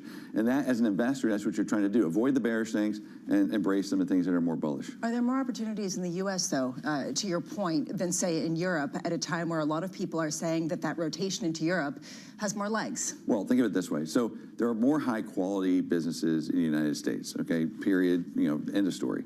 And that's what's working. So the quality factor is continuing to carry the day. So if you look at the concentration risk in the U.S., people go, oh, my God, there's 5 stocks that are like 35%. If you go to Germany, it's like 3. In Asia, it's even worse. You look at the mid-cap index in Germany, okay, it looks worse than the Russell 2000 on a relative basis. So it's just the same story everywhere. And what we've been very consistent about is, in this environment where there's uncertainty, rates are probably still a little too high for the average business. The market's paying up for quality. And so in that sense, yes, there are more high-quality companies in the U.S. than there are outside of the U.S., so there's more opportunity, but then there's valuation. And so that's what we've adjusted in the last 3 or 4 months, is that the U.S. just got a little too rich relative. Now I would argue that relative valuation is probably where it should be. And so it's back to stock picking, it's back to factor selection. You said American exceptionalism in your note has been one of the driving conversations you've had with clients. But what you're saying here right now doesn't sound like investors are falling out of love with America. They're just falling a little bit more in love with Europe. Well, they're falling a little bit out of love with the leadership at the moment, which, in other words, they got tired. We had an incredible performance into basically end of November last year. We kind of hit some targets, and then, of course, this deceleration in some of the numbers. One thing you mentioned, economic surprise factors have rolled over. Boy, earnings revision breadth has rolled over even harder. But it's getting to a point now where it's so extreme. So here's the 2 options I think we have. We could come into March. The numbers have been sandbagged. By the way, seasonally, that's what companies do. They sandbag the most in January because it's the beginning of the year. We wrote about that in December, like, look out for the sandbag, okay? Here it comes. But now the numbers have been reduced. So we could go into March and maybe we start to hear that maybe things aren't as bad. I suspect that the U.S. companies will sound better, relatively speaking. Are you saying just ignore the guidance? That when people come out and they say uncertainty, ooh, numbers look bad, just ignore, fade whatever move comes on the heels of that? I wouldn't say that. I would say that numbers are managed, okay? I mean, the companies are very good at managing numbers quarter to quarter. They're not as good as predicting the full 12 months. No different than the rest of us, right? It's easier to see 3 months than it is to see 12 months. So I think they're doing what they should be. They're being prudent about saying, we don't really know here. By the way, don't forget, rates and dollar were stronger going into the end of the year, which affected fourth quarter numbers. Fourth quarter had already been done. They manage those. So they had to just lower the bar just for those 2 items. Now add in tariffs, add in uncertainty around the world, and why not lower the bar? They didn't get punished that hard, for crying out loud. The stock goes down 2, 3, 4%. It's like, okay, fine, we're up 40 over last year. That's good management of your earnings guidance. Well, how much do you think earnings are going to be affected by tariffs? You're talking about March. As Jonathan keeps pointing out, that's next week. That's right. So we did some math on this, and it all assumes how long they stay on. So if you assume that the 25% tariffs stay on Canada and Mexico and the 10% tariffs stay on China through this year and into 2026, we think it's about a 5 to 7% hit.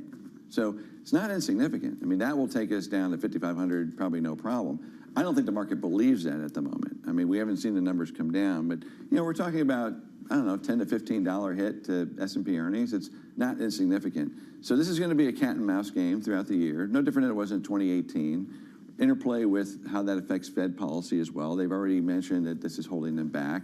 So, we're dealing with it. And one last thing I just want to mention on this, I think people assume that President Trump is very focused on, he's not going to let the stock market go down. I have no idea, but he hasn't been talking that way this time.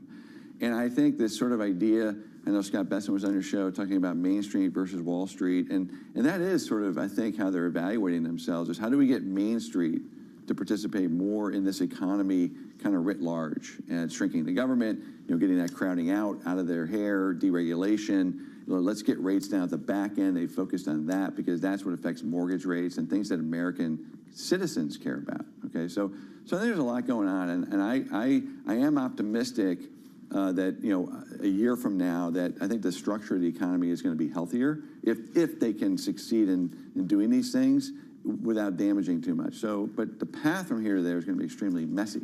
Mike, just quickly, Michael Hartnett spoke to some of those issues that you've just brought up. He said the stock market is still the president's traffic light. Are you suggesting that that's not the case anymore, or just suggesting that the equity market has to fall a heck of a lot more than it has already?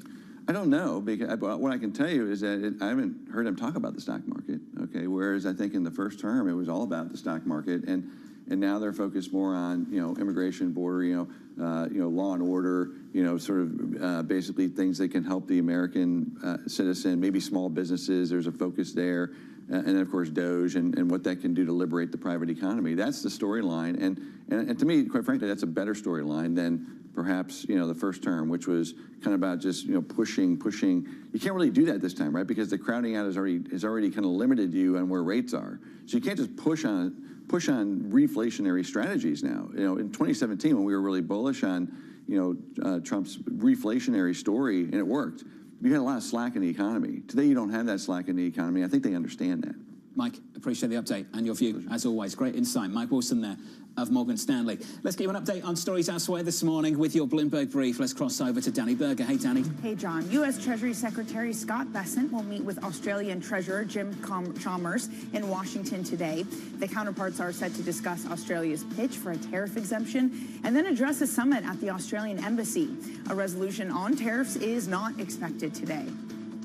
Eli Lilly cutting the price of some of its obesity drugs to combat cheaper copycat versions. The company said in a statement that it's reducing the cost for its 2.5 milligram and 5 milligram Zepbound vials to $349 and $499 a month, respectively. It's a cut of about $50. Eli Lilly is also making higher dose vials available for just under $500 a month. Bitcoin dropped below $90,000 today for the first time since November, following the post-election rally. The drop comes after tariffs and wider geopolitical uncertainty weigh on the broader markets. That alongside with some industry-specific setbacks, like the biggest ever crypto hack and a meme coin scandal involving Argentinian President Javier Milei. And that's your brief, John. Danny, thank you. More from Danny in about 30 minutes' time. Up next on the program, negotiating peace in Ukraine. We're working on deals right now, transactions right now, and in particular, the big one is to get the war stopped, whether it's ceasefire or direct to an agreement. A conversation up next with Sarah Bianchi of Evercore from New York City. This is Bloomberg.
Politics to the world of business. Joe Matthew and Kaylee Lines deliver news, insight, and analysis live 2 times a day, every trading day. Balance of Power at 1 and 5 Eastern, only on Bloomberg.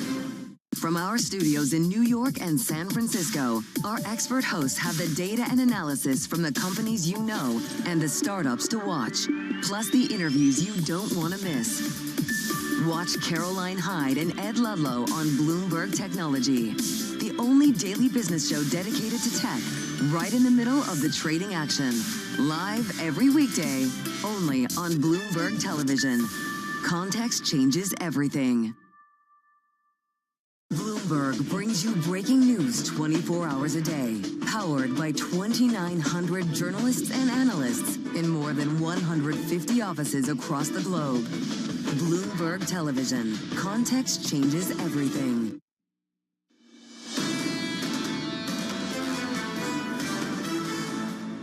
This bond move, another leg lower for 10-year government bond yields. We're down by 7 basis points now. The 10-year 432, 51, building on 6 weeks of gains for 10-year Treasuries. Yields lower across the last 6 weeks, and it could be week 7. And this comes as there is evidence in disinflation. We're going to get that core PCE reading on Friday that's expected to come in at a 7-month low at the same time that really these tariff threats are starting to become more growth concerns than they are inflation. Under surveillance this morning, let's talk about foreign policy, negotiating peace in Ukraine. I will be meeting with President Zelensky. In fact, he may come in this week or next week to sign the agreement, and which would be nice. I'd love to meet him. Would meet at the Oval Office. It'll be a deal with rare earths and various other things. We're working on deals right now, transactions right now, and in particular, the big one is to get the war stopped, whether it's ceasefire or direct to an agreement. So here's the latest this morning. President Trump reiterating calls for an end to the war in Ukraine while meeting with France's President Emmanuel Macron at the White House. Joining us now to discuss is Bloomberg's Tyler Kendall. Tyler, those two doing a great job of showing that you can still be friends when you disagree with each other. Did we make any progress whatsoever yesterday? Right, John. The French president repeatedly calling this meeting a turning point, although it is evident that big risks still remain. Macron suggested that Europe is looking into some sort of framework to get peacekeepers on the ground in Ukraine, but suggested that the U.S. should underwrite it in some way in order to lend credibility. I actually spoke to one foreign policy expert who echoed that sentiment, said it's difficult to see sustained peace without some sort of U.S. deterrence, but noticeably left out of these conversations and the headlines are any such guarantees from this White House. Instead, we're really seeing administration officials and President Trump push ahead with this economic cooperation agreement when it comes to critical minerals. And we've seen administration officials instead say that those security guarantees would rather be implicit, considering that the U.S. might have a vested economic interest in the future of the country. John, President Trump has repeatedly said that that deal is critical in order for the U.S. to get back on its investment. But we should note that Ukrainian President Zelensky has repeatedly asserted that the conditions for that aid was negotiated under the last administration and doesn't amount to any sort of debt. Tyler Kendall from the nation's capital down in Washington, D.C. Tyler, thank you. Joining us now to build on that conversation, Sarah Bianchi of Evercore. Sarah, the sitting president taking a very different approach to the situation in Ukraine. Some people suggesting that this is designed to shock the Europeans into action. Do you agree with that? Oh, well, it certainly has had that impact.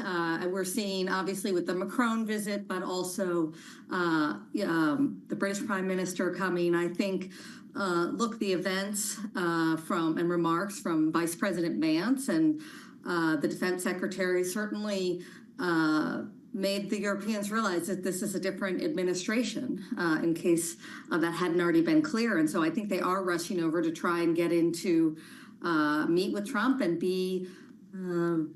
get into this sort of transactional aspect of the way he does business and making sure they're part of that conversation. Sarah, under the Biden administration, there was this conventional thinking, they said the intelligence supported it, that there was no way Putin wanted to come to the negotiating table.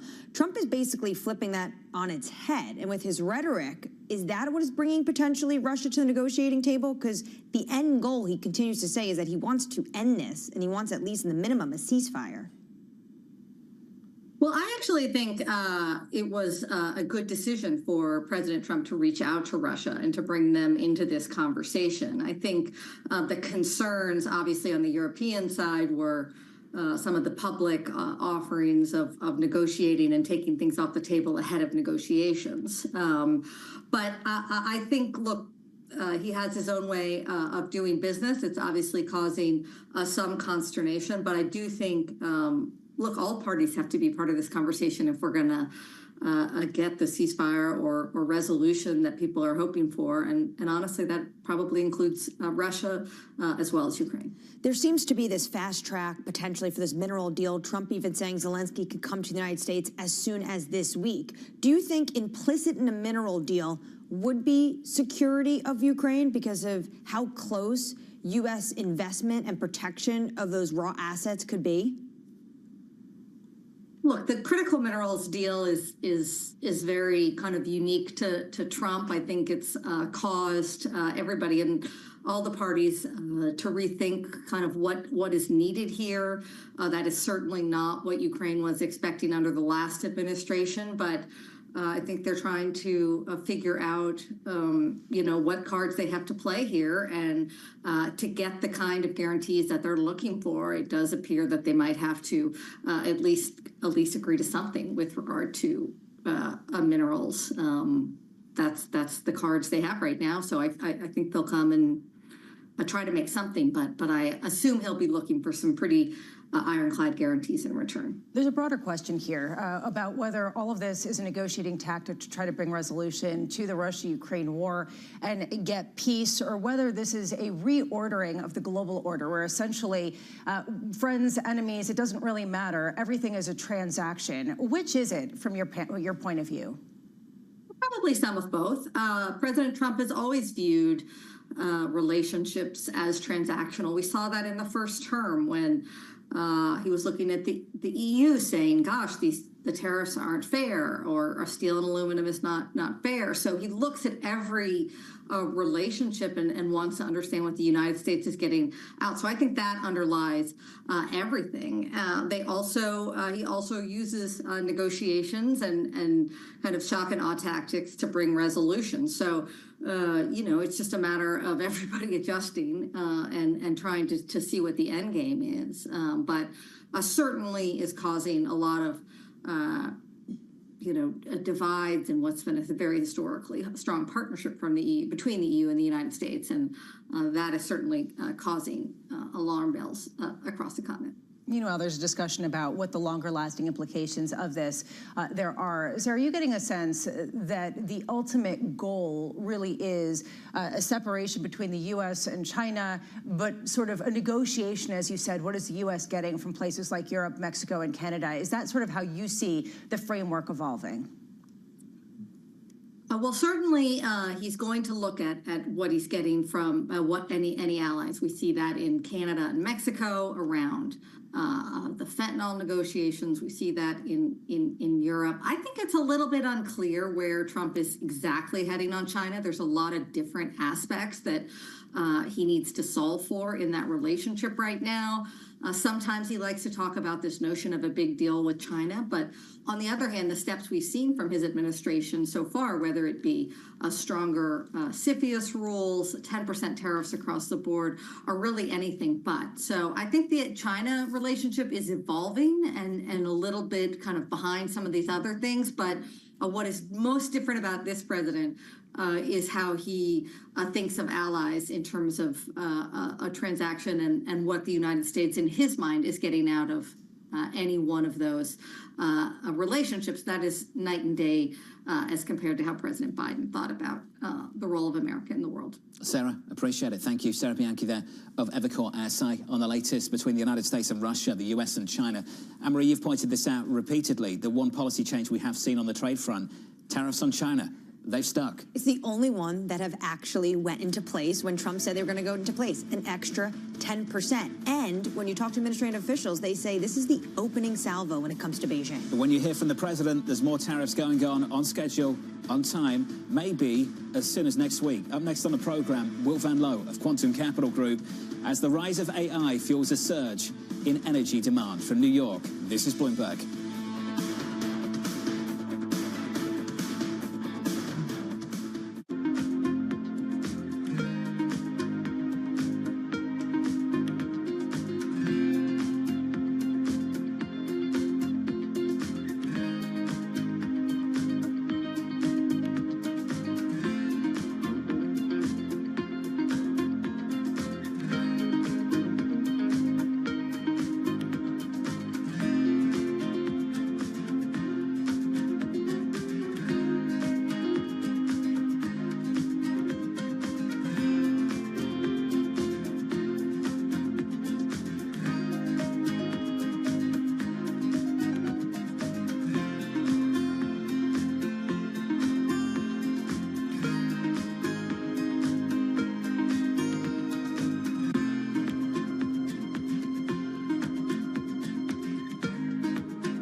countdown is on. Everything you need to get the edge at the end of the market day.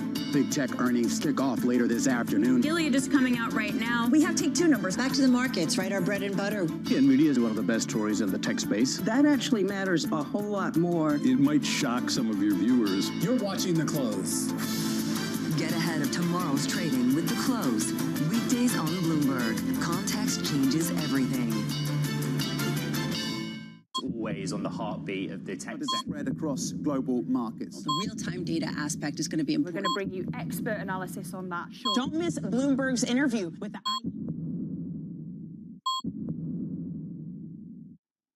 It's a multi-trillion-dollar industry. We'll show you what's happening in ETFs like no one else. ETF IQ, only on Bloomberg.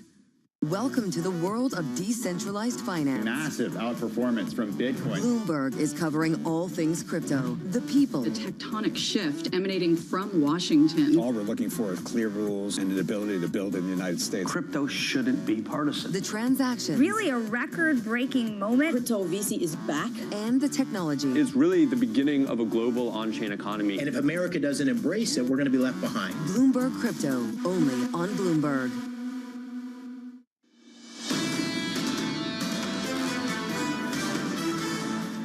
Three-day slide on the S&P 500, attempting to avoid day 4. Equity futures just about unchanged and turning positive in the last couple of moments. We're down just 0.1% on the Nasdaq 100.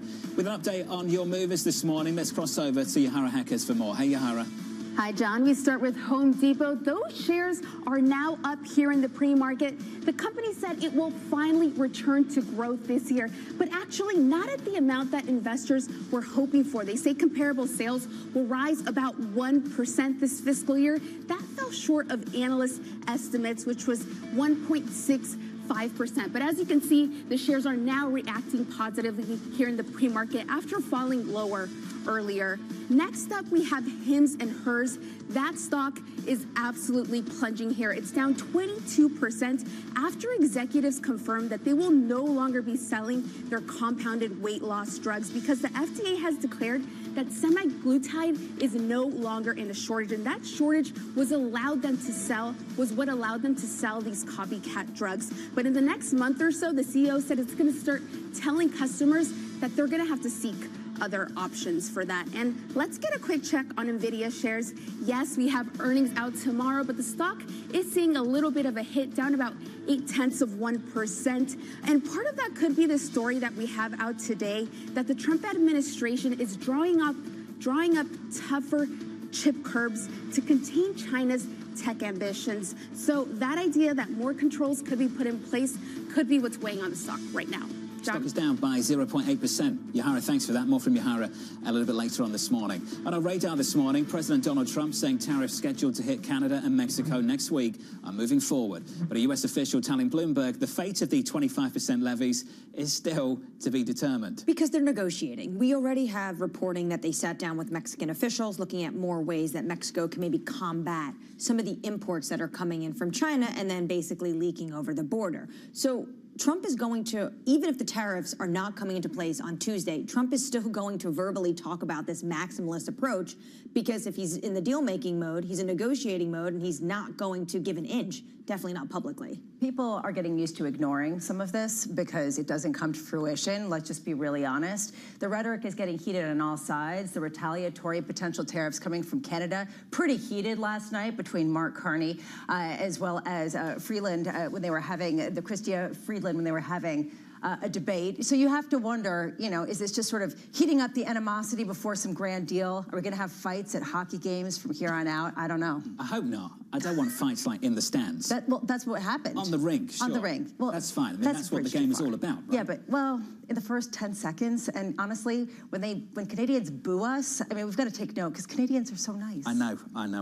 Mike Wilson of Morgan Stanley was with us earlier, and Mike, I think, framed things really well. And the way to think about this maybe is that we could have a lot of government at the border and a lot less government within the United States of America. At the border, immigration, tariffs. Within the United States, lots of cuts to regulation, cuts to spending. The issue with that is that you have to take some pain up front. to really get into the dynamism you could see further down the road, 4 or 5 years out, and it could go beyond his second term, to be honest with you. This is a grand vision. How much pain they're willing to tolerate is the interesting piece of this here, and I think it's only just started in the equity market, and I think we keep saying, and we're right to say this, we're only a few percentage points away from all-time highs in the equity market. This is not some big gap lower on the S&P 500, but if they're serious about this, you will have to take some pain to get those gains further down the road. Serious about this, we need to define that, and I think you're absolutely right. If it's cutting the deficit, yes, we're on a fiscally unsustainable path.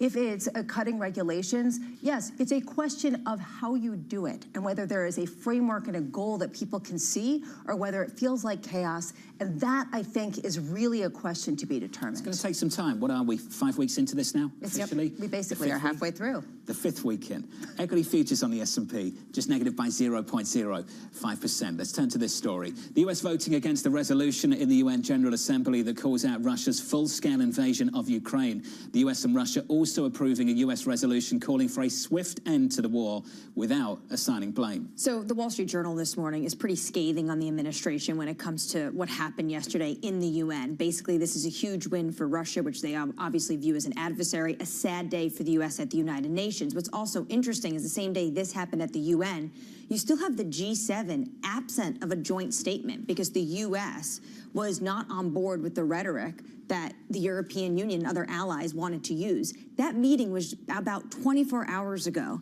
and the G7, it's pretty remarkable, on the 3rd anniversary of this war, they're unable to issue a joint statement. So the UK, Starmer's coming over, right? Starmer's coming Prime over. Minister. The idea that maybe this shocks the Europeans into action, we could see some headlines later on today from the United Kingdom pushing for more defense spending. This is exactly what the president wants. And we've also already saw it from Germany. They're talking about how much money, and that's why you saw moves in the bond market, how much money they want to potentially move on defense, because Trump is saying, you have no choice. We are not going to do it anymore. This is a realignment, not just for trade, but also defense. He talked about this in Trump 1.0, and he's hitting them hard again when it comes to NATO defense spending towards their GDP. The British Prime Minister speaking right now on defense in Parliament, saying NATO can trust the UK to put collective security first. Yeah, this is essentially exactly what you're saying.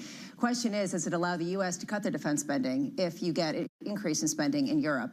And is that sort of the bet that we're seeing with respect to some of the moves made on the Defense Department? Look out for the headlines from Sir Keir Starmer, the Prime Minister, throughout this morning. We'll bring them to you. Let's turn to this story. The latest from Tesla, sales falling 45% in Europe last month. The slump coming as the company changes over production lines for the Model Y and contends with Elon Musk's increasing involvement in politics. EV sales surging 37% in the region for the overall industry. This is something we've been talking about. How much does what his political involvement has looked like in the U.S. become a liability for his company? On a broader level, I wonder if that will impact U.S. sales more broadly, or if this is incredibly targeted to specific people and specific companies, which so far it has. YouGov conducted polls in Germany and the UK in mid-January, and they found that Musk was viewed unfavorably, and his meddling in the country's politics was unwelcome.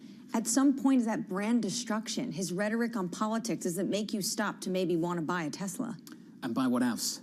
A very expensive German car instead. Mercedes, BMW, Peugeot.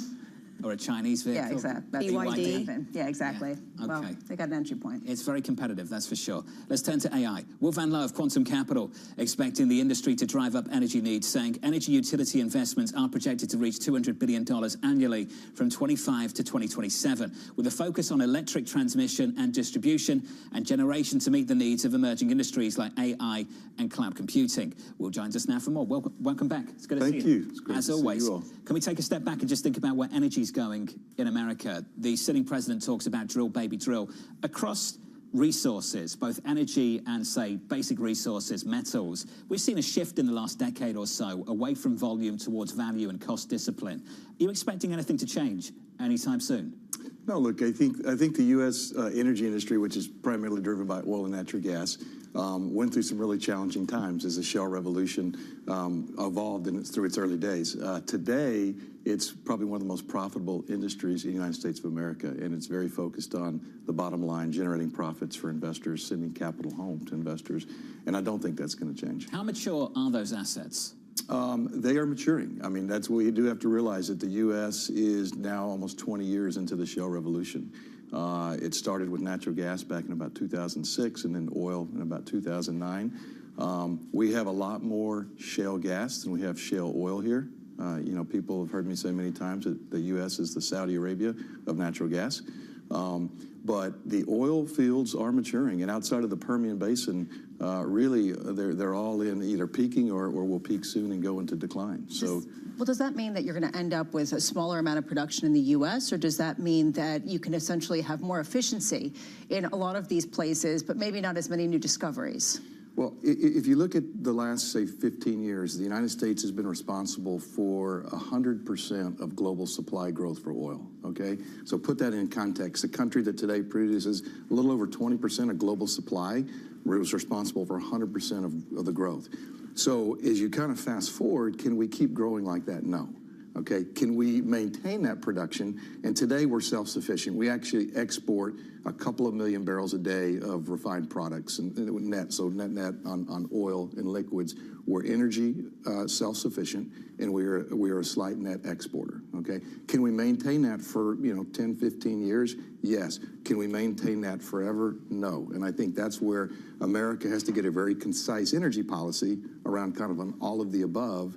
Because we've got this window, this wonderful gift, quite frankly, that the shale industry gave the United States, which is we went from being the largest importer of energy in the world to the largest exporter and in energy self-sufficiency for a period of time. And so that's a window, though, that won't last forever. Do you have a clear sense of what the energy policy is from this president other than just produce more? Yeah, I think he's been very clear about kind of, I'd say, 4 primary objectives. One is obviously to produce more oil and gas and allow the build-out of the infrastructure, the pipeline systems, LNG export terminals, things like that, to facilitate the growth of oil and gas and get it to where it needs to go. He's also very focused on reforming, allowing things to get built. You know, a lot of people say build, baby, build, not drill, baby, drill. And I think that is very much the theme. You know, there's a tremendous amount of power infrastructure we have to build, transmission lines, grid upgrades.